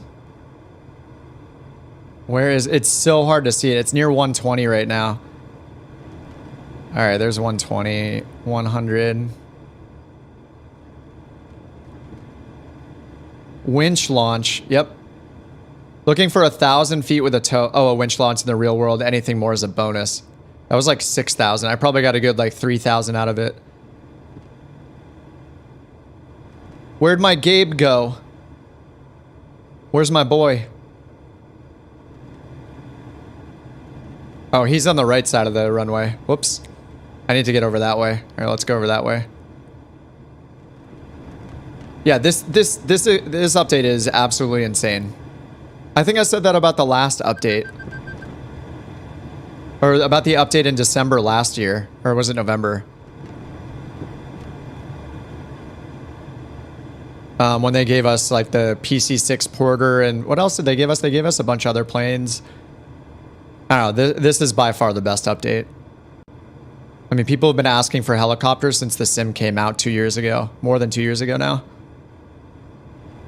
And not only did they get that, but they got gliders at the same time, which is kind of crazy. You would like, we would be happy with just helicopters, but we got helicopters and gliders.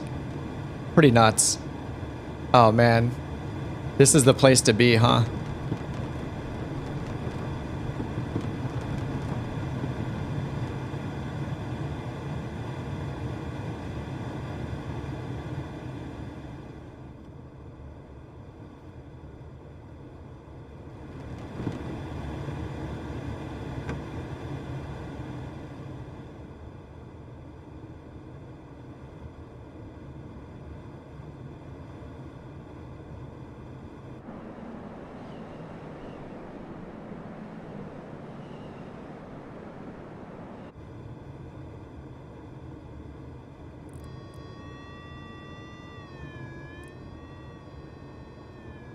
Oh, Courchevel? Is that how you pronounce it? Oh yeah, going down, that would be ridiculous. You get winched or banner towed right off the cliff.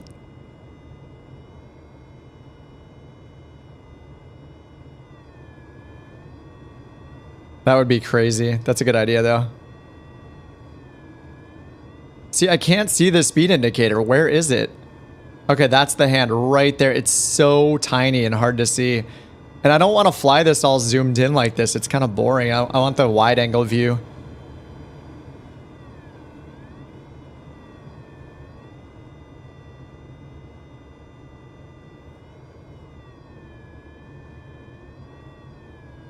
All right. I think do I need to get closer to the edge here? Closer to the edge. No, no, no, no. All right. Come on. More speed. Wind gods, bless me on this day. Uh-oh. Uh-oh. Please beep. Please start beeping.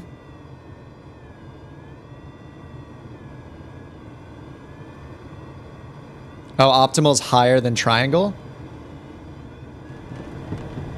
Oh, oh. I need that. I need more of that.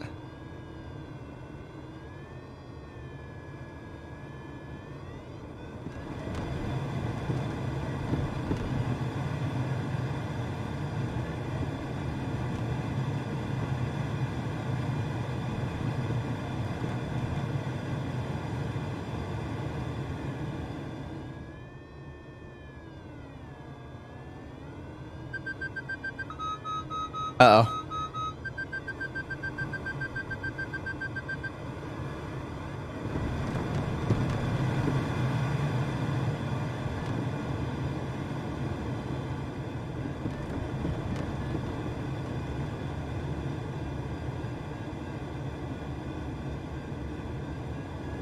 Oh, you know what I need is, sorry guys, hold on. We're in the middle of nowhere. I need to go to Ultra for the full experience.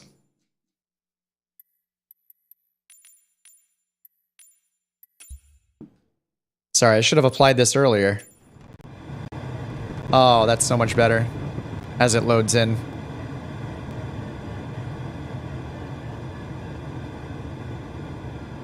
Man, that looks so much better than it did 3 seconds ago.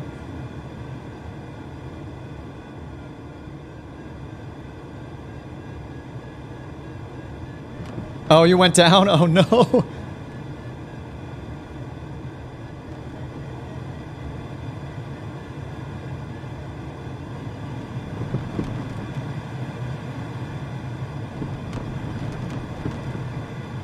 Sorry, Gabe, I led you into disaster.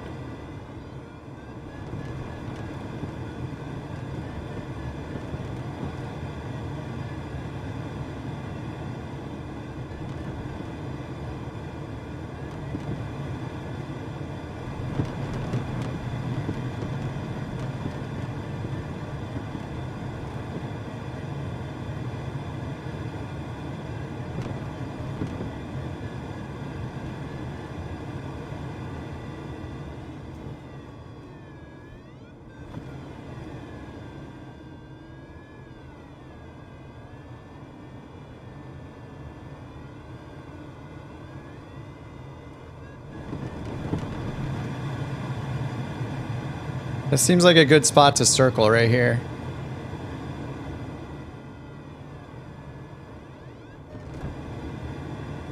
Maybe?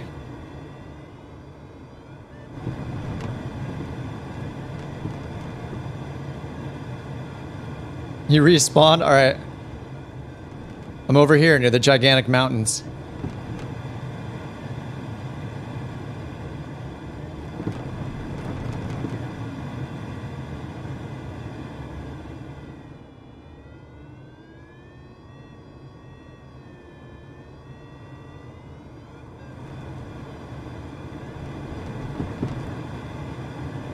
When a royal dies, you watch BBC. When an update's out, you watch Kip. You watch me do everything in a mediocre way. I don't fly the airliners. I don't fly the choppers. I don't fly the gliders. This is a perfect update for me. This is probably the worst update for me. If it was all G1000 updates, that was my update, which was Sim Update 10. That's all I got.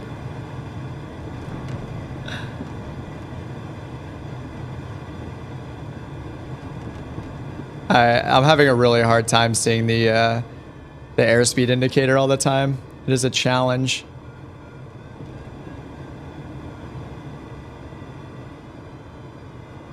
I just want a big digital readout of my speed. Option to turn on visualization. Yeah, there is. Yeah, it's under the weather menu. Yeah, right up here. It's in the bottom right here. Oh wow, it's further away from the side of the mountain than I would have expected, I guess. Yes, the 530, 430 came out too. I know. I don't even think that was in the release notes.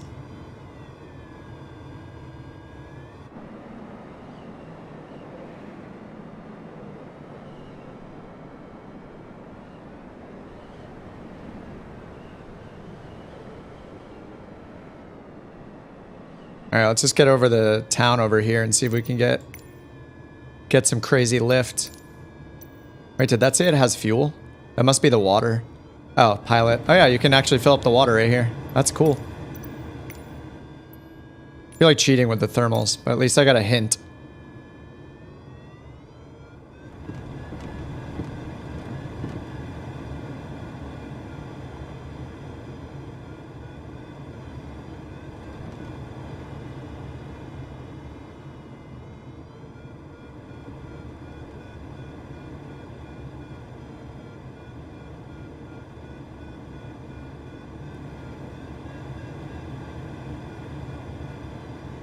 All right, how do I need to circle and get up to like, get up several thousand feet higher than this. It's so challenging to get altitude, to gain altitude.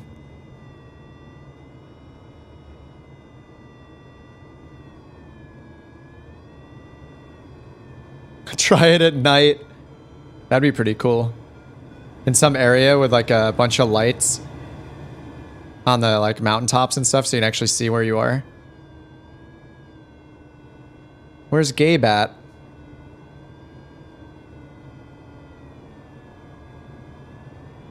Oh, maybe the multiplayer servers are having problems. I mean, I see that guy out there. He's at 35,000 feet though. I don't know. I think the other side was better. Oh, there we go.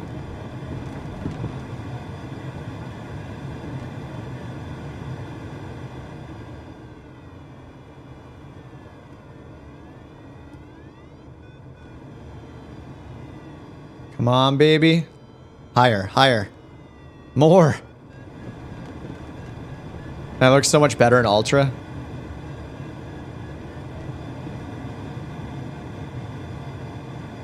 I'm so low to the ground, though. It's not enough. Get back to the other side.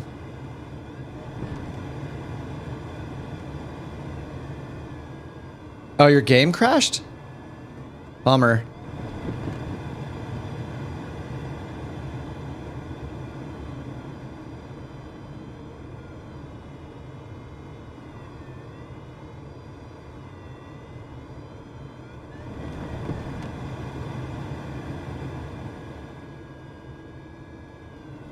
Not a big enough one there.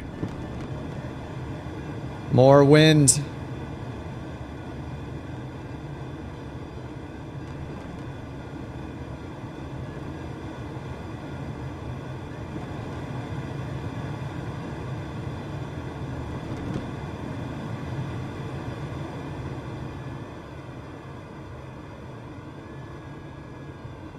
Uh-oh. Oh, I forgot to get the power lines add-on. Power lines and We Love VFR. There's actual power line tower right there, but not doesn't show the actual power lines. Man, I am not good at gaining altitude.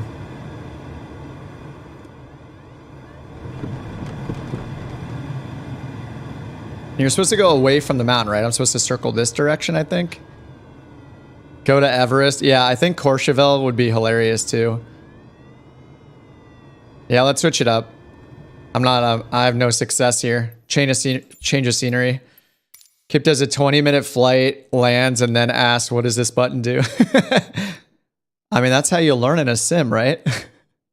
All right, let's go to Courchevel. Courchevel? There we go. This is gonna be funny. All right, we're gonna do the winch again. The big boy winch. It's gonna be ridiculous.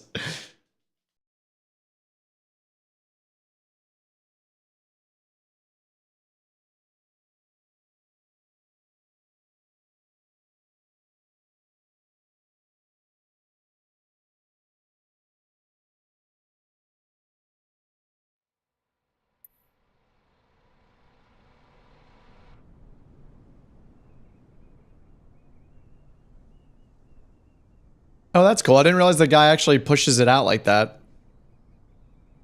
That's why he has the shorts on. Athletics.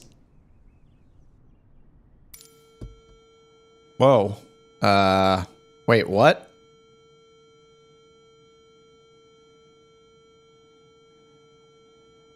Are we facing the right way? What's going on here? Oh yeah, we are. Oh my god. Okay. This is fine. My gear was up. It's down now. All right, here we go, boys. Get ready for black screen.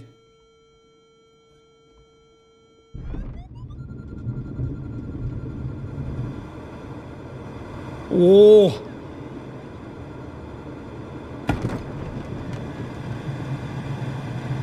This is fine.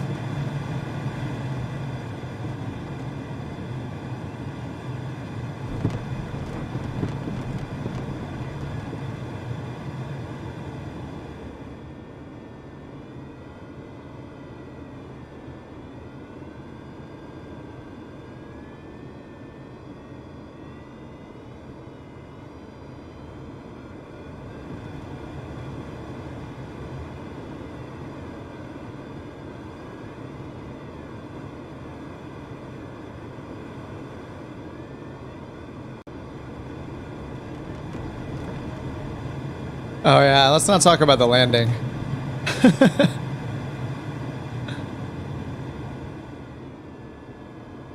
Alright, this is not the spot. Let's go over here.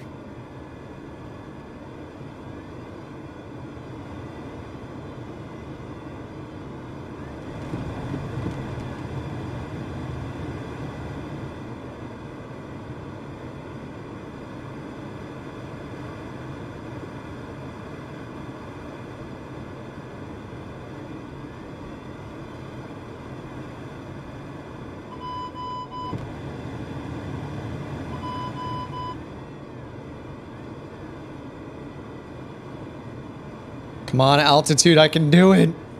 Someday I will get to an extreme height.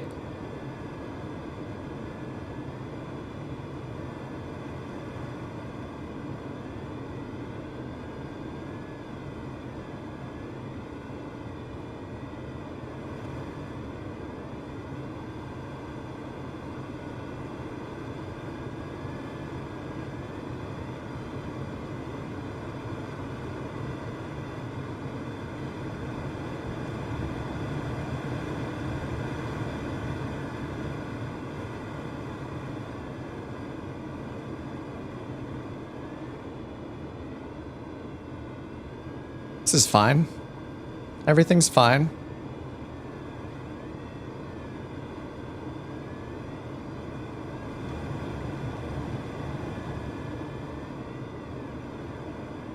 I would love to gain some altitude.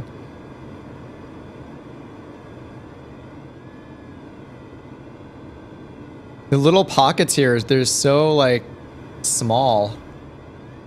Imagine a tornado, yeah. Where is Nicole right now? Is Nicole gone? Chris, what's up?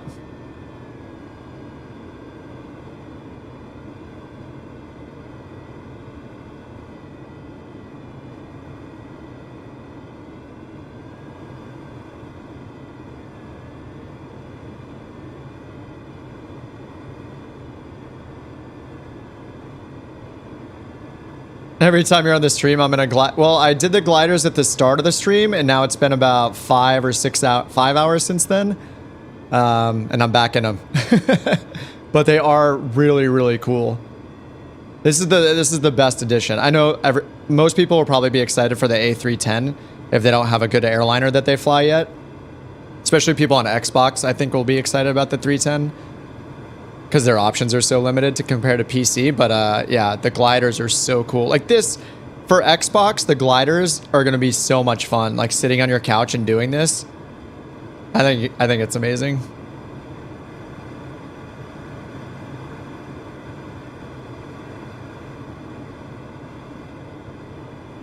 I'm so bad at gaining altitude. It's not easy. Oh, I see Gabe.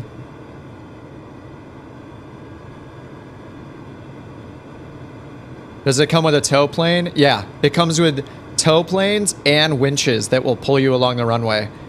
You have like 4 options, like 3 different winches or a tow plane. So it makes it so you can pretty much take off from anywhere. Yeah, I did change it to Ultra, so the graphics look a lot better than they did earlier, just because I'm not in a super populated area or like a city, you know?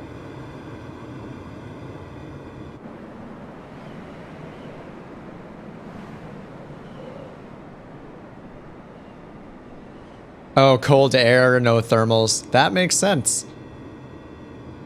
You play on Xbox? Yeah, chilling with your controller in your hand, flying the gliders, yeah. Where should we go? Like maybe South America or something will be better. I mean, there's enough wind here where I feel like, I mean, I know that's different, but yeah, I'm mostly just losing altitude.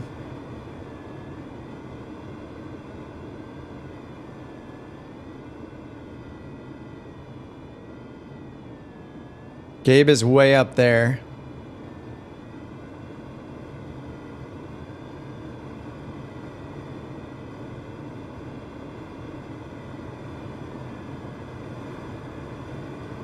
Joystick you use so you can get gliding practice in. Oh yeah. Anyone else having engine problems with a 310?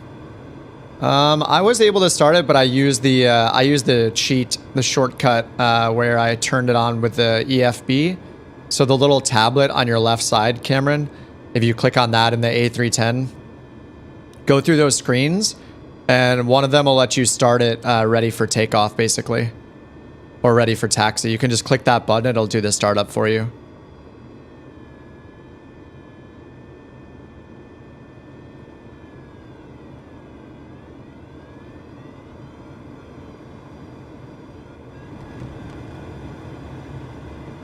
Yeah, this is, the scenery here is cool, but yeah, the wind, like the thermals,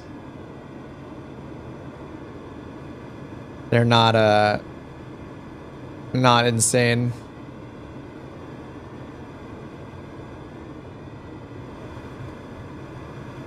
I probably should have taken the bigger one with a little prop in it and used that to tow us up. Use that to gain a bunch of altitude.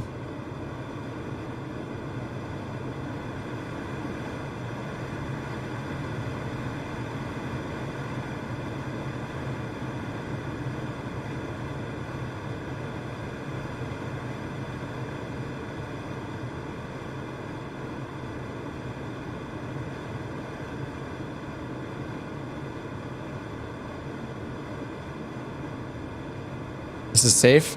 I know. You made it better late than... Hey, Underdog, what's up? Yeah, we could go to the desert or... somebody earlier said that wasn't the record for glider distance set in South America. Liveries for the A310. Oh, I'm sure there will. I'm sure there will be, of course. I mean, if I can find liveries for like the CRJ 550, there's like 40 for that. I don't think like anybody uses it.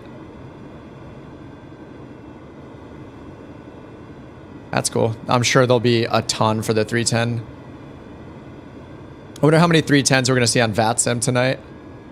Yeah, the A310 comes with like 7 or 8. They're all the Microsoft style ones. The Asobo style liveries, like the Kenmore area. You know, you got like the blue one, the yellow one, yellow and brown one. Yeah, there's like 6 or 7 of them.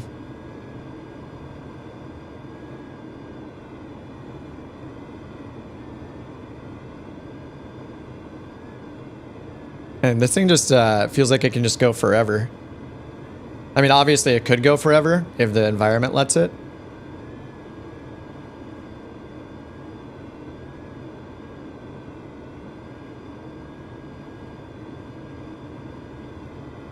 Physics.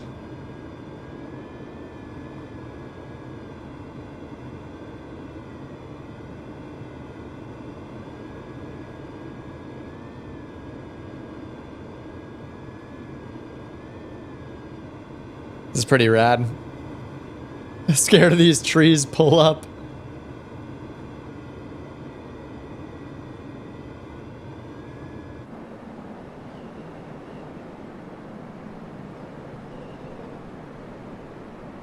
Oh, open the canopy. That's a good idea. What's this? Is that the canopy? I actually don't know what these levers are.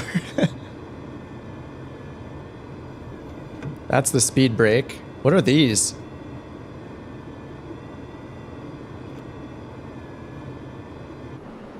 Oh, that's a water dump. Whoops.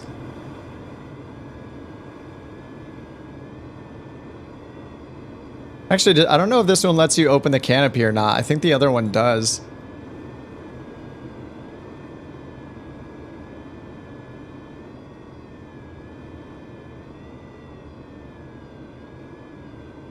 For the PC, the any manager has 310. Oh, nice. Good to know. Yeah, because they had made the A310 for X-Plane 11, right? I believe the same company, the same developer made it for X-Plane. I don't know when they released it. I'm sure it was probably years ago. Who knows? But 320 Sim Pilot did a video a couple days ago that I watched last night. There was like a prep video for today where he walked through the startup procedure on the X-Plane version. Oh no, we had winds and now we don't. Uh-oh, this is a mistake.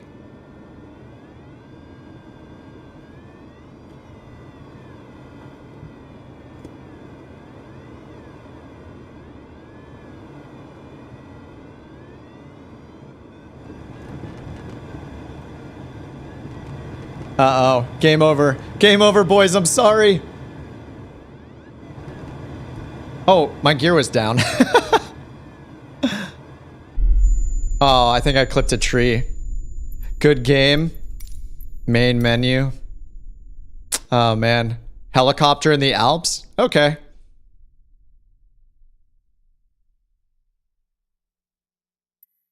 That was really fun. Have I done everything? There are 900 items on sale in the marketplace.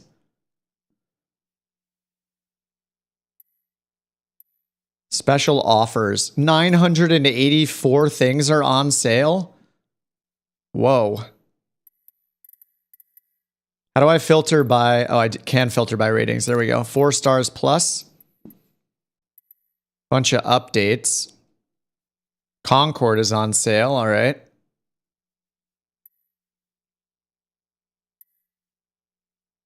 Berlin.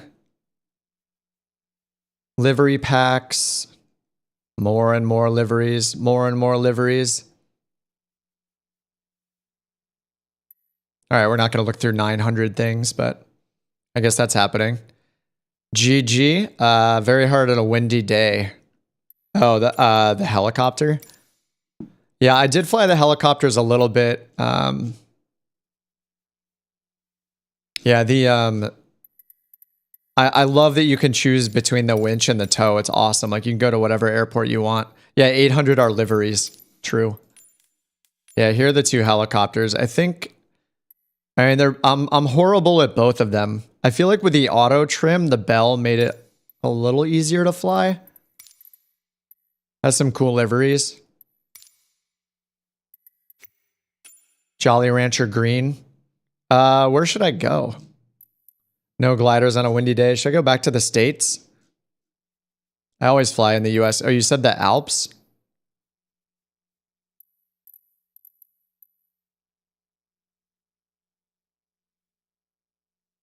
Helicopters are cool. Yeah, just hard to fly. Yeah, I know they said that there are a bunch of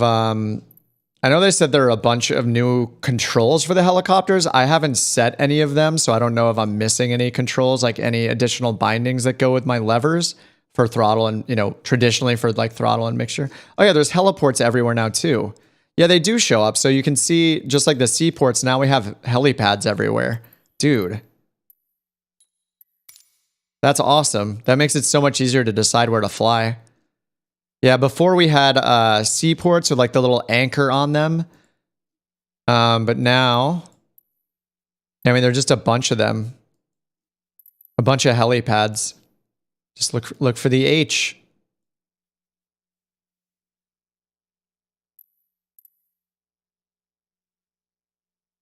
They are obscured a bit by all the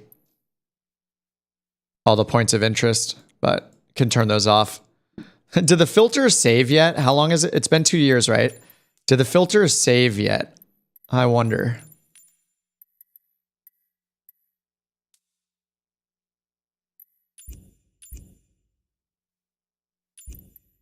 Whoops. You know what I think I should do really quickly? Go to flightsim.to and if I'm going to fly the choppers and the gliders more, get We Love VFR again. Yeah, region 1 and 2. And then there's also power lines and solar farms right here. Yeah, We Love VFR region 1 and 2, and then power lines and solar farms. All of these just add like power line connections to everything. And then, yeah, these add all sorts of objects. Yeah, antennas, masts, smokestacks, radar domes, satellite dishes. And there's two different versions, one for like the US, one for North America, and one for the rest of the world, kind of. So I want to grab these and put them in and then just restart. I don't know if the filters save yet. That would be very nice if they did. All right, those are downloading. Yeah, these just add tons of objects. So if you're flying helicopters or gliders, like these are going to make the world look so much cooler. Yeah, all these towers, radar towers, all sorts of stuff. Like oil refinery areas.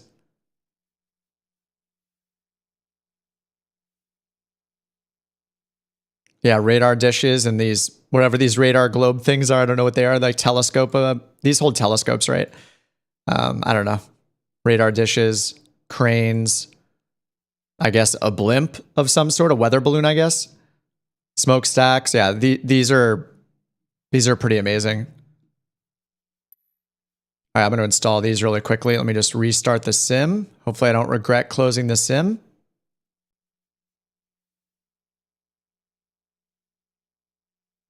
All right, let me just unzip these really quickly. We love VFR 1, 2, and power lines. Community folder.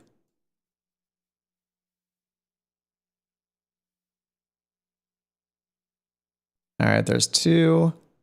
Oh yeah, and solar farms as well. All right, unzipping right now, almost done. Oh yeah, the oil rigs. There's just so much stuff. Yeah, I turned it off just because I wasn't flying VFR as much. But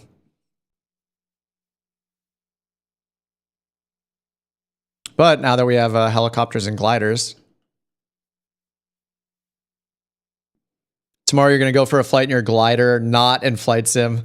Yeah, that sounds amazing. It probably feels insanely freeing. Like, I've only been skydiving once, but I used to ride motorcycles, and those kind of feelings are just like, yeah, kind of undescribable.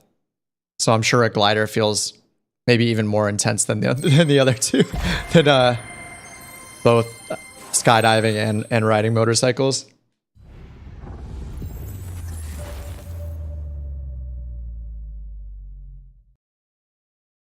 Pretty chill. I mean, if you have the right mindset for it, then maybe it's chill. It's like intense if you want it to be intense, I'm sure. Could be like stressful and scary.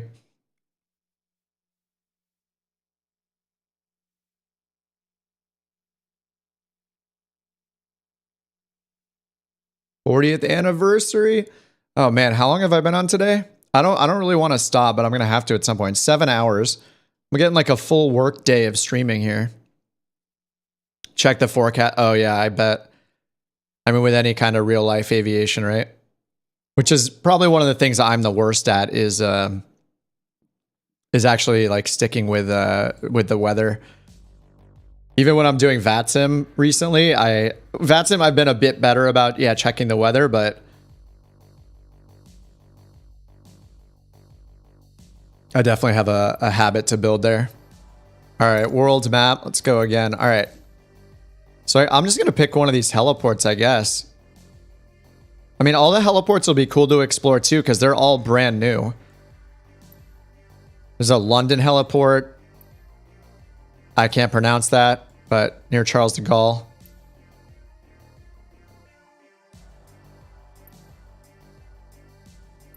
Are there any along the ocean?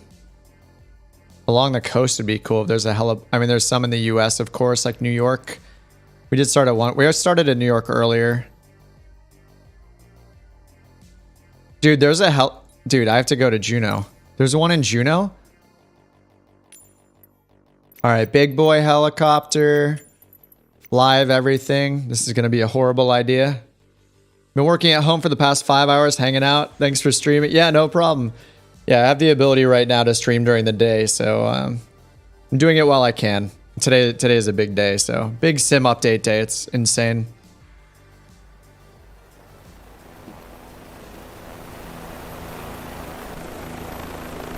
Oh, whoops, I started on the runway. It's probably for the best, so. All right, let me reset my position here. All right, I'm sure this will go just fine. Actually, I had a bunch of trouble flying this one specifically earlier. And there's an auto trim.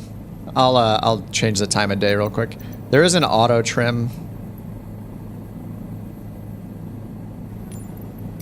right here. I don't know what it does specifically, but I probably should have it on being a newbie. I have no idea.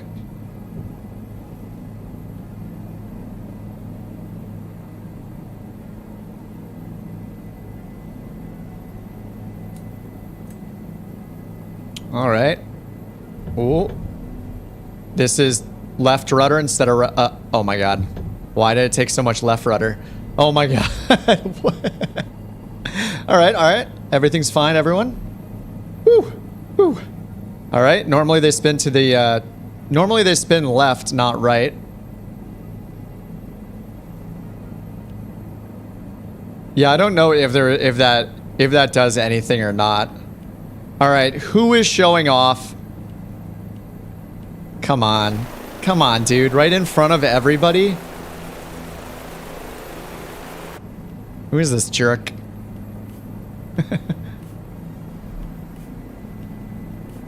Why do I need so much stick? Wow.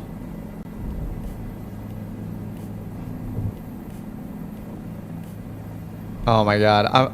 I need so much stick right off the bat. I'm probably not putting in enough throttle or collective. There we go. Oh man, when it's near the ground, it's crazy. Oh, that's Gabe. Was that you, Gabe?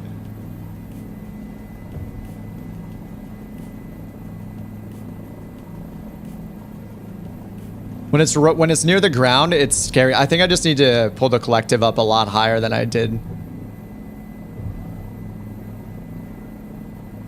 Oh, this camera's kind of awesome.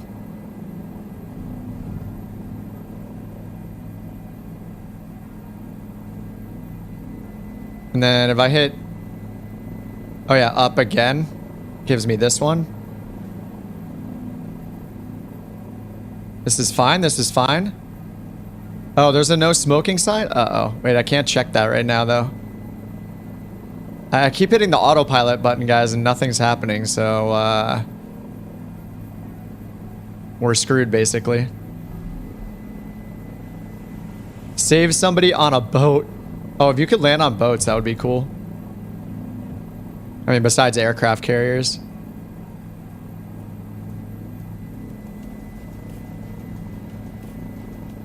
Alright, what does max collective do?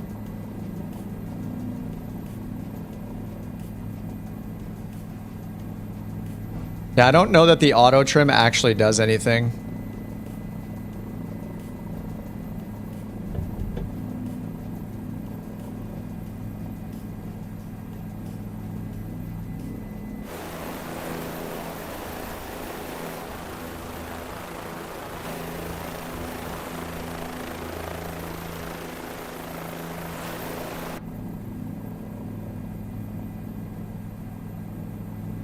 Seven hours of streaming. Yep, I've been on all day.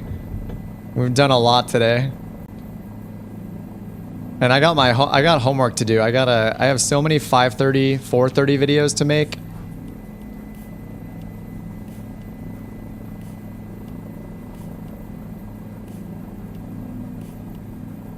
There's a mod where you can land on a boat. There are like, I don't know about the boat one. I haven't seen that, but I'm not familiar with that one, but there are the aircraft ones.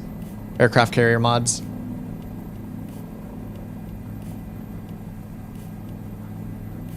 How do I go faster? Faster!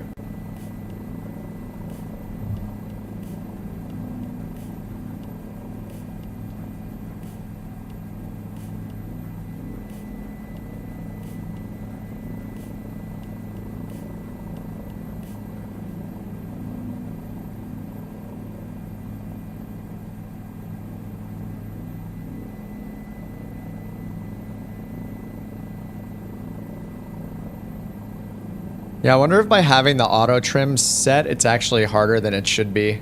So I also don't know if it does anything. Auto trim off. And I don't know, there are probably a bunch of controls to set that make it easier too. Like I don't know if like elevator trim translates to anything.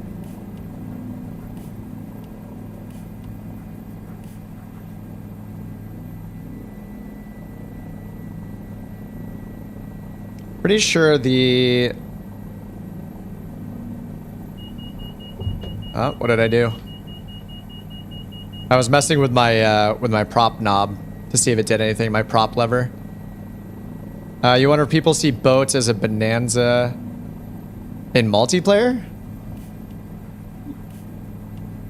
Payware boats you can buy... Oh, they must, yeah. They probably do.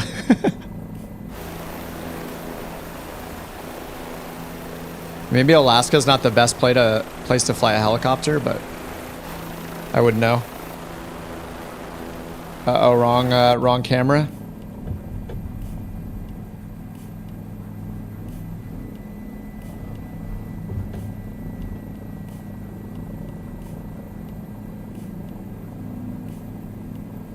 Maybe we can get into this canyon.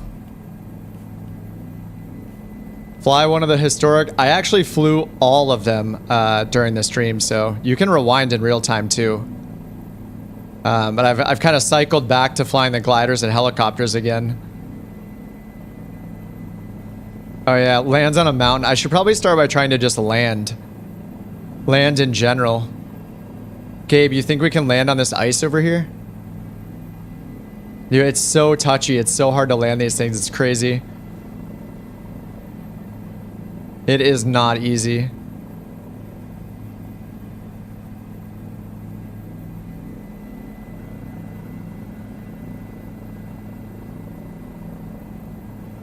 Yeah, can I land in an open field? Probably not.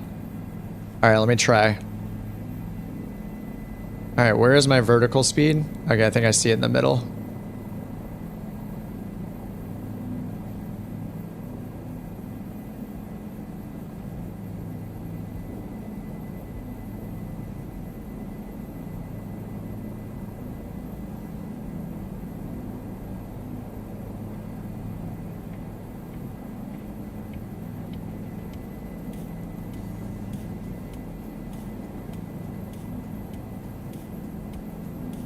Alright, very low vertical speed.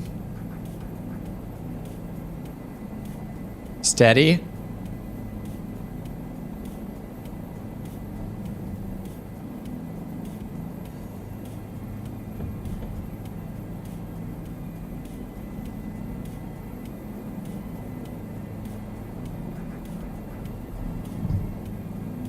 Oh my god, why is this so difficult? Why is it freaking out? Yeah, what's crazy is you hold everything in the same position, and as you get lower and lower, it just starts going nuts. Oh, why is it swaying so much? I'm not touching anything.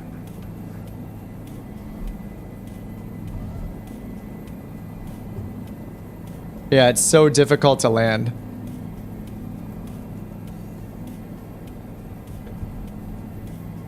I mean, this doesn't look like the most stable terrain, but I mean, I just can't land. It's so hard.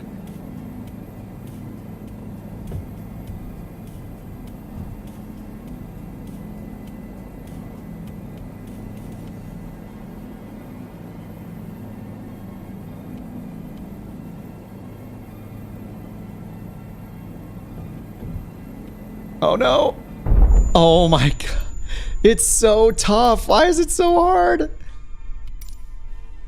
Yeah, I have no idea how to land a helicopter. As you get lower and lower, the closer you get to the ground, the more like erratic it becomes and hard to control. That's why takeoff is so hard too. Oh, you got a crew over there? Oh yeah, are you guys landing successfully? Because I am not.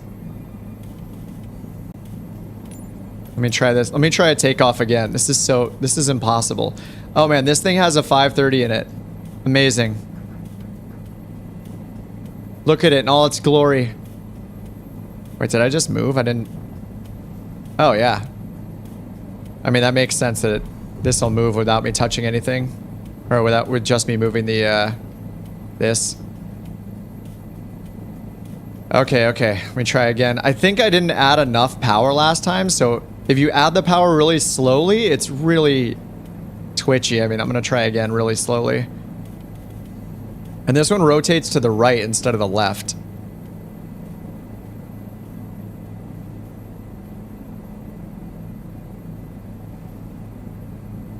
I'm giving it the tiniest amount.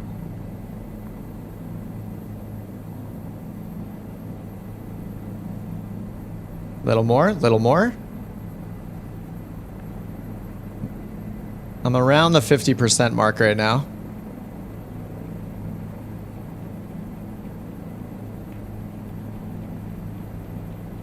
Okay, steady. Nose forward a little. Left rudder. Ooh. And now we're back on the ground. I'm not touching the power. Once it starts moving, leaving the power alone. Come on, baby. You can do it.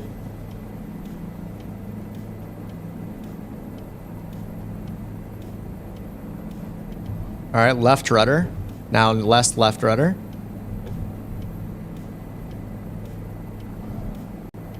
Oh no, rip.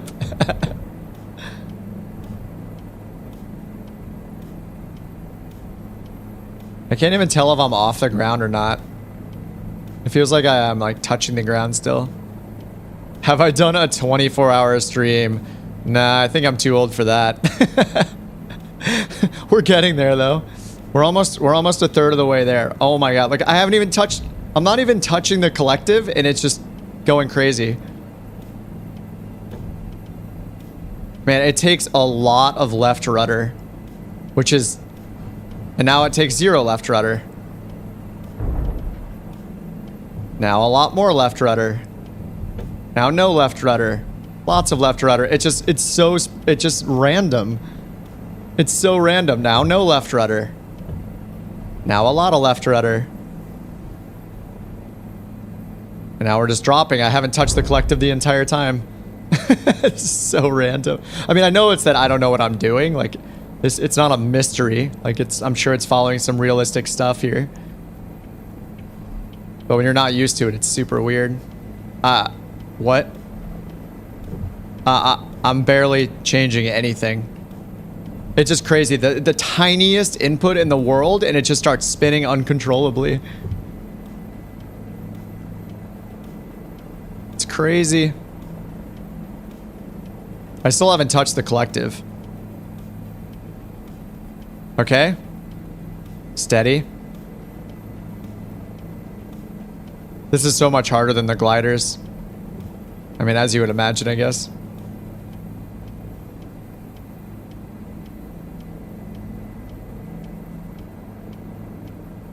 Gabe is just like flying around like a boss right now. I think that's Gabe. All right, more thrust.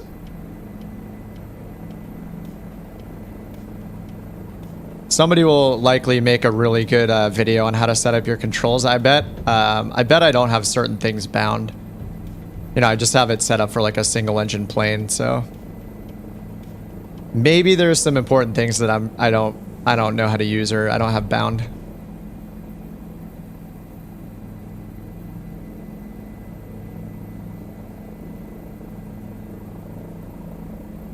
Oh, that's you. That's Havner. I just can't see your name when you're super close, so I'm just guessing. I'm not very tired. I'm doing okay. I'm getting a little hungry though, for sure.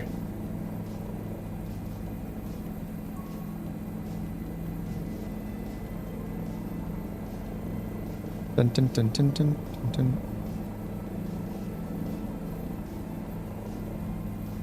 Oh, I'm still hyped. Yeah, this is incredible. I have a lot of, I have a bunch of videos to make on the GNS. I had no idea it was coming out in this release. It's kind of a really nice surprise.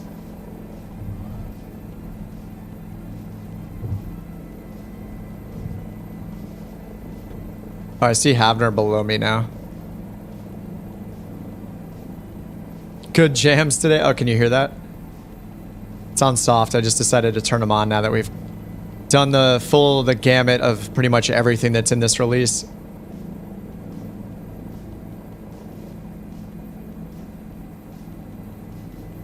All right, let me try to descend without destroying myself here. So I see the VSIs right here, that one on the left. The middle position, or sorry, on the right. The rightmost middle indicator is the VSI.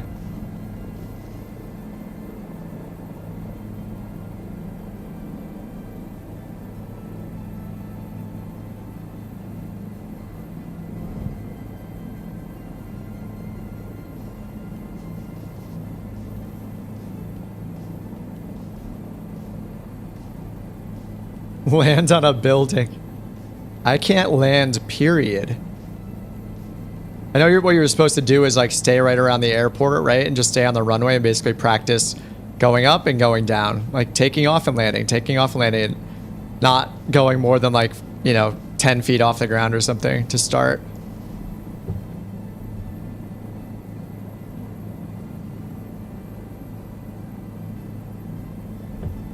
Oh man, you pitch down and it just starts spinning.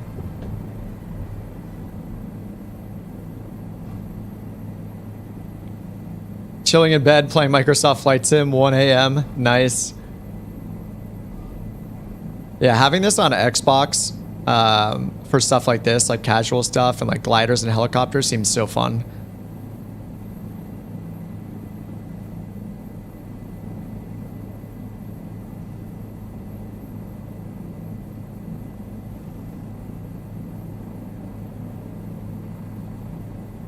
It's kind of nuts how much work it takes to fly the helicopter. They're like, I'm constantly holding everything. I'm holding rudders, holding the stick like the entire time. There's like no assistance at all. Hey bunny, you got in trouble so you can't play it? Landing a glider at Lukla? There's a ton in this update. They introduced helicopters and gliders. Everybody gets 2 gliders, 2 helicopters, an Airbus A310.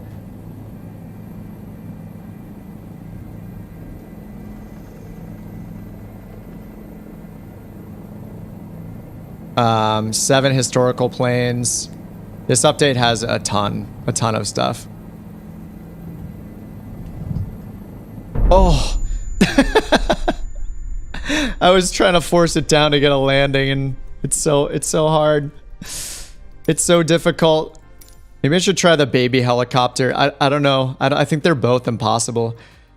Yeah, the Airbus A310 is for everybody. So, and it looks really good. I haven't dug too much into it. I flew it a little bit earlier. Let me try the baby helicopter. See if I fare any better in this one. Historical planes. Yeah, I probably won't fly the historical planes too much, but it is cool that they're in there.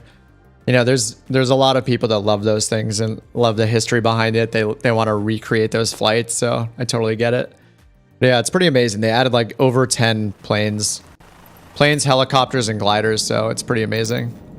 For $0, kind of a nice update for $0. A decent price. Try a glider at Lukla. This one has the little string on the front of it.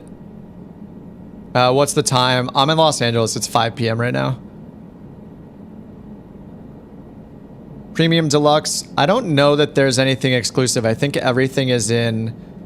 I think everything is in the base model, but I could be wrong. If anybody knows, say so. But yeah, I have no idea. Alright, so this one is like aft heavy instead of nose heavy.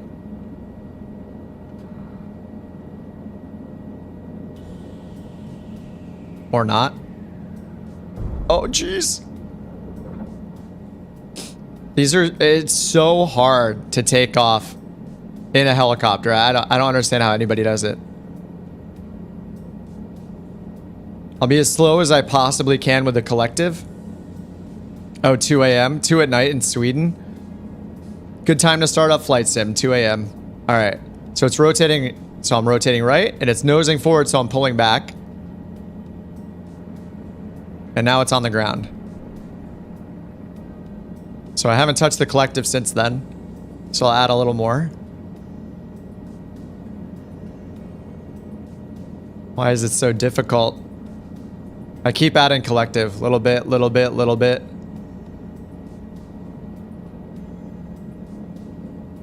Okay. More right rudder. I'm not dying just yet, but soon.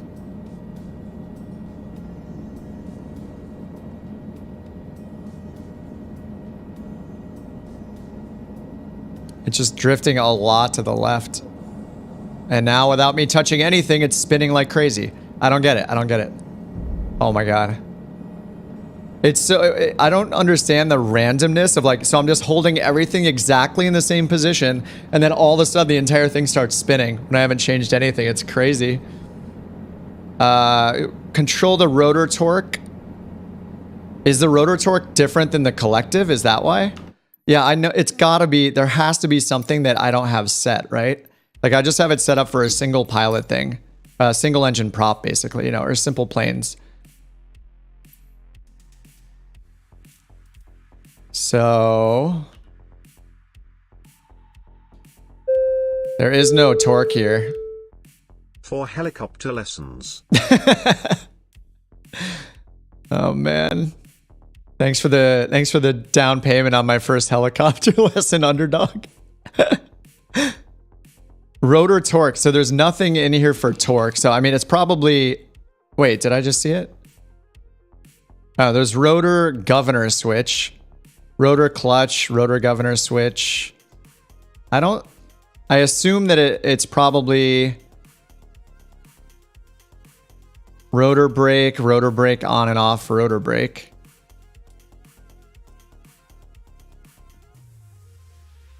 Give yourself forward momentum and trying to hover. Yeah, I think it is easier to just give it more collective and just like take off, but then I'm not learning how to do anything near the ground so that I can't land, you know? Only thing you might need are the trims. Axis, like throttle, props, mixture. All right, let me see if it's up here. Oh, oops, it'll be under engine, right? Power management. Propeller, mixture, throttle, condition levers. Oh, collective axis is not bound? But it must use... collective axis must, because I see the collective move. This moves with my throttle, so that does work. And then the twisting, whatever the twisting is it's doing it automatically. Actually, yeah, no, it's automatically changing that because I think the governor is turned on. So that automatically twists, but this, whatever this is, rotating this is, yeah, this is prop axis. Okay, yeah, and then mixture is just going to be mixture, so that's up here. So I don't think I need to mess with it, right? And then rotor brake is off. Map light off, that's important.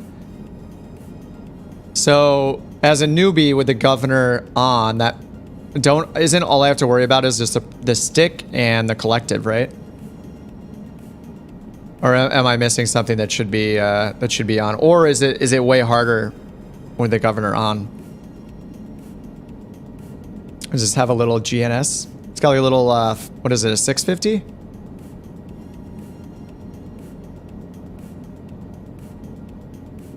It's pretty cool. You don't want full prop access at takeoff. Having the governor on is easier or more difficult?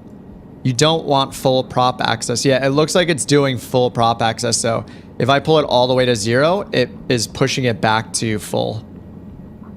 Or it's not quite full, it's... Oh, maybe it is in the middle. I mean, it's hard to tell. Yeah, I mean, I think it's just that I suck. I mean, that's all it is. I also don't know what the... I also don't know what it does, even if I had the governor off. Oh, balance between throttle and rotor RPM. Yeah, so it's doing it automatically for me. Yeah, that's the reality. So, I mean, I could try turning the governor off. I'm not going to know how to use the torque, though. A310, I did it a little bit earlier, yeah. So I think one of these is the governor switch. I think it's this one. So now when I change that, it should not automatically... Yeah, it's not on. So the governor's off now.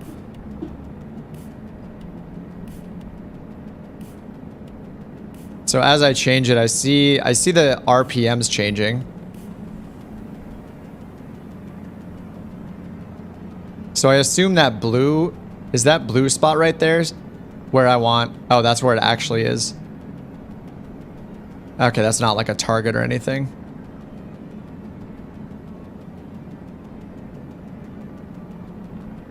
Oh, you guys can even hear the music. I have it pretty quiet. It's the stream beat synth wave playlist. It's some copyright free music. Here, I'll put a link to it here. It's just copyright free, so that's why I can use it on the stream. Yeah, I know, Havner. I know you're hovering in front of me. Show off. Alright, I don't know how to use the RPM, but I set it kind of lower. And it's yelling at me, kind of.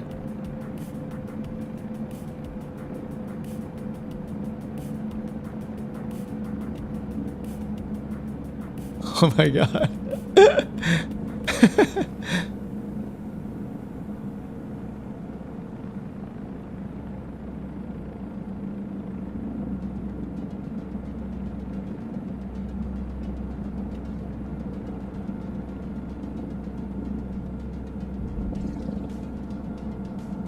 Wow, I need to put in a ton of right rudder. Ah! This is so hard. Now I'm suddenly climbing like crazy. I don't understand why it's going so far in that direction too. Okay. Alright, I'm getting a little better. I don't know what I'm doing with the rotor RPM, but I'm messing with it.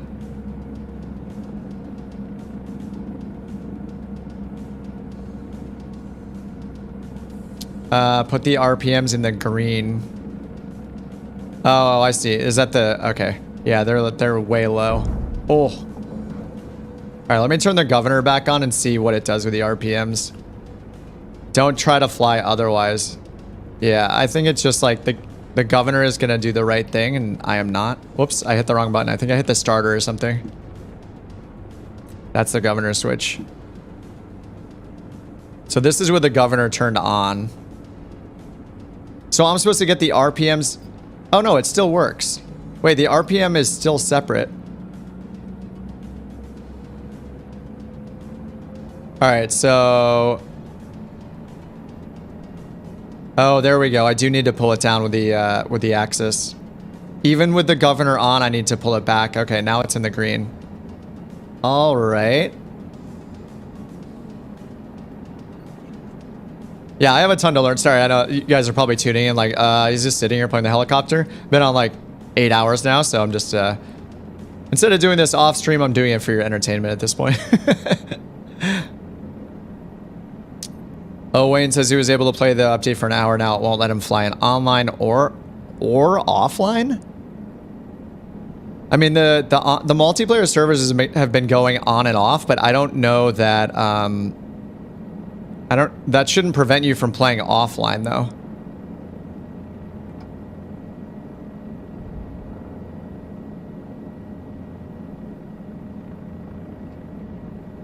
Whoa, what the heck? It just changed the camera for no reason. Okay, this is a little better with the prop in the green. As I, whoa, get way too close to the ground. There's so much, oh yeah, the wind is just blowing me like crazy. I'll just do this near the windsock, then I'll know what's going on. Well, I think that tip just on the RPMs is helpful. Even with the governor on, you need to use the prop. You need to change the RPMs with the prop axis. Yeah, that's what it was, because it was, I had mine maxed out, and I assumed that the RPMs were going to be governed, like used automatically, changed automatically, but they're not.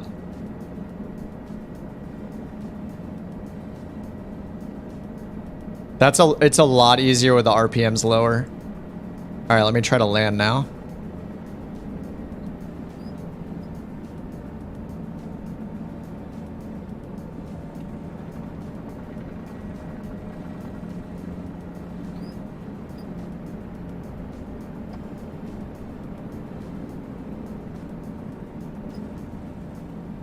Steady.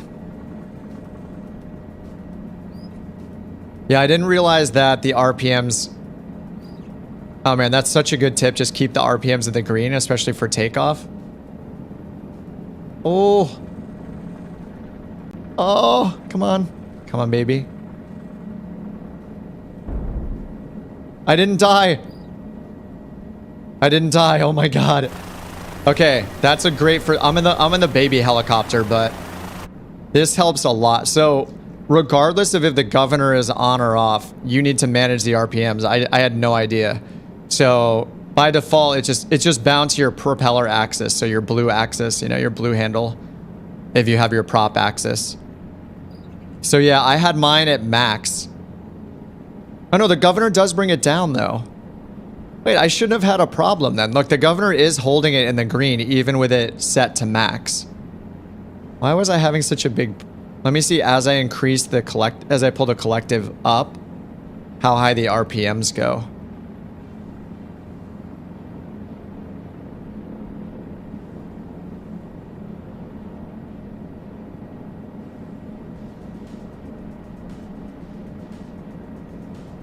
Yeah, it's still in the green.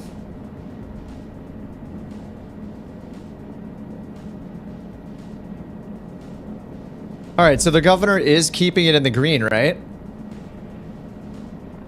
Jacob, I have flown every plane that came with the update today over the last 8 hours, so now I'm just kind of having fun with whatever. But you can totally rewind the stream. You don't manage RPM. Oh, you don't. Only if you turn the governor off then? So I just leave it on max. Why was that so much easier when I was touching the RPMs? It's probably just it's like a placebo. Throttle full? Should handle it automatically. Yeah, okay, yeah, it's still maxed. Yeah, I have the prop full forward, so... at least my prop axis is full forward, yeah. Maybe I'm just taking it more slowly right now.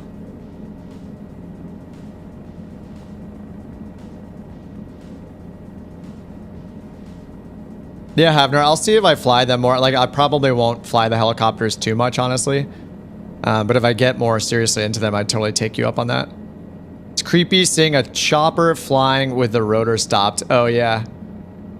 Yeah, all the multiplayer choppers, the rotors don't move. Let me see if I can turn around here. Yeah, it's so weird.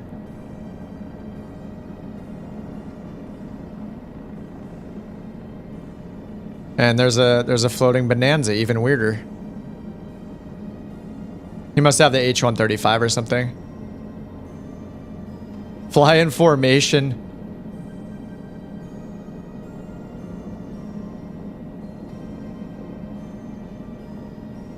Won't let you download offline content. And the servers are down. You just want to fly a plane and crash? Oh, a flight stick. You know, my flight stick does have rudder control, but it broke. I have the Airbus side stick, and a couple months into owning it, the Z-axis went like haywire. So it's very, yeah, I just have it disabled.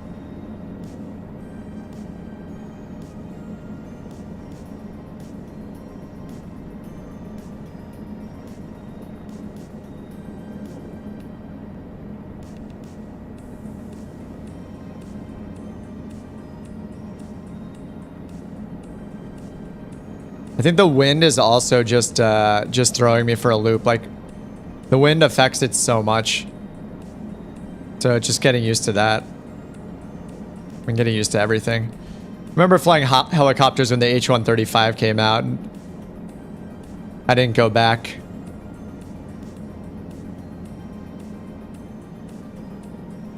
Or, I mean, I didn't go back to flying them. I just flew them like once. I like how you can switch seats right in the middle of flying, though. It's pretty neat.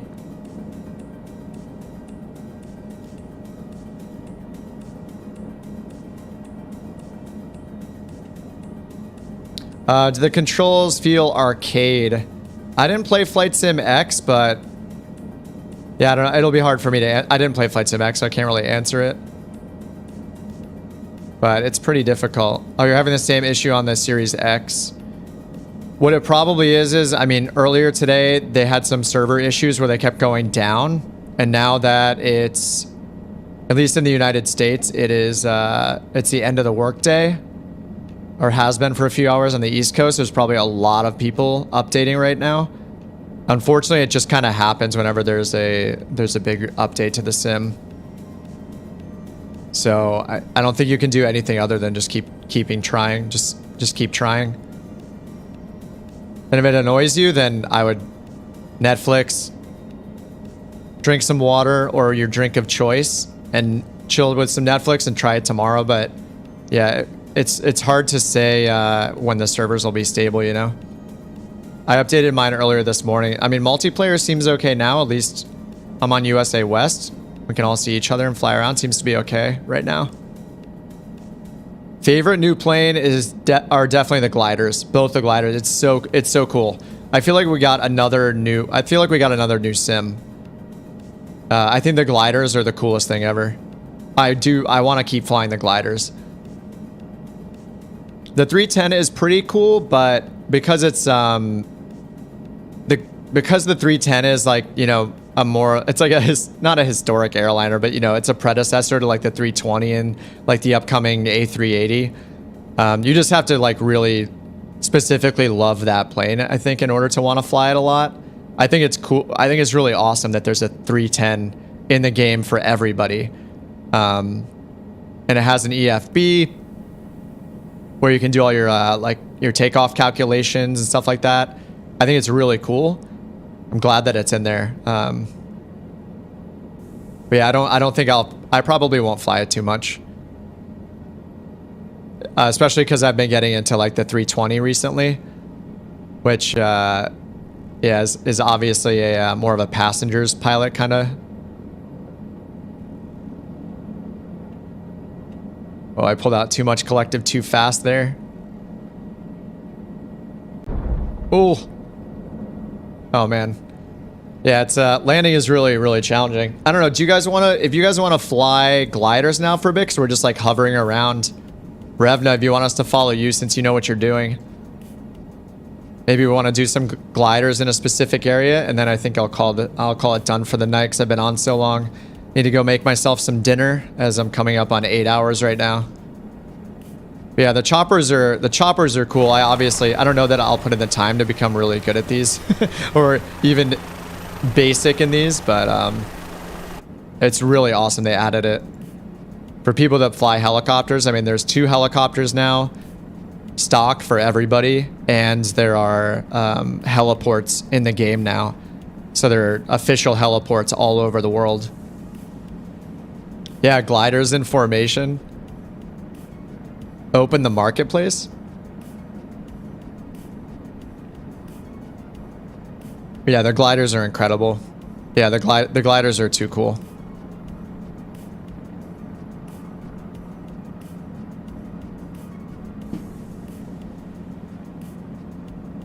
Somebody's in the DC-3. The DC-3 is awesome too. I know people love all of the, they love like, was it the DC-6 and the DC-8? Were those the 2? I mean, I think there's something for everybody in this. There's an airliner for everybody. There's like 7 historic planes. Oh, the Milviz, what's it called? The Beaver? Let me go back to the release notes. It's the Beaver, right?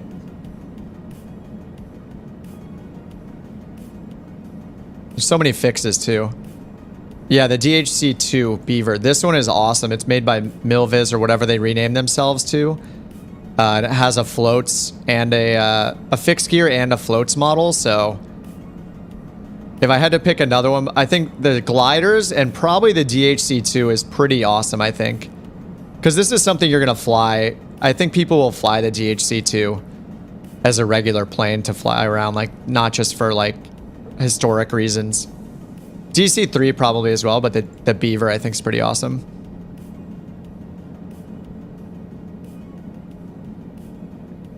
Probably get back to normal tomorrow.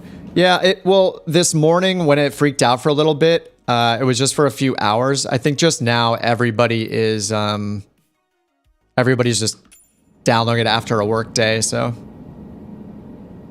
Yeah, I guess Milviz changed their name. I forget what it's called, though. I can take a look at the marketplace, Bruno.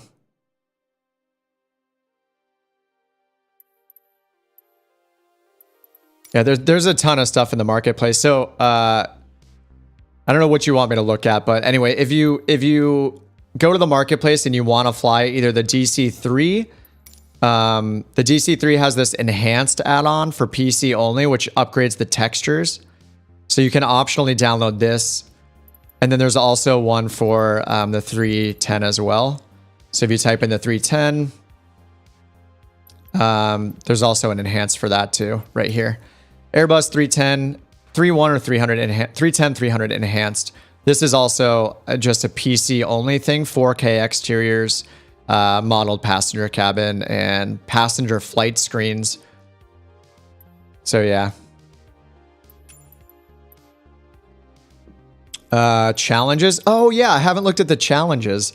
So I went through the flight training. So if you want to fly the gliders, do the glider training. There's like a 7-part training thing. I did horribly on some of it, but it teaches you the basics of how to take off with the tow and with the winch launch systems.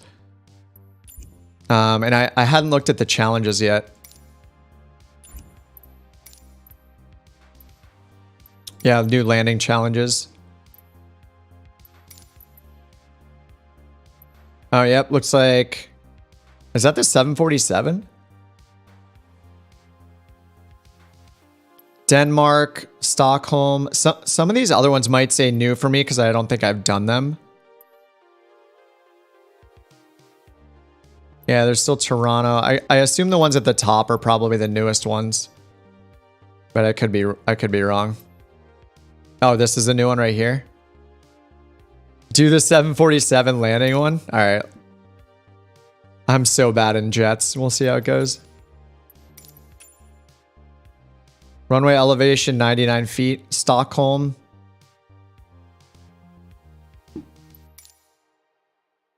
Oh, Blackbird? Yeah, Blackbird simulations. Was that it?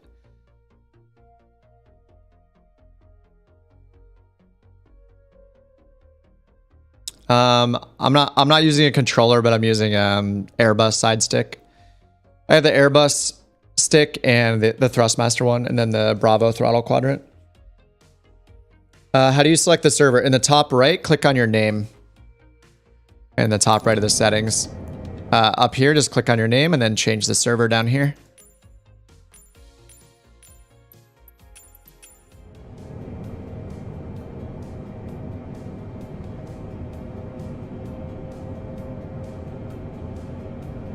Is that the runway right there? Oh wow, we're close. Going 210 knots.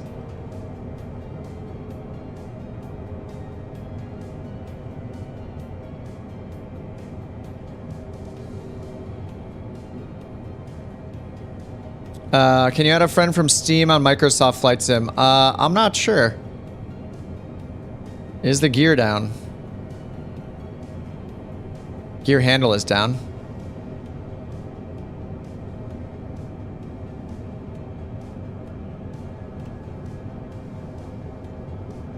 I should have been like way lower and turning way sooner. I'm already messing this up. Actually, which runway are we landing on? I don't even know.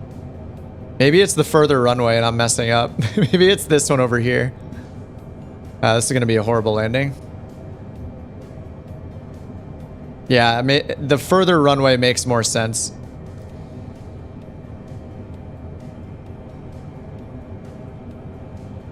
I actually can't even see if there's a little blue marker on there or not. Oh, they're separate.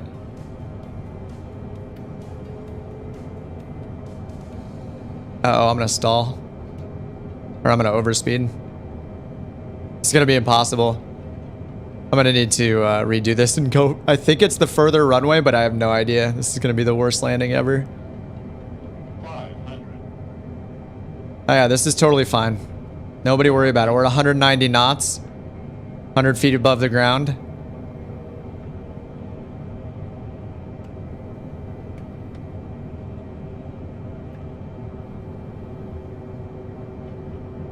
It must be the further runway, because this one would be way too soon.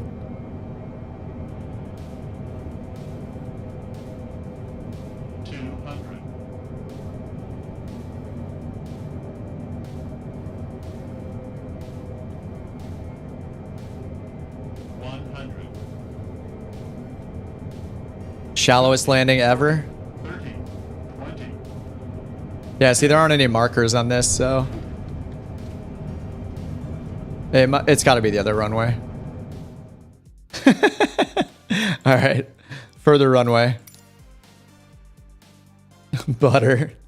I wish there was an easy way to set your throttle. I think for these landing challenges, they need a little introduction mode where it has a little prompt on the screen that shows a little slider and then has you set your throttle to where it is in the sim before it actually starts the flight. Like right now, you know, because now I have to figure out where the throttle setting was and kind of match it. So maybe around there.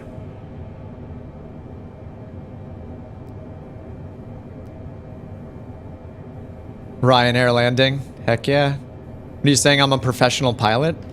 Thank you. So nice. Hey, whatever you say, they're still professional pilots. So, oh yeah, this is weirding me out still. When you hit up a couple times on your hat, it'll move to the other seat, which is kind of nice actually. For all the shared cockpit stuff I've been doing with people on Discord, it's been it's pretty awesome.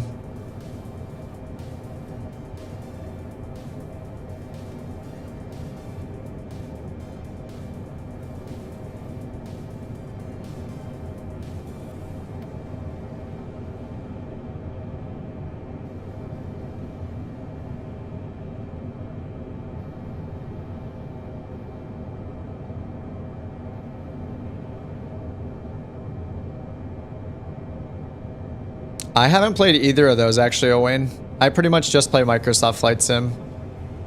I tried DCS a couple times, but 1,000. not really my jam.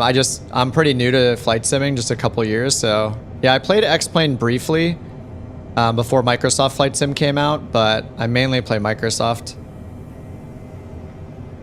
And as you can tell, I do not fly the airliners much. I think DCS is PC only, I'm pretty sure.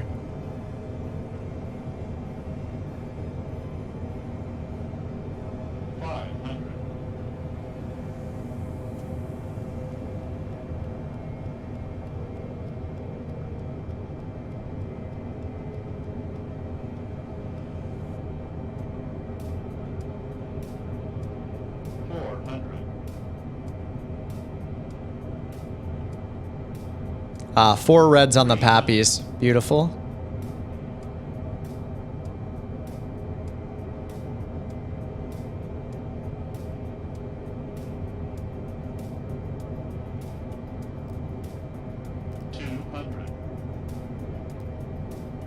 I always come in so shallow. Yeah, this is a 1.2 degree glide path angle. Oh look, one on the Pappies. It's good. 100. 50, 40, 30, 20, 10.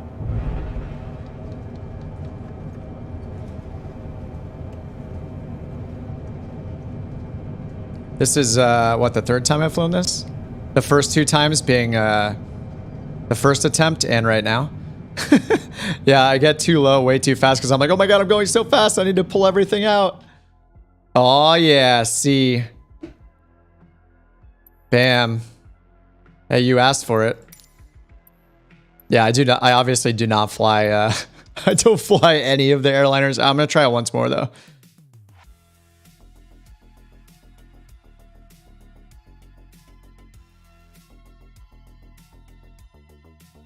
I just have to keep it higher. V1. Okay, so it starts me at 175 knots, so I need to pull my throttle way back. It's like almost at idle. It's not changing my speed. Oh, auto throttle is on, isn't it? No, AT is turned off. Wait, why is it? What? Can you actually use auto? So confused. Oh yeah, auto throttle is off. And I'm at idle.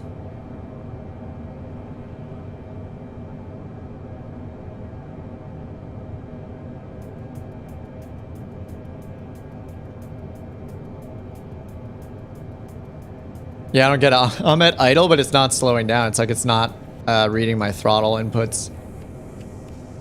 1000.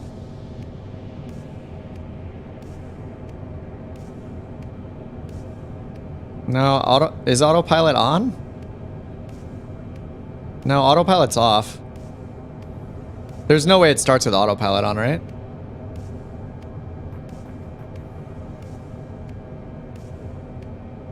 I already overshot the runway. GG.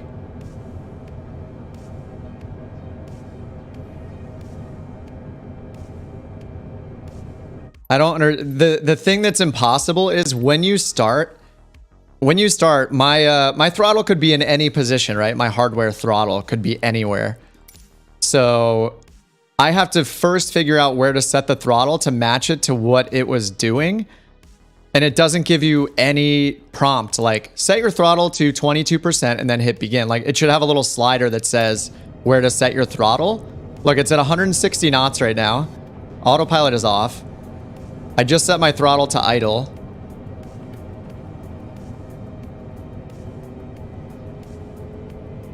Like, I have to, like, slow it down 30 knots instantly. It's kind of weird. I don't like it. Alright, so it's at 200 knots. Auto throttle is off. Autopilot is off. Auto throttle not armed. I'm idle, and we're going 200 knots. Yeah, it's kind of confusing.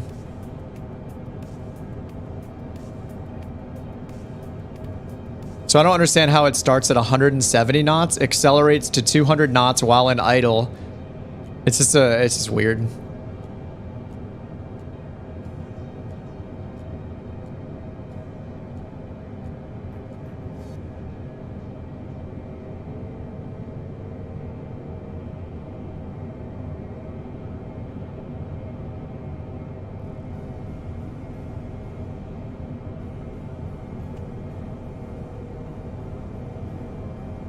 Could I could switch over to this seat?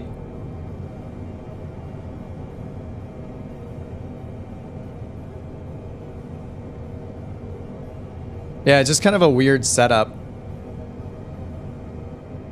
It's okay. I mean, I've flown this like 2 times in 2 years, so I'm not exactly expecting the best performance.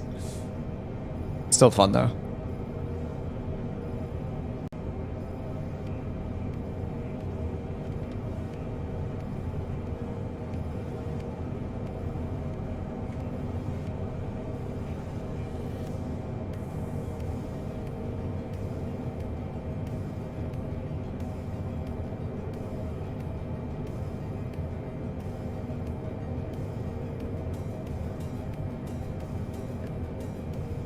Yeah, I actually need spoilers to slow down because we're going 170 knots still. 500. So I can't get the last, actually full flaps around now, okay. 400.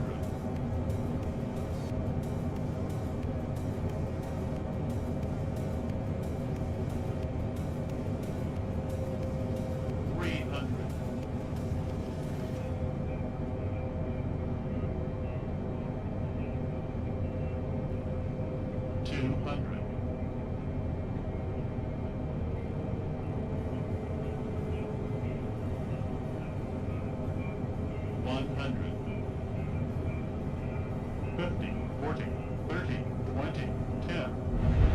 Way short.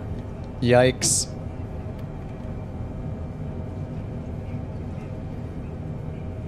It's a cool approach.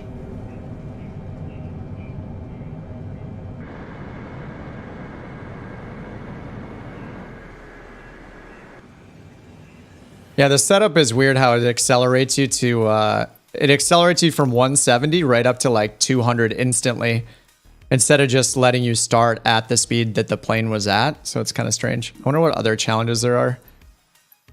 Epic challenges. Do they have glider landing challenges? They probably do, right? They would be at the top, I would guess. Maybe not. Epic and strong winds. No, just the Neo. I'm not sure which ones are new because I haven't done all of them, so I don't know what new means. Like this new one could have been, like this new one down here is probably from 2 years ago. So I have no clue.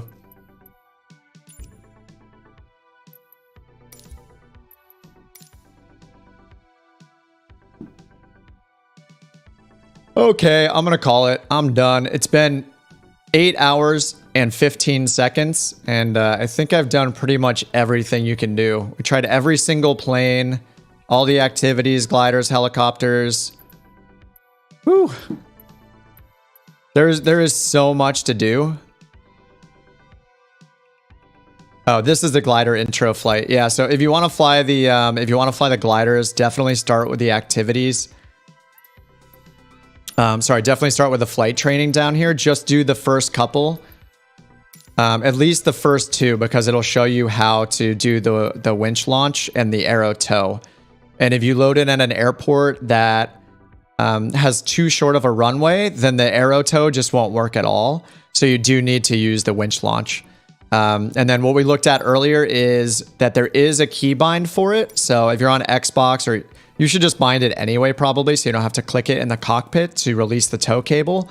But if you just type either winch or tow, it's this right here, tow plane / winch release. You're going to want to bind this to something. So yeah, I bound this to a little thumb button on my throttle quadrant, but bind this to something just so you don't have to hunt with your mouse or with your Xbox cursor, because you need to detach it as soon as you take off with the glider, which is, yeah, super fun. I think the gliders are the best thing added to this. I'll say even over, I feel bad saying it, but even better than the GNS 530, 430. But the only reason I say that is because we kind of got a taste of the new avionics already with the G1000, and the gliders are like a whole new, it feels like a whole new sim built within the sim. So I think it's amazing. I'm going to try these in VR tonight or tomorrow, and I'm going to get working on some 530, 430 videos. Because actually, was it even in the... Nope, it's not even in the... It's not in the release list because it's not part of the release. It's part of the marketplace update. So if you haven't gotten it yet and you love the working title team's work as much as I do, not only do we have the working title G1000, this is part of the sim by default, but the 530 and 430 is out now. So I'm going to make a couple videos on this. I'm going to do one just as an overview of the 530, 430. The last time I made videos with the 530 and 430 was like 2 years ago when I first started simming. So now that this is out, this is the thing to use. Yeah, I would not use the PMS mod anymore. The PMS mod was great, like it got us to this point, but the working title team has put months of work, I'm sure, into this. I forget the last time when they posted their first preview video on their Discord, but this gives us, as you can see right there, LPV approaches. So you're able to do LPV approaches, so RNAV GPS approaches, all the like missed procedures and everything are going to be in here. It's basically like going to have the same capabilities as the G1000. There are limitations, like this real world unit does not have VNAV. It has a VNAV calculator basically. So there is a little VNAV screen that you can use, but it's not like as advanced as the G1000 VNAV system where it'll step you down over and over again. But yeah, no more need for the PMS mod. I mean, that developer has been working on the GTN anyway for a long time. So that's kind of their thing. But yeah, this is the new hotness for us Garmin dorks. So I'll be making some videos about this. And I'm sure what we're going to see is regular updates to this like we did with the NXI. And then ultimately, I assume this will be part of the sim by default. I haven't tested on everything, but I did test it with just the deluxe edition Cessna 172. But yeah, I think we can just look forward to more and more updates on this 530, 430. And I'm going to redo some videos and make some new videos on this. So I'll probably start with just one that gives you an overview of just how to click around and use it. And then do a couple with specific approaches and flights using departure procedures and all that.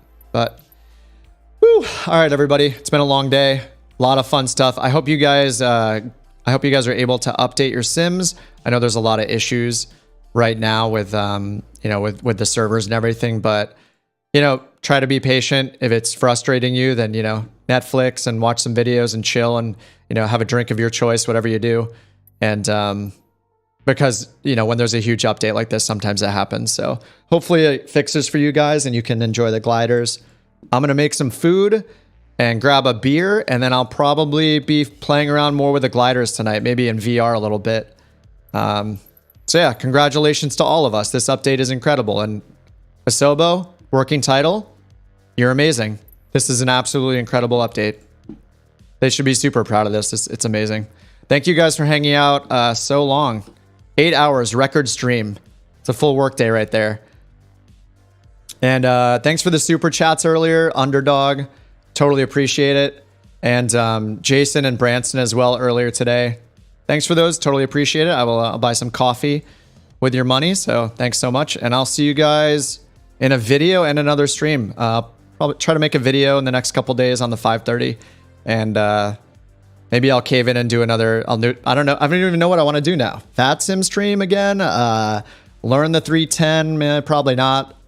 Do some VATSIM flights with the 530. Maybe jump on and just do some glider stuff. I don't know. There's so many more options now. It's awesome. But take it easy, everybody. Have a great rest of your night or great rest of your day. And I'll see you guys in the next stream or in the next video. Peace.